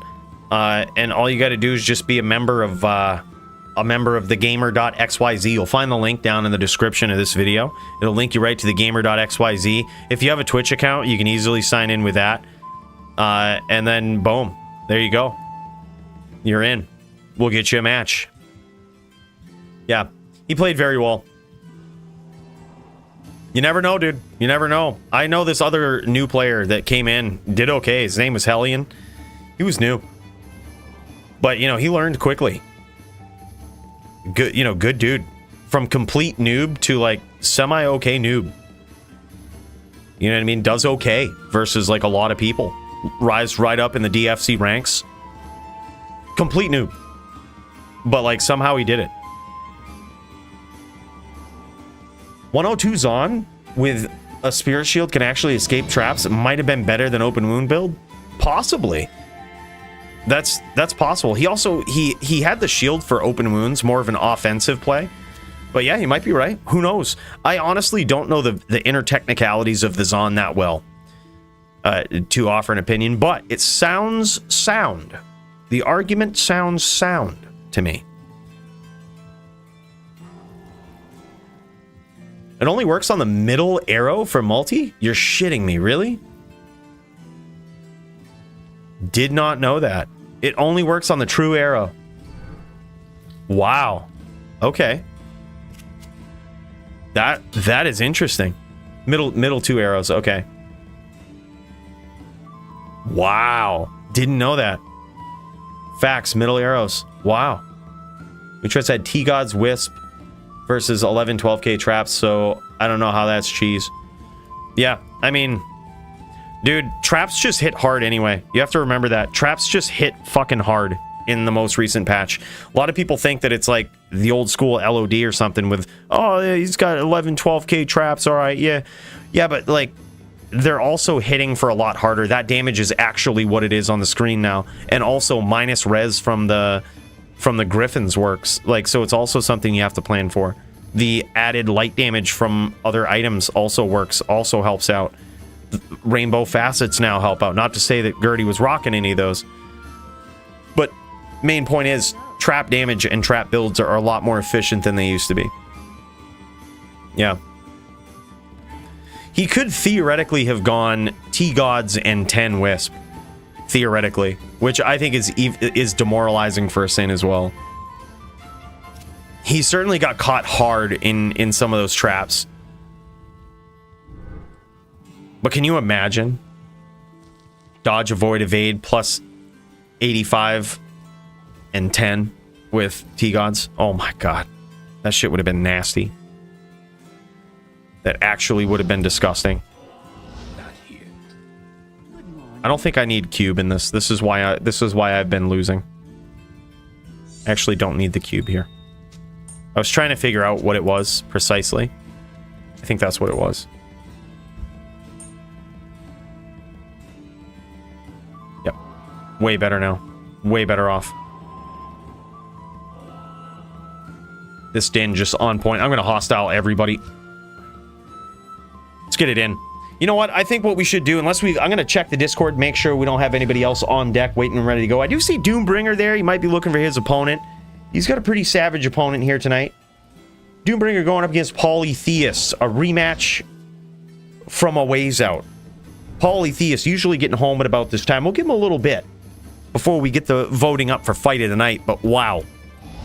There has been some real good fights on the card tonight. Got off to a little bit of a slow start. I was a little worried there for a second. But man, came right out on top. Go Raven. All right, here we go. Fire build. Let's get in the zone.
It was only a matter of time. GG. We don't have our fire set up on, but let's get it on.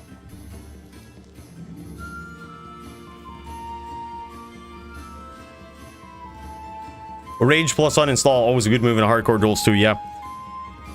Yep, that works. I mean, it works. It solves the problem, right? The problem is the game, not you. It's not a skill issue. It is the game.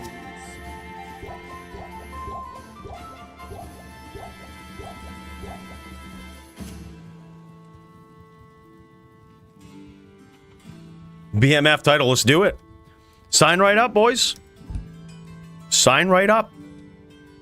We'll get you up in there. All right, here we go. This is 75 casts.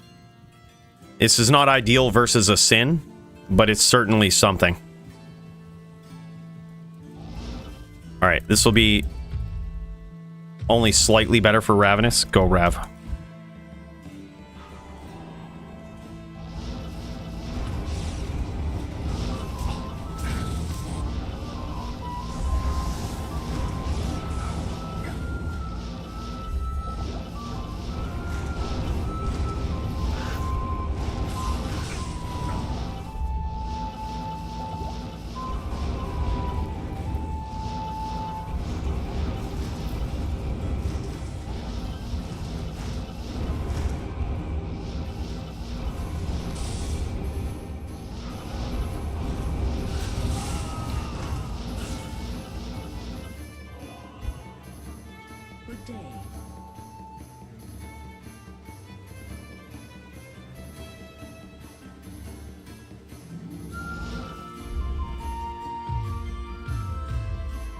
I thought we might be able to get there with FOH through the Cyclone armor. Usually, Shamans don't have a strong Cyclone armor.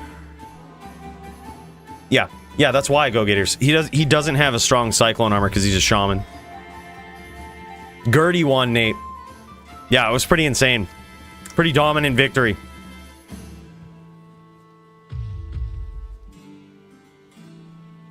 Go, Rav. This is a fun duel, dude. Just getting in there.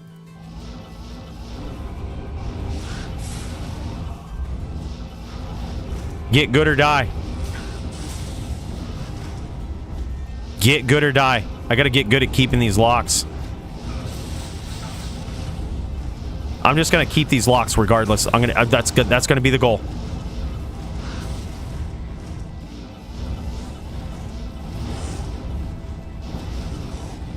Man, I gotta get good.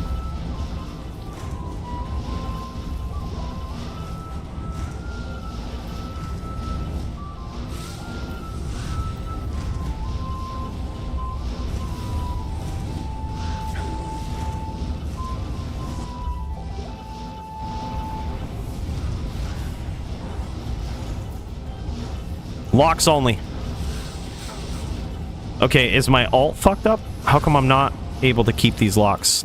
My aim was literally perfect there.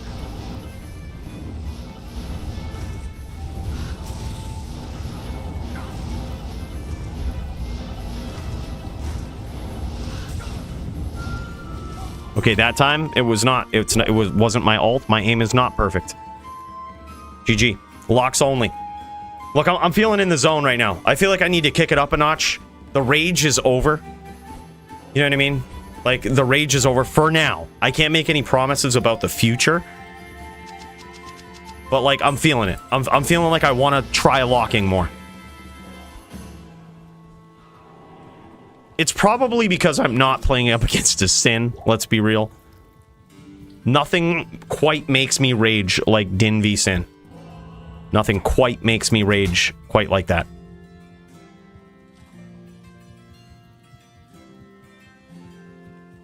Oh yeah, for sure. Yeah, I noticed he was running it, so I started doing the... I started not really feeling bad about cleansing. I was like, yeah, okay. It's like, yeah, alright. Ah, yeah, we probably could. Probably Dungos would be smart.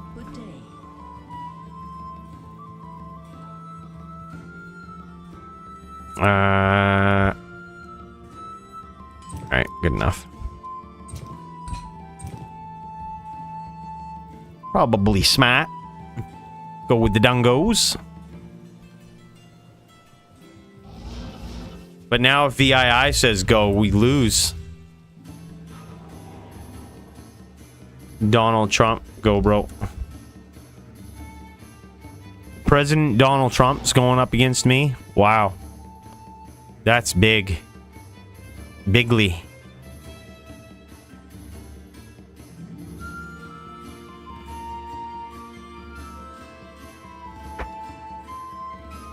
Yep, so there is a command on Twitch, but they don't necessarily work on YouTube. But we have the rules set up. But you can also get them in Discord with,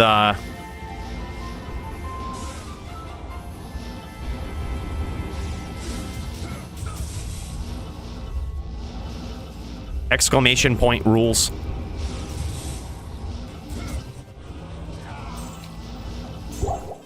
Yeah, that's DFC rules. There's unfortunately other people that put up worse rule sets, but DFC is probably most commonly accepted. But there's also FPK rules that people will sometimes go with, which I think are pretty similar in DFC with like a couple of exceptions.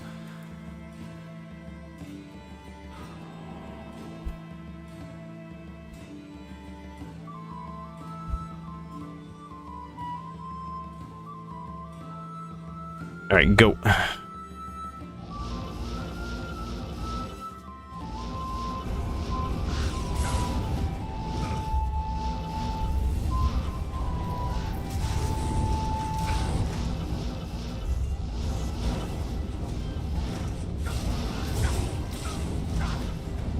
I need to get better at the combo there. I could have had that.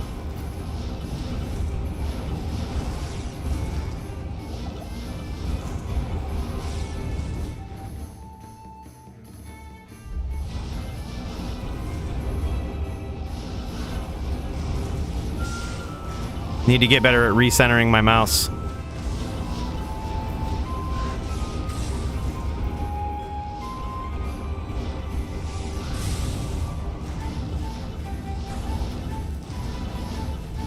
All right, locks only, no FOH.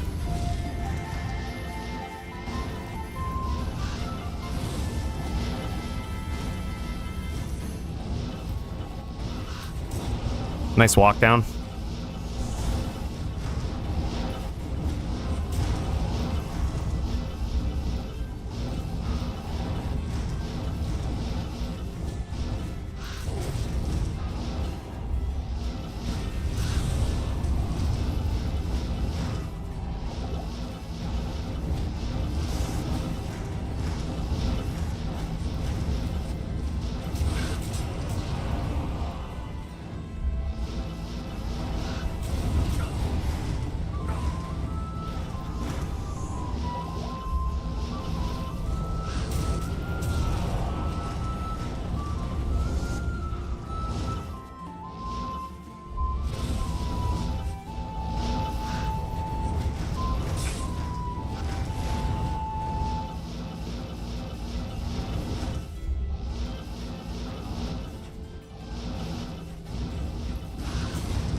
Yeah, I'm really bad at recentering the cursor. This is what I need practice with. It's something that you'll never get good at going up against a Sin. I think that literally made me worse. Like, it actually, going up against a Sin for so long actually made my style worse. Because now I'm, like, unable to center my cursor. Because I'm just, like, you know, against the Sin Mind Blast, it's like, you get on screen, it doesn't matter about your locks. There's a 99% chance they're not happening. Just Mind Blasts. Yeah.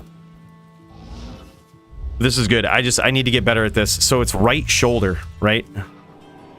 It's right shoulder is where I recenter, or is it waist, chest? I think it's right shoulder. Go Countess. I think it's right shoulder. Blame Chew 30. Yeah, when in doubt, blame Chew. Yeah, that's what it is.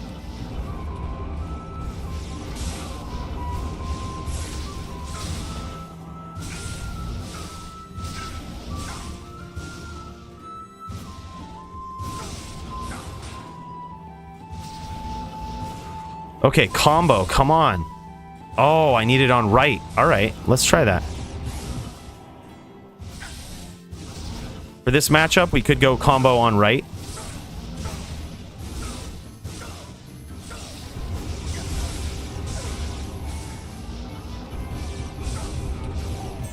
Yeah, I think for this particular matchup, I would go FOH on right.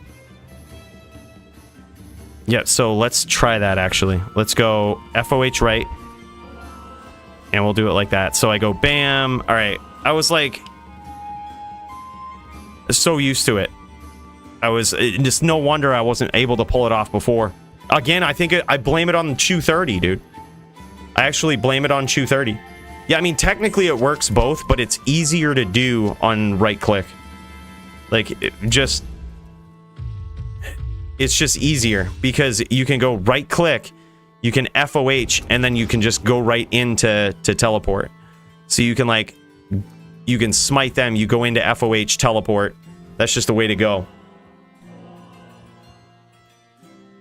Nate Diesel, I see you, bro. As soon as this comes in, we're gonna do a special cheers. All right, go, bro. Let's do it.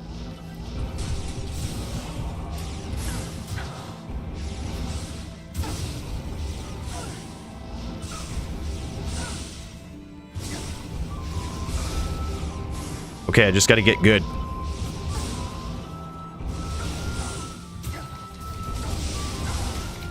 Just gotta get good. At this point now, I just gotta get good. We're fucking getting there, though. FOH on right, bro. I forgot how much I missed it. Whoo! Gas prices are high for our 7.3 turbo diesels. Coolie, cheers, brother. Bro. My guy. Nate Diesel. Big cheers to you, man. Oh, look, we're polishing this one off for you, bro. Thank you so much for that 20 spot, bro.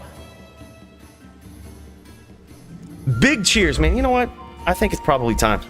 It's probably time going up in the spaceship, traveling 7 times the speed of light, and getting these generous 20 spot donos from Nate. We got to give you a real cheers, man. Filling this thing right up. Thank you so much. They certainly aren't cheap these days. We're in a quiet depression, if you ask me, over here in America and possibly the world.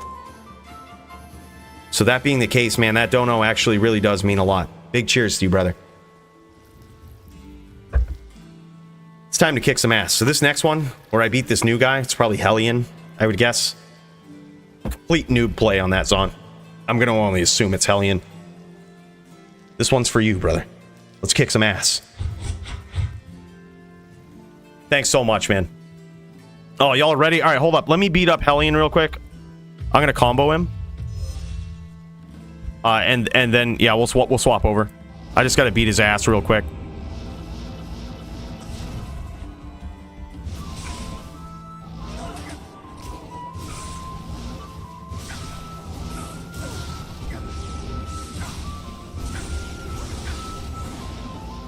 Hold on, I gotta get good.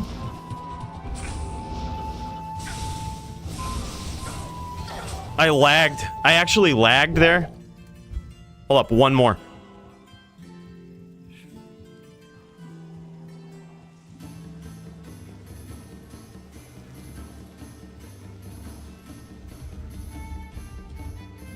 Yeah, def lag. You saw that. You saw that. I was like charging because there was so much lag. Yeah, clearly lag.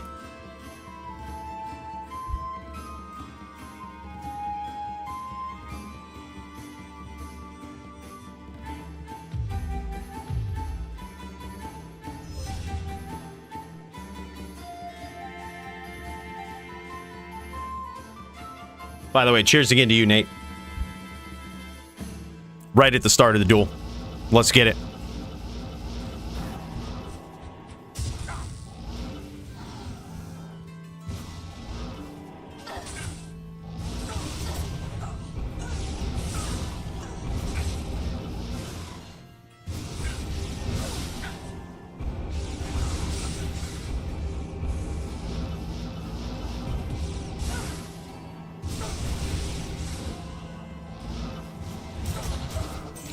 Walk of shame for this guy. Sorry to beat up noob like that, but practicing.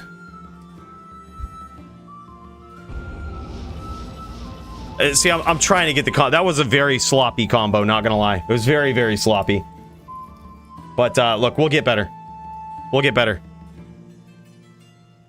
This is going to be Polytheist versus our boy Doombringer. This is going to be the rematch of the century right here. Who's going to win? Who really knows? But all that really matters is we've got two Titans going at it against each other here tonight in what very well could be a real duel. Who's going to win it? We're going to find out here tonight. The final match of the night. Let's get after it.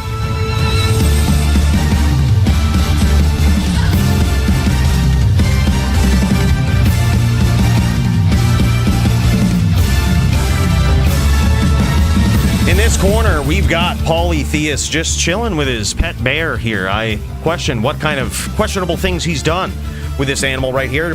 Luckily, it probably happened off screen there while we did that intro. But now he's getting all battle orders up, and he's probably ready to take on his opponent. He's certainly got some new tricks up his sleeve since the last time these guys dueled. Will we be seeing the poison arrow, or are we just going to see the absolute juck savagery that is Polytheist? The absolute constant barrage of Armageddon, Volcano, and even Molten Boulder at very clutch points in time. We're going to find out here tonight. This is very interesting. He's certainly only gotten better since the last time these guys have gone at it. But does he have what it takes to take down the boogeyman of the DFC, Doombringer? Ain't nobody want to go up against this guy. The most savage cold sorceress, hardest hitting, full Vita Blizz that will just literally PvP sunder your resistances away. That's where this guy is at. That's what he's aiming to do. And I'm telling you, as we've seen in the matchup that I was just doing against Ravenous there, very, very nicely built Shaman Druid, you can tell that the Shaman Druids typically don't have as much points to put into Cyclone Armor. So, as much of an asset that Cyclone Armor is in a duel with, like, Windy versus a Cold Sorceress, he's not going to enjoy the same level of comfort in that skill as the Windy counterpart would. So he still very well could get cracked quite hard by a Blizz. And Doombringer is very good at getting those. Very good at setting those traps up as soon as you come in. Looks like Polytheist is ready, anxiously awaiting his opponent. What's going to happen? What a tense duel.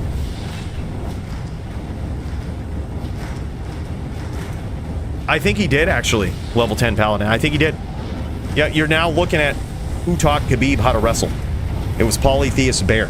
And y'all wonder why Khabib was so good. It's because of this guy. We have Polytheist to thank. So this guy is sort of a legend. Sort of a legend, if I had to put it to words. In a lot of ways.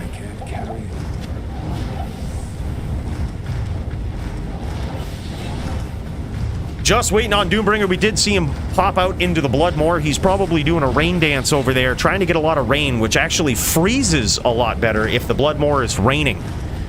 You know, his cold spells freeze a lot quicker. You know, it's in the game. Just I didn't make that up or anything. It's legit. That's legit. But he's doing a rain dance. So if it starts raining in the Bloodmoor, we have Doombringer to blame. Look at this. Polytheist lighting this map on fire. Showing what he's about to do to his opponent. Yeah, that's legit. RNG, right. The rain comes down, the cold spells hurt even more, because nobody likes to be cold and wet. Right? It only works to his advantage. And I can only imagine that's what he's doing out here in the moor, is some sort of rain dance. That, or maybe getting more mana pots out there, which at this point, I think there's plenty. Yes. Yeah, it really does, man. It really does. It's so cool. It's definitely a piano build, if you will. Look at how many hotkeys. He's even got them displayed. Polytheist got them displayed. What does he got? He's got fucking 13, 14 hotkeys. Just quick peek right here. 13, 14 hotkeys. That's insane.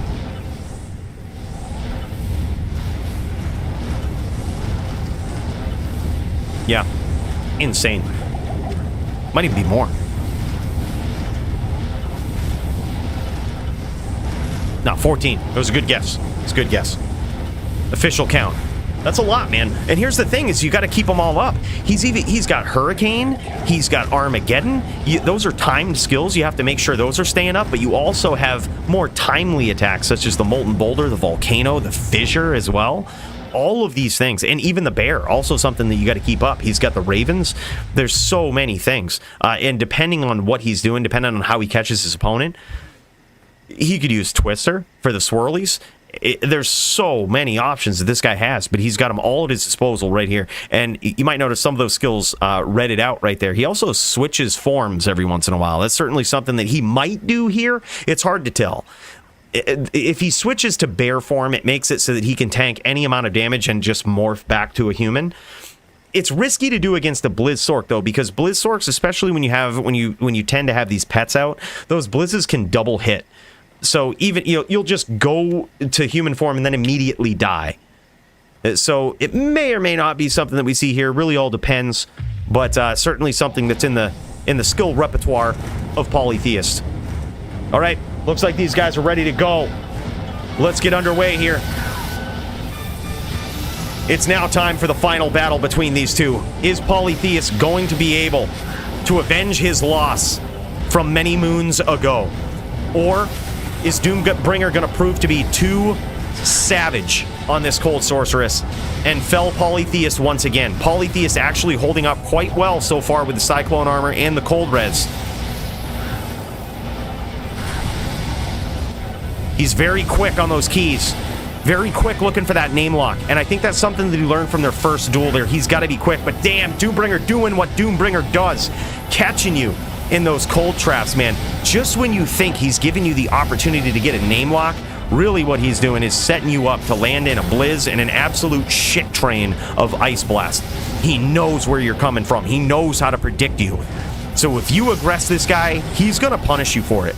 But then if you don't aggress him, this guy is absolutely savage at casting far off-screen blizzes. This guy can off-screen blizz you with the most savage CT casting. He can aggress you from multiple angles if you start backing off a little bit. You start trying to kite him. That's the wrong thing to do. It's really hard to pick a game plan against Doombringer because he's just so savage. He's got the answer for every play style.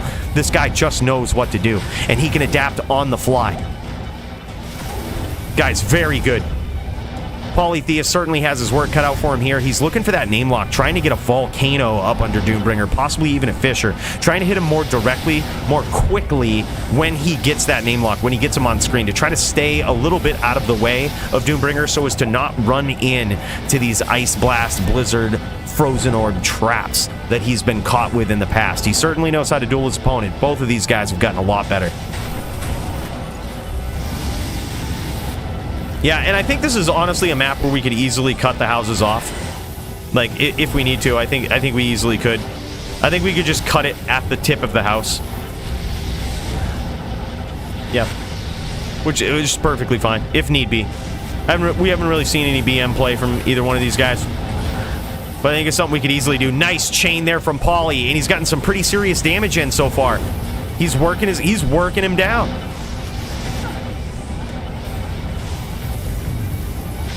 So many hotkeys on the Shaman. And a nice lock there. He knew he had that stomp. Right after that, he knew he was staying right there. Looking for that name lock. Doombringer trying to re-up on the mana.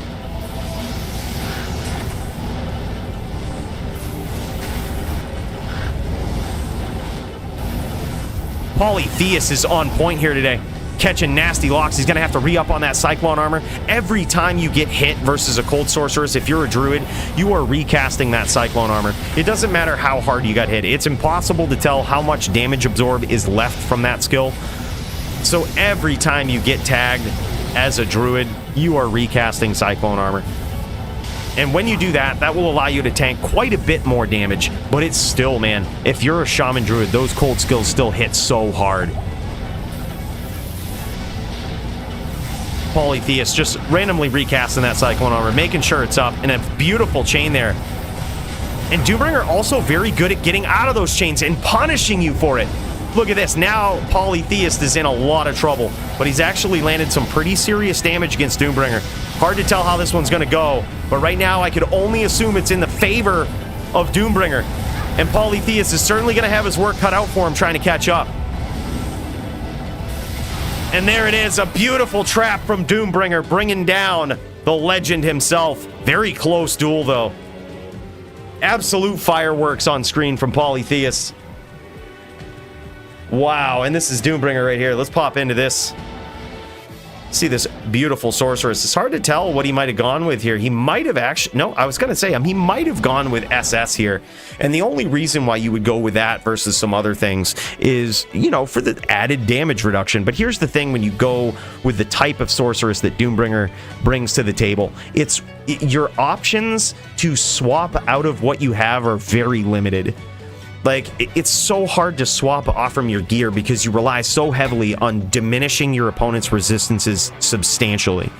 So it limits your options. Do you want to do even less damage just so that you can survive longer? Or do you want to make sure you're keeping your opponent honest and tax them to the max every time? You know, and usually Doombringer opts for the latter. He usually opts to have his, what I call the Sunder gear up, right? Like the gear that just rips away most of his opponent's resistances as efficiently as possible.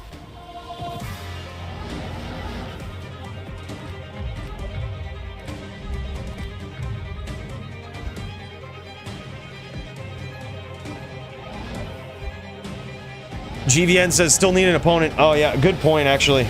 Yo, do we have a... Yo, GVN. Let's do an exhibition match, bro. You and me.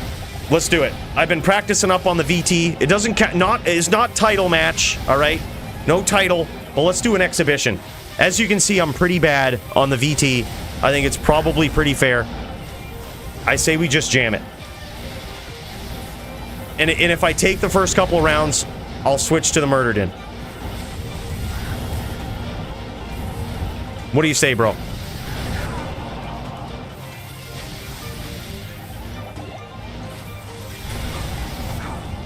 Yeah, we've seen the house in a worse place. You should have seen the house in the Joby versus Doombringer duel. Like, it was so easy to just teleport into, even accidentally. Not to say that all of the teleports in the house were accidental, but it was certainly in a very regrettable spot. Think of it like right on the corner of that path is where the house was. It was just so weird.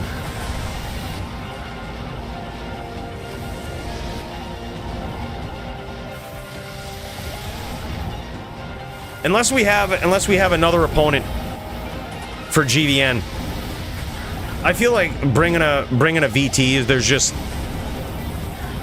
nothing to. There's a lot to gain, but everything to lose in that matchup for GVN, especially when he's, you know, we could also play on the on his server. That might be. I'd be down for that, unless anybody else wants to duel one of the most savage Zons ever. We have seen him duel tonight, but that was a duel from last week. He still needs an opponent for this week. I promised to get him one, but we haven't. We got caught up. We did a lot of cheers tonight. All right, right, GDN. Hansy, I just hide it better, bro. I just hide it better. Oh, all right, will do, dude.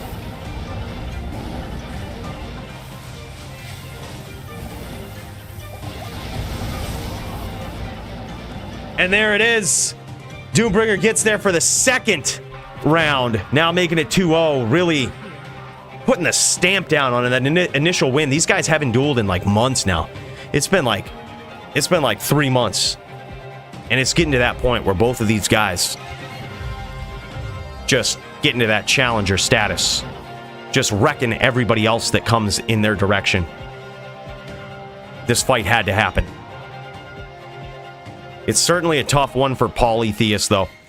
Mainly because with his build, that Cyclone armor is not necessarily as nasty as it is on other Druid builds. Right? So that's the thing. That's the thing. It's not necessarily as nasty. Doesn't prevent as much damage. Let's cut back over to Polytheist here real quick. Let's look at the fireworks.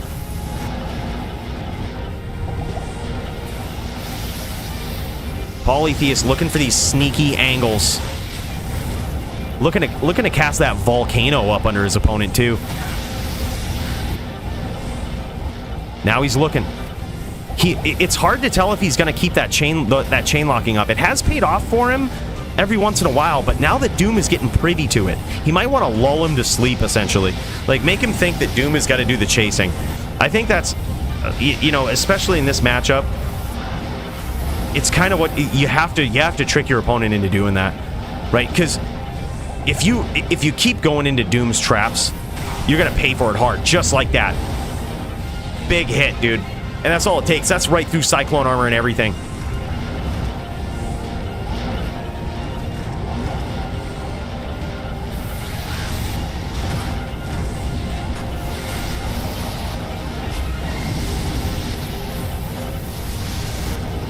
And a nice volcano. That was a very, very good judgment of distance there from Polytheist. Very good judgment of distance. Also realizing his opponent's playstyle. Noticing that he's probably not going to be on screen for long. Right? And he's taking advantage of these opportunities to cast Volcano up under his opponent. Very clutch. And it doesn't appear as though... I don't believe Doombringer has, like, Infernos on. At least I don't think he does. So these volcanoes can actually hurt. Now, granted, fire damage is probably, I would say, the weaker of the two.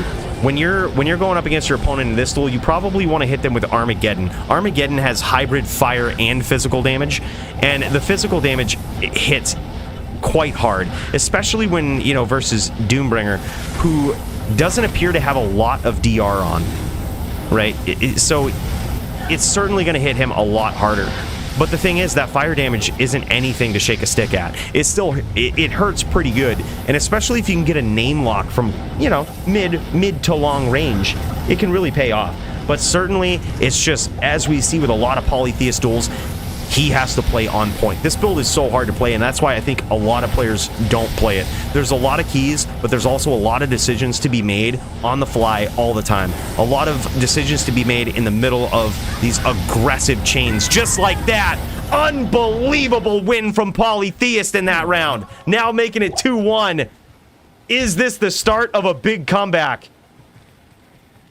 That was incredible. He volcanoed right there, then chose to stomp. And the stomp is very interesting, especially if you know that your opponent doesn't have that blizzard up just waiting for you, because then your bear has the opportunity to get in there and land some damage. And that bear from Polytheist actually hits pretty hard. Big fan of both Poly and Doom. Don't want either one to lose. Yeah, dude, both of these guys are savages. Just like best on their builds, period. And it's not even close. Like, Doombringer is so easily the best cold sorceress you'll ever see. And Polytheist, so easily the best shaman you'll ever see. It's just, and it's not even close for any of these guys. What an epic match. Looks like we will get one more with me versus GVN. That's going to happen next, man. We're gonna put that. We gotta put these pseudo VT skills to the test. Okay, I'm not the best VT out there. I've been getting my ass kicked all night. All right, but I'm gonna be playing on GVN's server. It's gonna be an exhibition match. It will count as a win for GVN if he gets it. It will not count as a win for me if I get it.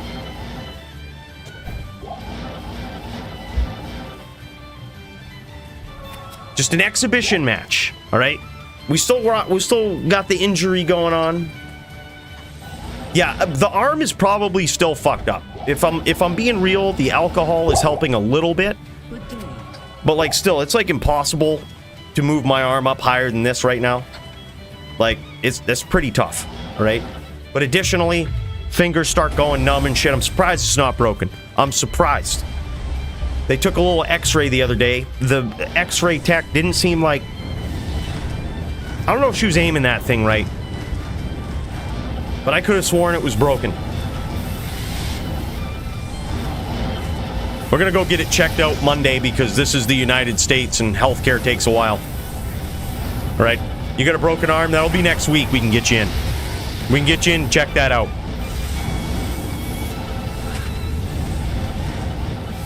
Can Polytheist make a big comeback here? He's certainly gauging the distance of his opponent a lot better here. Oh my god, and just as I say that, he falls right into a trap. Gets comboed hard by Doombringer there. That was insane. He kited him right into that. Doombringer picked up on the way that he was chasing there. I'm telling you, bro. Doombringer is one of the hardest sorceresses to ever aggress. If you get into that aggressive style of gameplay, I swear this guy just collects data like a fucking robot right on the spot. He just knows where you're going to be. He's picking up these data points. He's saying, okay, he's going to approach me from this angle. If I go down here, he approaches from this angle. Okay, I'm going to go down here, and I'm going to set up a trap, and he's going to land right in it. Like, and that's exactly what he does, man. That's exactly what he did right there. Absolute destruction. Dropped an A-bomb right down on top of Polytheist there when he came in. Beautiful prediction of his movement.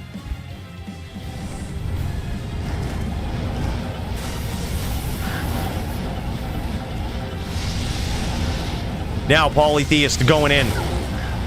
Nice chain there, but he wisely gives it up and doesn't chase for too long.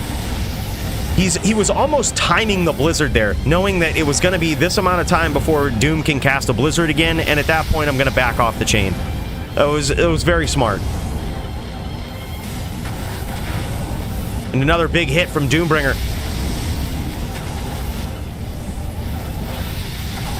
Why didn't Poly pop more into Cyclone? Yeah, I mean, he's probably just not trying to cheese the matchup is what I would guess. Like, Polytheist isn't the type that will, like, significantly alter his build for any matchup, but it's also because if you do, right, like let's say Polytheist was like, shit bro, I'm gonna token for this matchup, right? You give up so much of an opportunity to deal the various forms of damage that he needs to deal consistently over the course of the duel. Even, you know, theoretically, you might be able to sacrifice some points into Bear and put him into Cyclone armor, right? You could possibly do that. But then again, with all of these nasty chains that he's got going on, if that Bear goes off and actually smacks Doombringer, it's gonna hurt, right? And you don't want to give that up, especially in that chain where you're kind of relying on that Bear to knock your opponent out of their teleport. And if you can score some massive damage on your opponent who hasn't really stacked up a lot of DR, that could be the big opportunity that you need. See, I disagree. I don't think he needs to go full aggro. I think full aggro is going to get him killed. Like, I think he needs to do what he's doing. Like, look for the opportunities, try to score the volcano. And here's the interesting trade-off. When he tries to score that volcano, he will stay on the outside for a little bit, right? He stays on the outside for a little bit, which makes Doombringer wonder what to do in the moment. And when you have a blizzard that has such a cooldown on it, it's a blessing and a curse. Do you drop it on your opponent who's sitting there on the outside and leave yourself unprotected? Or do you drop it down on you, assuming that they're going to get a name lock? Assuming that they're going to stomp. It makes Doombringer make a very important decision and opens the door up for him to make a mistake. So I think that style of gameplay, looking for the volcano from slightly on the outside, is certainly something that's beneficial for him.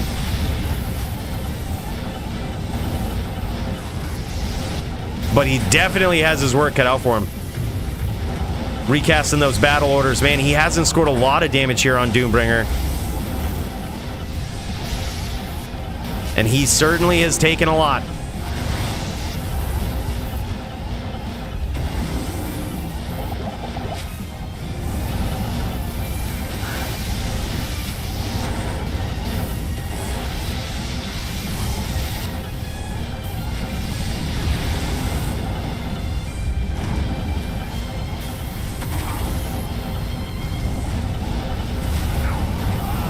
And there it is. Doombringer gets there with some very well-placed blizzards and just the ability to adapt to his opponent's style. GG. Certainly tough. It's an uphill battle for Polytheist here for sure. It's so hard to catch Doombringer. But also, man, that Cyclone armor certainly not absorbing as much damage as the Wind Druid counterpart. Definitely has his work cut out for him. But you are still looking at the best shaman in the game. The type of player that's been running that shaman since the days of LOD and is an absolute savage in doing so. And you're also looking at the same for Doombringer. Both of these guys, great players, definitely best on their builds, and certainly players we're looking to see a lot more out of in the future. These guys are savages. Absolutely insane. That being said, let's get this next duel going. Right now, we've got a very important match. This is going to be me on my VT versus the man, the myth, GVN, the decked out Zon, the sick Zon player on his Zon. Will my VT skills become good enough in the moment? Or will Negan, the 99 Pally, get easied? Let's find out. We are playing on GVN's server, so the lag is going to be real. It's certainly going to be an excuse. All right? It's certainly going to be an excuse, by the very least. I guess it's actually not bad. I mean, it's, you know, average bad.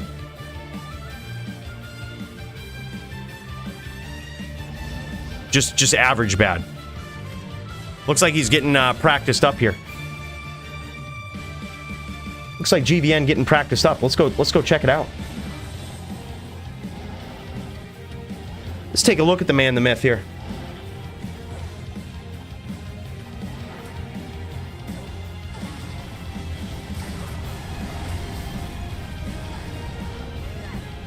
It's going up against the Barb.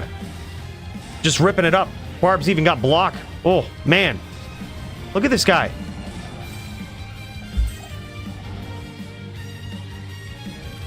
He barely got touched. Man, he's on point. He's trying to stay sharp for this. He's trying to stay sharp for this. 4-0 GG. Wow.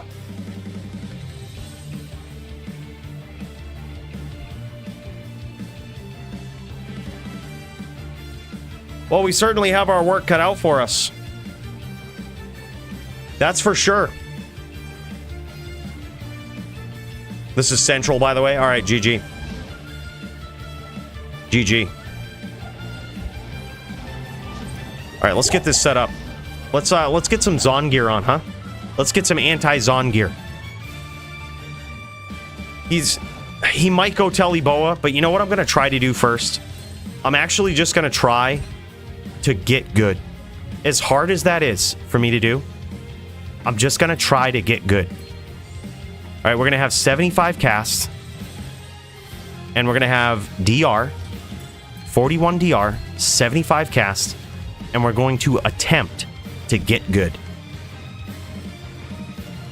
It's going to be a tall order against Mr. GVN. This guy is a savage in his own right.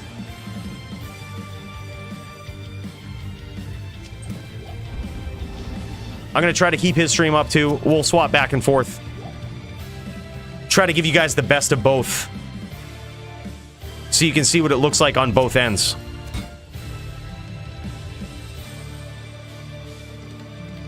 But wow, what a match. I'm not sure if my VT Din skills are what they used to be. Taking a little bit of a break from this guy. I expect Foley to lose, he says. Theoretically, he should. But it's only if I'm a good Din. It's only if I can channel my inner Marvel here, which I fully am doing right now.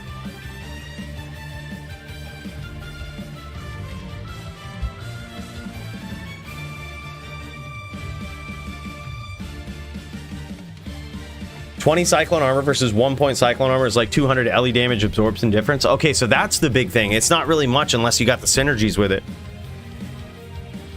All right. Let's not keep this man waiting. Let's get into it. Fully official round 1.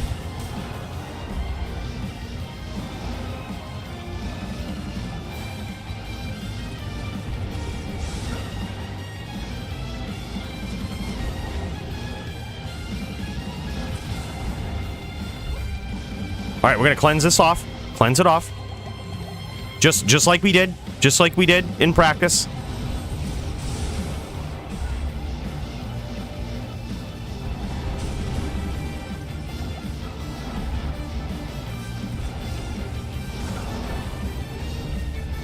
Cleanse it off.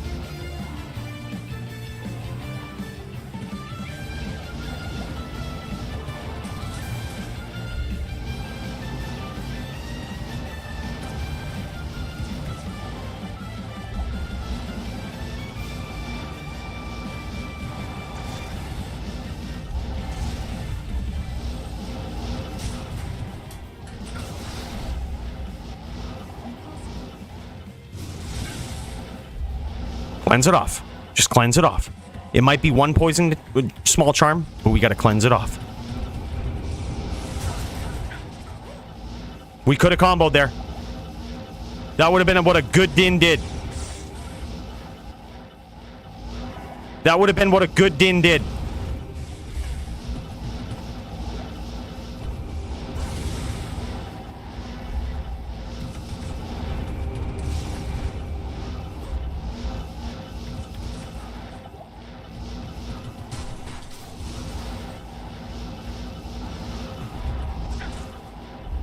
Cleanse it off. Take your time. Don't get overzealous.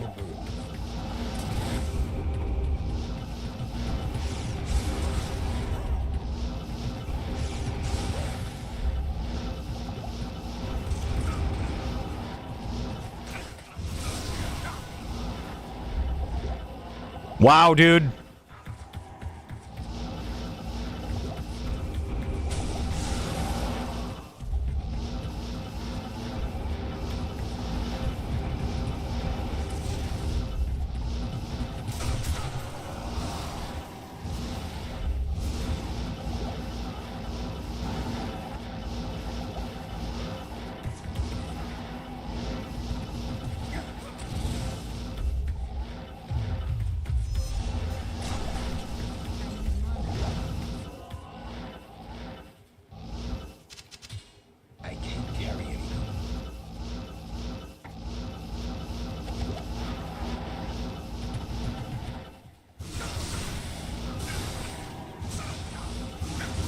Oh my god, good duel, man.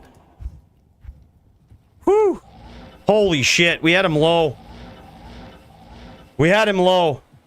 But we weren't a good Din. We weren't a good Din. The Din skills were certainly lacking there. I thought it was fucked. I thought so too. When I noticed that I was low and you were low, I was like, okay, dude, let's get this fucking on point. Let's get these stomps on point. And I feel like they were at the end there, but it was just too late. Man, that was insane. What you need? That was insane.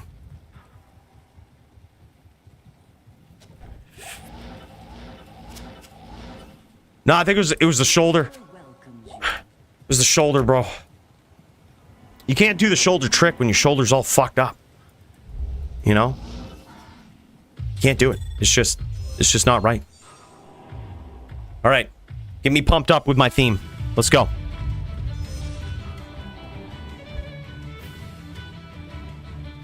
Good fucking duel. All right, let's do it.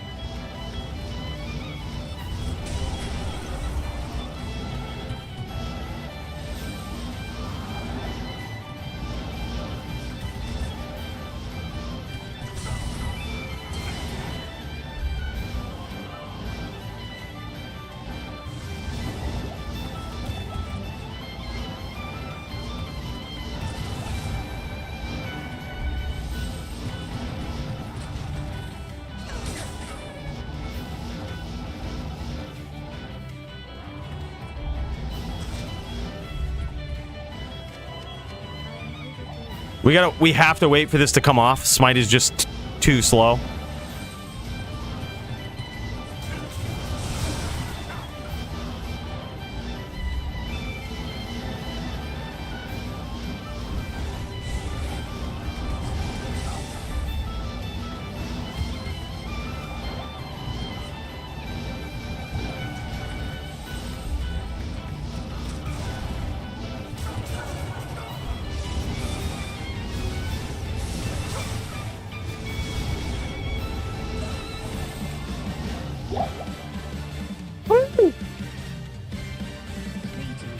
GG.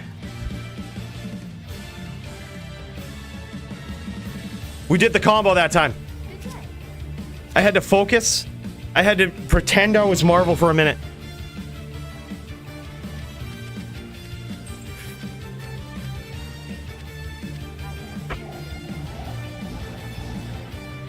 Wow. See if we can pull off the combo. It forces us to get good at that combo. Because, dude, GVN is just one of those players where, like, if you don't combo this guy, if you give him the window and you're not good at capitalizing on it, he's gonna punish you for it. Like, he's not gonna just let you on the inside. Like, he's just not gonna let you smite him. You know what I mean? You have to induce it. Like, you have to force it. And the only way you're gonna do that is with the combo. Guy's a savage, man. All right. Let's check it out from GVN's point of view.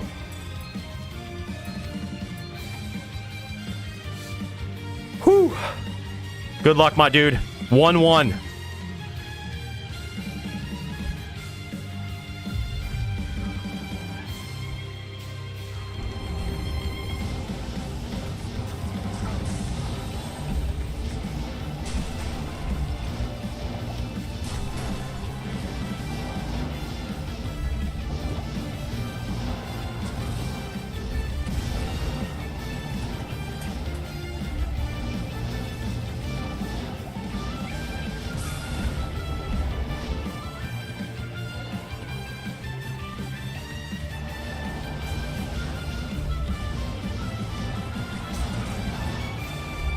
God damn, dude.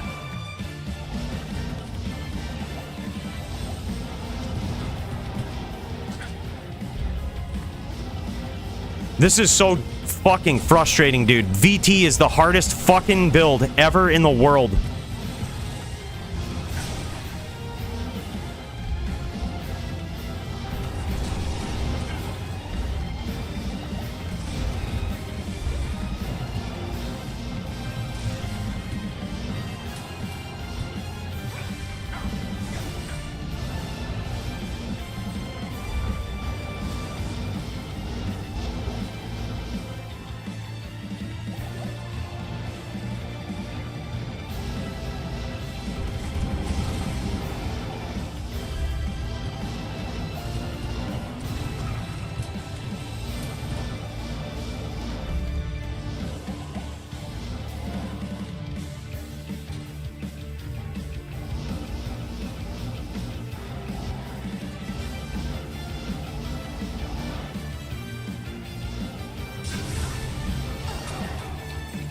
Holy shit. 2-1 in favor of GVN.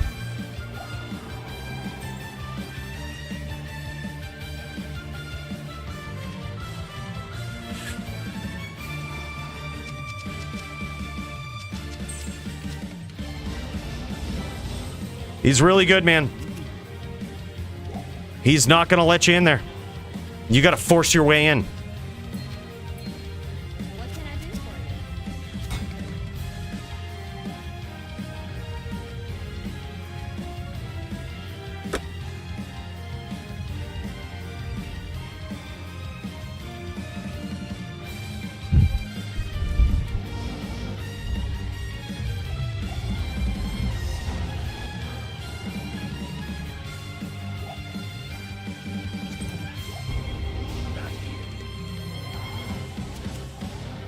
All right, let's get on point. Let's make these tele stomps count. Let's recenter this cursor. Let's get in combo mode.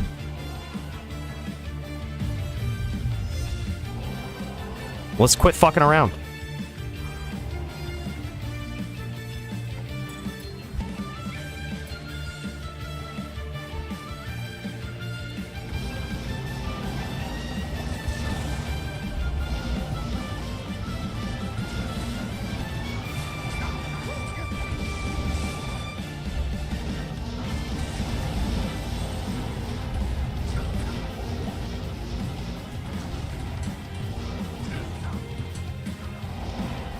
God damn, dude, he's so quick. All right, cleanse off the poison, dude.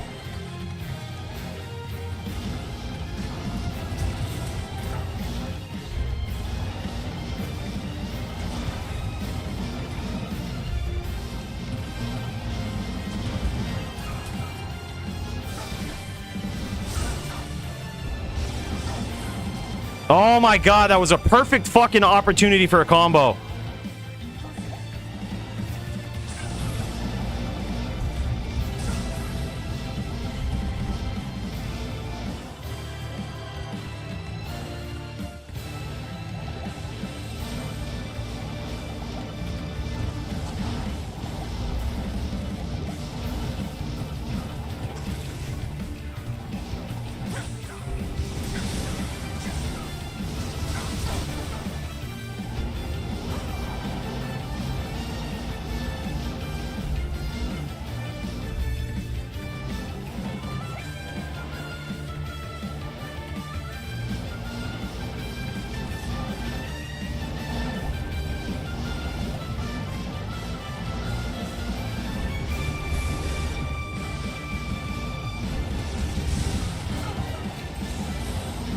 Oh my god. Yes.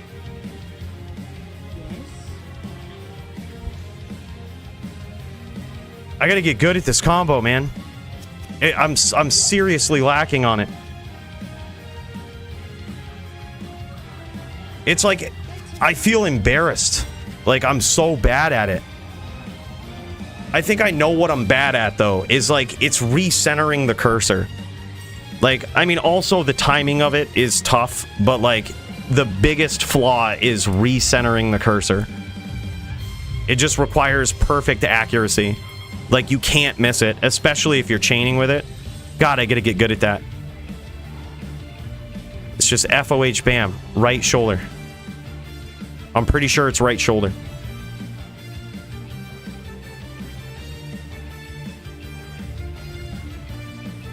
Man, tough match.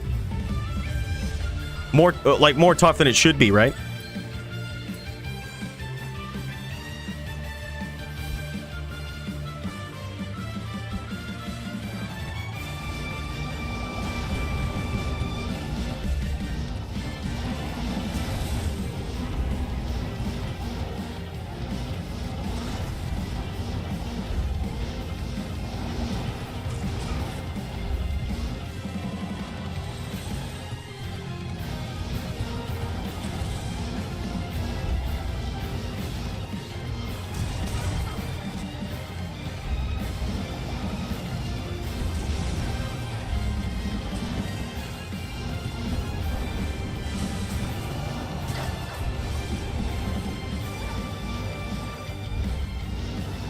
Oh my god, I'm so bad.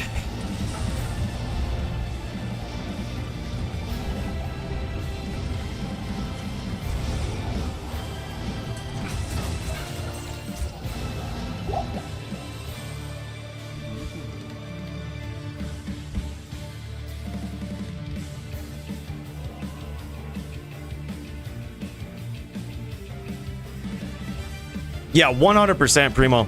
It's like the second I started focusing on recentering the cursor, I fucked my timing up. Like, you know, I fucked the hotkey up. I was like the timing of the actual combo. It's so hard to get down pat, man. It's so hard.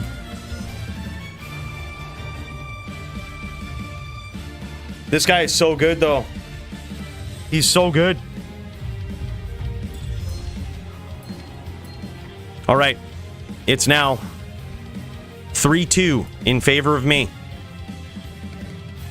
But I ain't getting my hopes up.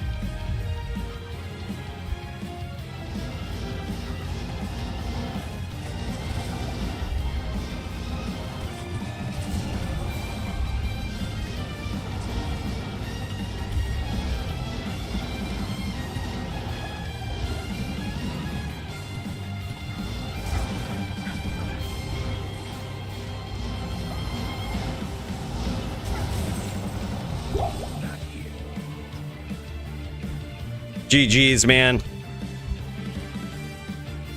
Want to do one on ES Fireballer? Show them how bad it is. Thanks, man. I appreciate that. Yeah. He's being nice. I was so bad. That was some of the worst comboing, some of the worst timing and recentering that I've seen from myself in a while. Like that, it was just so bad. I played so bad. I got a couple of good hits from good timing there at the end. Like just the telly stomp timing was on point. But like, it makes it look better than it is, right?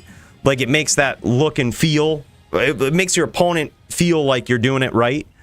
But it was all just luck. Like I landed in FOH, didn't recenter, but happened to grab the smite. Like, just strange. Strange. Felt bad, dude. But he played very well. Like, alternatively. He played extremely well. Guy is just so good. Man, he's good.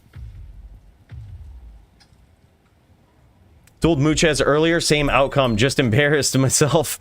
Couldn't catch him. Maybe grabbed 2 chains, but could not combo at all. Dude, I'm telling you, a good Zon knows how to be evasive like that. Like, they just know how to evade you and, like, how to really punish you for not catching those name locks. He is extremely good at it. Oh, this isn't the ring I want. Hold up. Is this the ring? What's my good ring? That's the ring.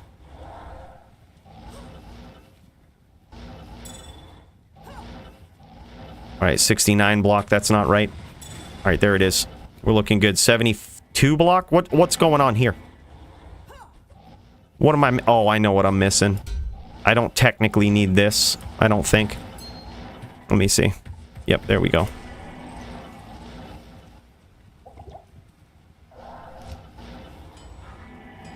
This is the theoretical max block setup right here versus GVN. We're gonna run another one back on this build right here. It's still so bad. Like, it's... You think I'm bad on the Din with this, right? It's extremely bad. I want to show you how unwinnable this is. Like, against a very good Zon like GVN, this is unwinnable. Like, this is a miserable, miserable duel for the ES Fireballer.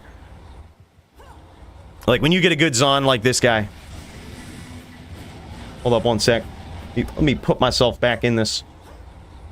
When you get a good dueler like this guy, who knows how to be evasive and knows how to punish you for coming in, bro, you better be quick. Like, I think I like these builds, like the ES Fireballer. I like the ES Fireballer. I like the Hammered In, just because, like, you kind of have the best of both. You can be aggressive if you know how to do it. But if you don't, they're also forgiving if you know how to set things up. Like, if you know how to play like Doombringer, essentially, where, you know, you capitalize on other people's aggression. Like, both of those builds also reward you for that. That's certainly my style, but, man, if I could get better. If I could get better at being aggressive, man, we could have ourselves a real duel. And I'm talking a real one. All right, what's this at? 88%. All right, we're looking good. Go, bro. All right, this is going to be bad. This is going to be extremely bad.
Oh my god, dude.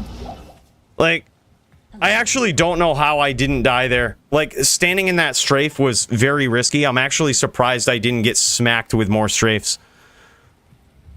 Yes. Like, I was trying to light him up with firewall there, but he was catching on at the end, and he was just like, yeah, I ain't kicking around for this.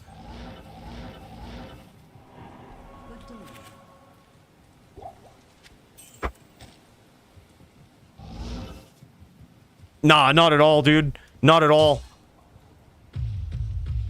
Not at all. Like, it's a very rough matchup.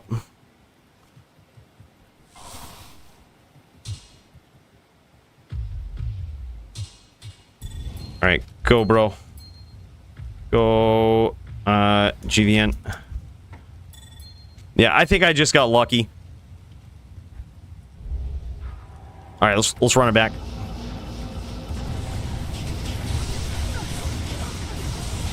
Yeah, those jabs are where it's at.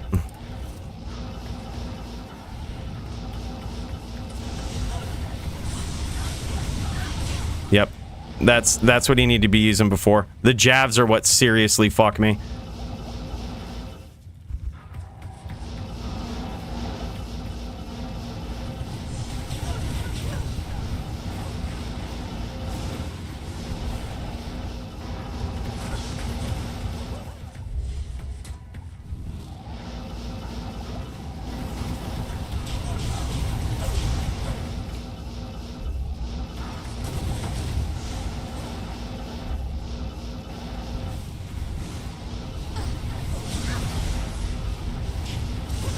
Yep, and I see the jabs and we gone. That's basically what it is.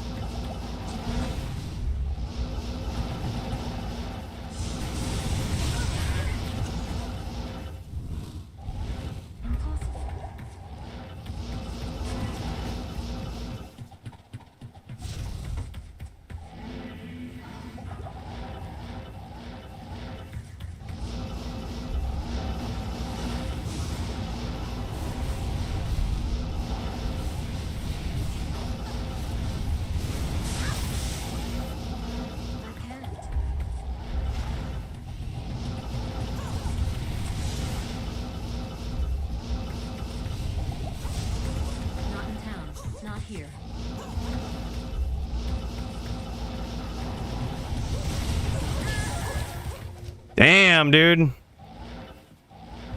Yeah, so basically he's not using his jabs as much, but like he did a lot more in that duel. Like, so when I come in, strafe is decent, but like jabs just destroy the mana. So like, you notice I swapped there to insight. It was because the jabs are destroying my mana, and it's to the point where even on the ES Fireballer, it cannot recover fast enough. Like, you can never go in and do that again. You can block the shots, right? Like, I can sit there with max block and I can block those strafes and I can block a lot of them, but I cannot block the jabs. Those are always going to hit me. So, like, it throws the entire build in the trash when he uses those at close range.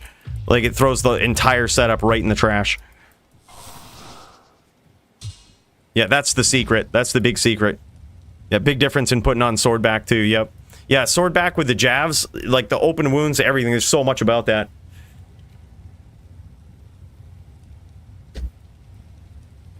It's GM because technically we can't use these things. I haven't been sucking them down, but I shouldn't have them in the belt. I probably was in a BM pub game, I would imagine.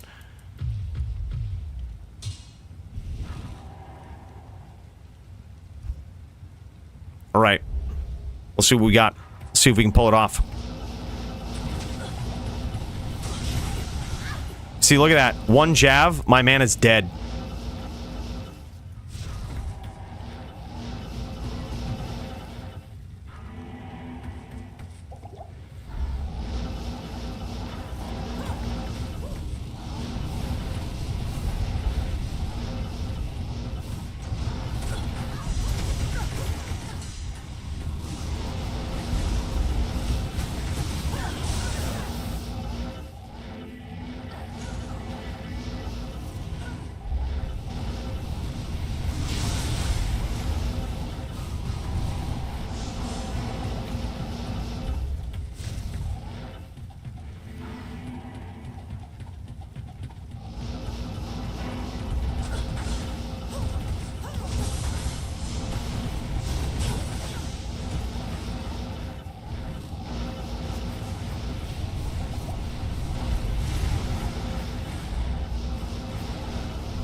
trashed, dude. I'm telling you, the jabs is what it is. So, like, now that he's using the jabs, you can see how absolutely miserable and unwinnable it is. Like, so you can't really hit the Zon unless you stomp them. But if you stomp them and they know to use jabs, you cannot win. Like, you just always lose the exchange. With dodge, avoid, and evade, you just always lose the exchange. Like, you'll come in, you might hit once, and, you know, you'll do 10%. They'll hit once and do 10% to your life easy, and wreck your entire mana. So even if they only score one jab off that, it's so bad. Like, it's so bad for you.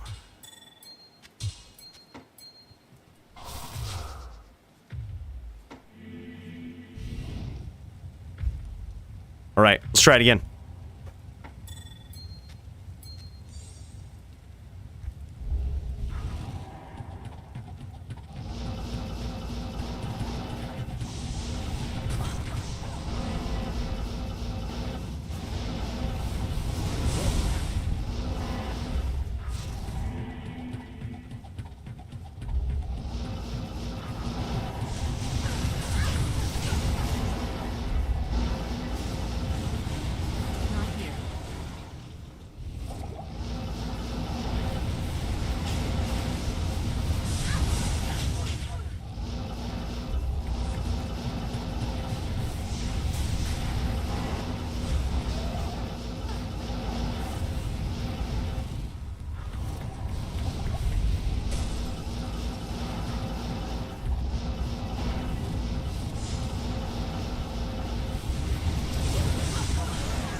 We got impaled there too.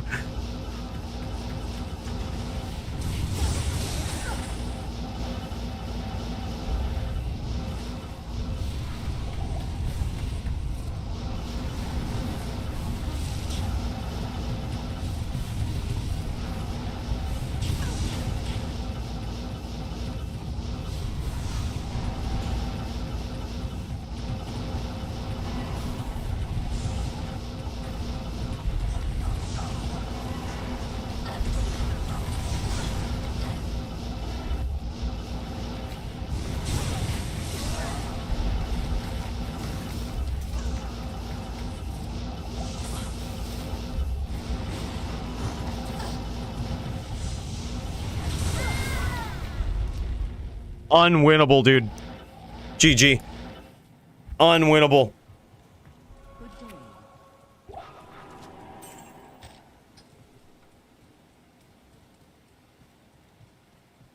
Yeah, well, I mean, he's not really poisoning me here. Like, he could go full poison, which there's kind of an answer to that. GG's, bro.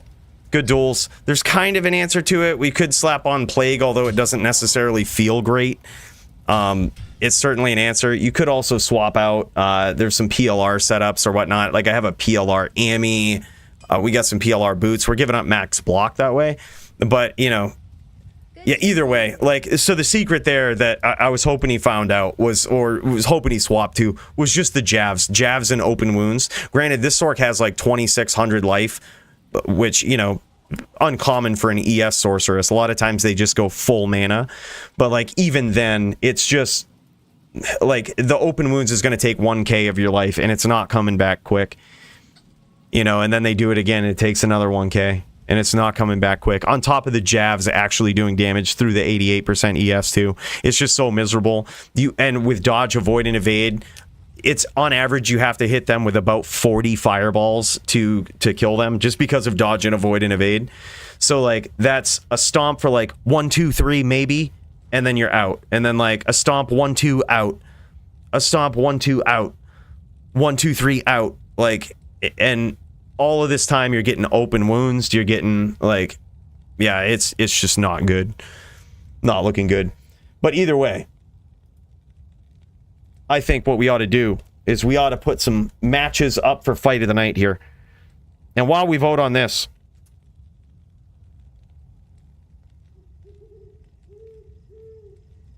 yeah, math checks out. Yeah. I mean, it really does, though. Like, you have to hit them with about 10 fireballs, right? And they're going to dodge about 75% of those. Possibly. Maybe a little less. But, like, really, it's probably between 35 and 40 fireballs you got to hit them with. Like, it's kind of checks out, dude. I don't even exaggerate with those. All right. What was fight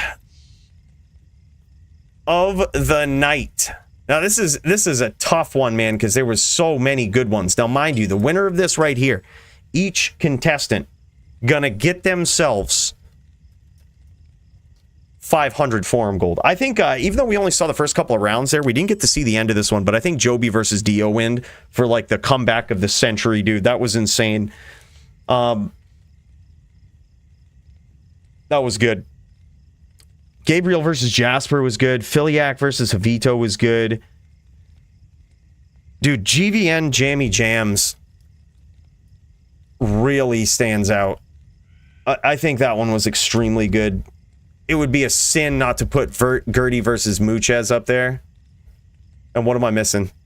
What else do we think?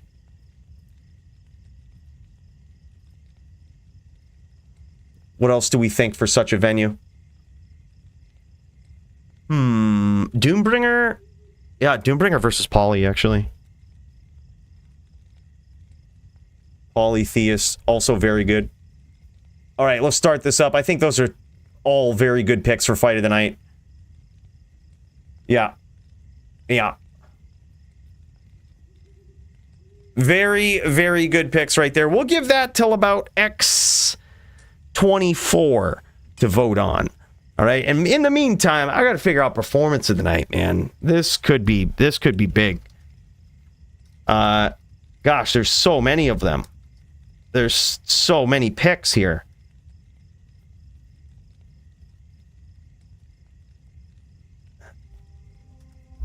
There's so many of them.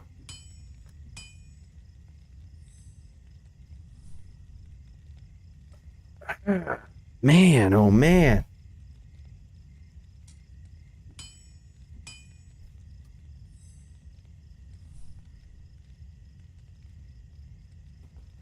All right, I think I got a few of them. I got some good ones in here. I was thinking of I'll talk about them in a second, but I think for this poll right here, like there's so many interesting fights, man. Just to give you a quick recap before we finish up, we'll extend this to X25. All right. Joby versus Dio. We saw the first couple of rounds where Joby absolutely smashed with a techie first appearance of Last Wish ever in a duel, right? All for Dio to come back and absolutely take it 4-3. That shit was insane. Then we had GVN versus Jammy Jams. That was Sin versus Zon. And it was where both players playing so well. You got to see high-level play. Jammy Jams just coming up and at him. This guy's improved so much on a Sin. And, of course, we get to see one of the best Sins ever in GVN. Gertie versus Muchez.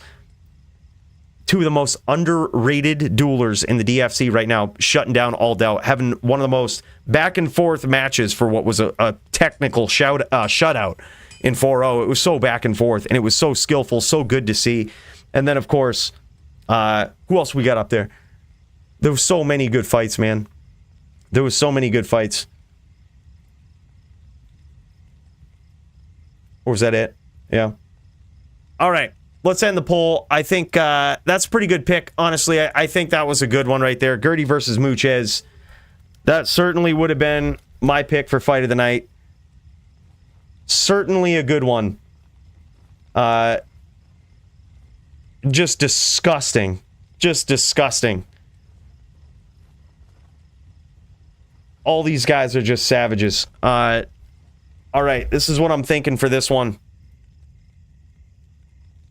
For performance of the night, I'm going to highlight these 4 guys right here. Let's start up a poll. This is all up to you guys. Winner of this is going to get an additional 500 forum gold. Who had the performance of the night? Now, performance of the night can mean a lot of things. Very interesting builds, great aggression, great game plan. Who had the performance of the night? I'm going to say, gosh, it's so hard to choose between Polytheist and Doombringer. But I have so many, dude. Let me start up like this. Let's go GVN. I think he belongs on there for not only putting on a clinic, accepting a tough fight against my smiter, which was so BM on my part. I'm so bad at it, but he still did so well. Like, still the DFC champ and topped in technical din in the DFC, all right? And he still almost beat me, all right? Let's just put that in perspective. On a Zon. Me on a VT. Obviously the best in the world. For him to steal so many rounds from me, make that so close, that's a performance right there. And then just to absolutely smash the ES Fireballer, nasty. I also think Filak should be in consideration for this. This guy on a Necro has made so many strides, climbing up in the DFC, and I'm telling you, this guy's style is so much different than many other Necros that we see. He's very good at what he does, but he doesn't lates around the map. This guy gets up close and personal, stomps sometimes when he shouldn't, but at the same time, he does it in spirit of having a good fight, dude. Just having a good time, having fun. I really like to see that.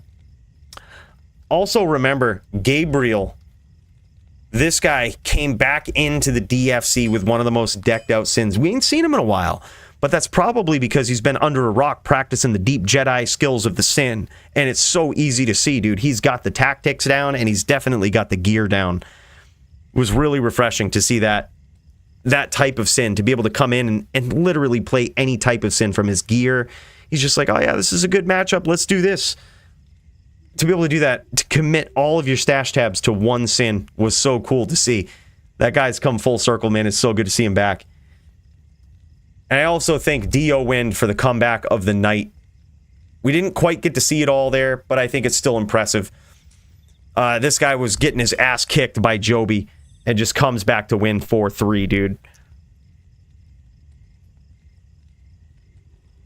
I liked Gertie fight too. I thought that was a good one. Yeah, it was so good, man. Both of those guys played so well. It was a 4-0 for Gertie, but like, let that not speak to how well Muchez played. Muchez played that the best he possibly could. The max block rule is back in effect for the sin, which certainly shakes things up. It's certainly a shit show if it's not there. Like, it's one-sided in favor of the Zon if it's not there. And even though that was the case, those guys put on a show. It was so nuts. But yeah, we didn't get to fully see the Dio fight, but he had a nasty comeback. The dude had a nasty comeback. He was going against one of the nastiest chain locking smiters ever, right? And he somehow pulls it out. Like, I wish we would have seen the rest of that duel. Because holy shit, dude. Joby is a savage. Y'all have seen him before. He's nasty. GVN is one of the nasty, most impressive Zons that you'll ever see. He's the OG, dude. He's the OG. He's got that classic style. That classic setup. And he's from Kauai. He's the island boy of the DFC. And let me tell you, he's certainly on an island all of his own. Because that guy is the GOAT. It was so good to see it, man. He's just so technical, so good, so quick. Even on higher ping in most cases, this guy is just, he has to settle on his ping. Central games, all of this. To be able to play that well still is so impressive, dude. Y'all don't even understand. Filak, again, making big strides in the DFC. Guy plays so aggressively with a Necromancer and so technically. It's so good to see somebody else starting from nothing and coming up in the DFC, putting on impressive fights, getting impressive wins on a Necro. It's refreshing to see, dude. Is he the next Vamp the Champ? Who knows? Only time will tell. And then, of course, Gabriel. Dude comes back to the DFC in style, dude. This guy's been busy in the time he's been away, and it's so good to see. Like, it was all nasty. All right. Looks like y'all have decided. I'll give you another couple of seconds here. We'll go to 11 or X31 till the next minute ticks up. And that's when we'll end it. And there it is. Poll has ended with GVN. I totally respect that too. I think this guy, last minute, we got him a fight. We saw his fight from last week tonight, but it's just always so refreshing to see him play. He's so good, man. Like, that's just epic Zon build, epic Zon skills. Guy is a savage. Speaking of savages, I'm so happy you guys are here with me. It makes my week every week to be here on Thursday, to take a break right in the middle of what's usually a crazy string of 7 days. And it means a lot that you guys are here with me and you enjoy it just as much as I do. It's so cool, the community that we've built here in D2 surrounding PvP. And you guys, we're all a part of it, man. We are. So thank you. Thank you so much for the support, everybody tonight. Everyone who sent in the super chats, from Sean to Nate, my dude, Kyle, as always, dude, so generous. Full Wheel, Lyle, Thomas Huddleston with the 50 spot, man. Y'all are too kind. And of course, everybody with the memberships. I really mean what I say, man. You keep the spaceship alive. You keep it sailing around Sanctuary at 7 times the speed of light. It's thanks to you guys.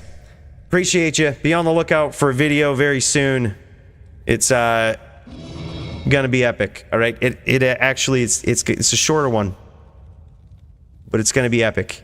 You better be taking some notes. It's apparently a trick that's existed in the game that I never knew about until recently, and they definitely brought it back in D2R. No idea. Y'all's minds are gonna be blown. That's all I gotta say. Mine certainly was. Be on the lookout. Peace out, guys. Thanks again for joining me. Have a great night. We'll see you tomorrow. Peace.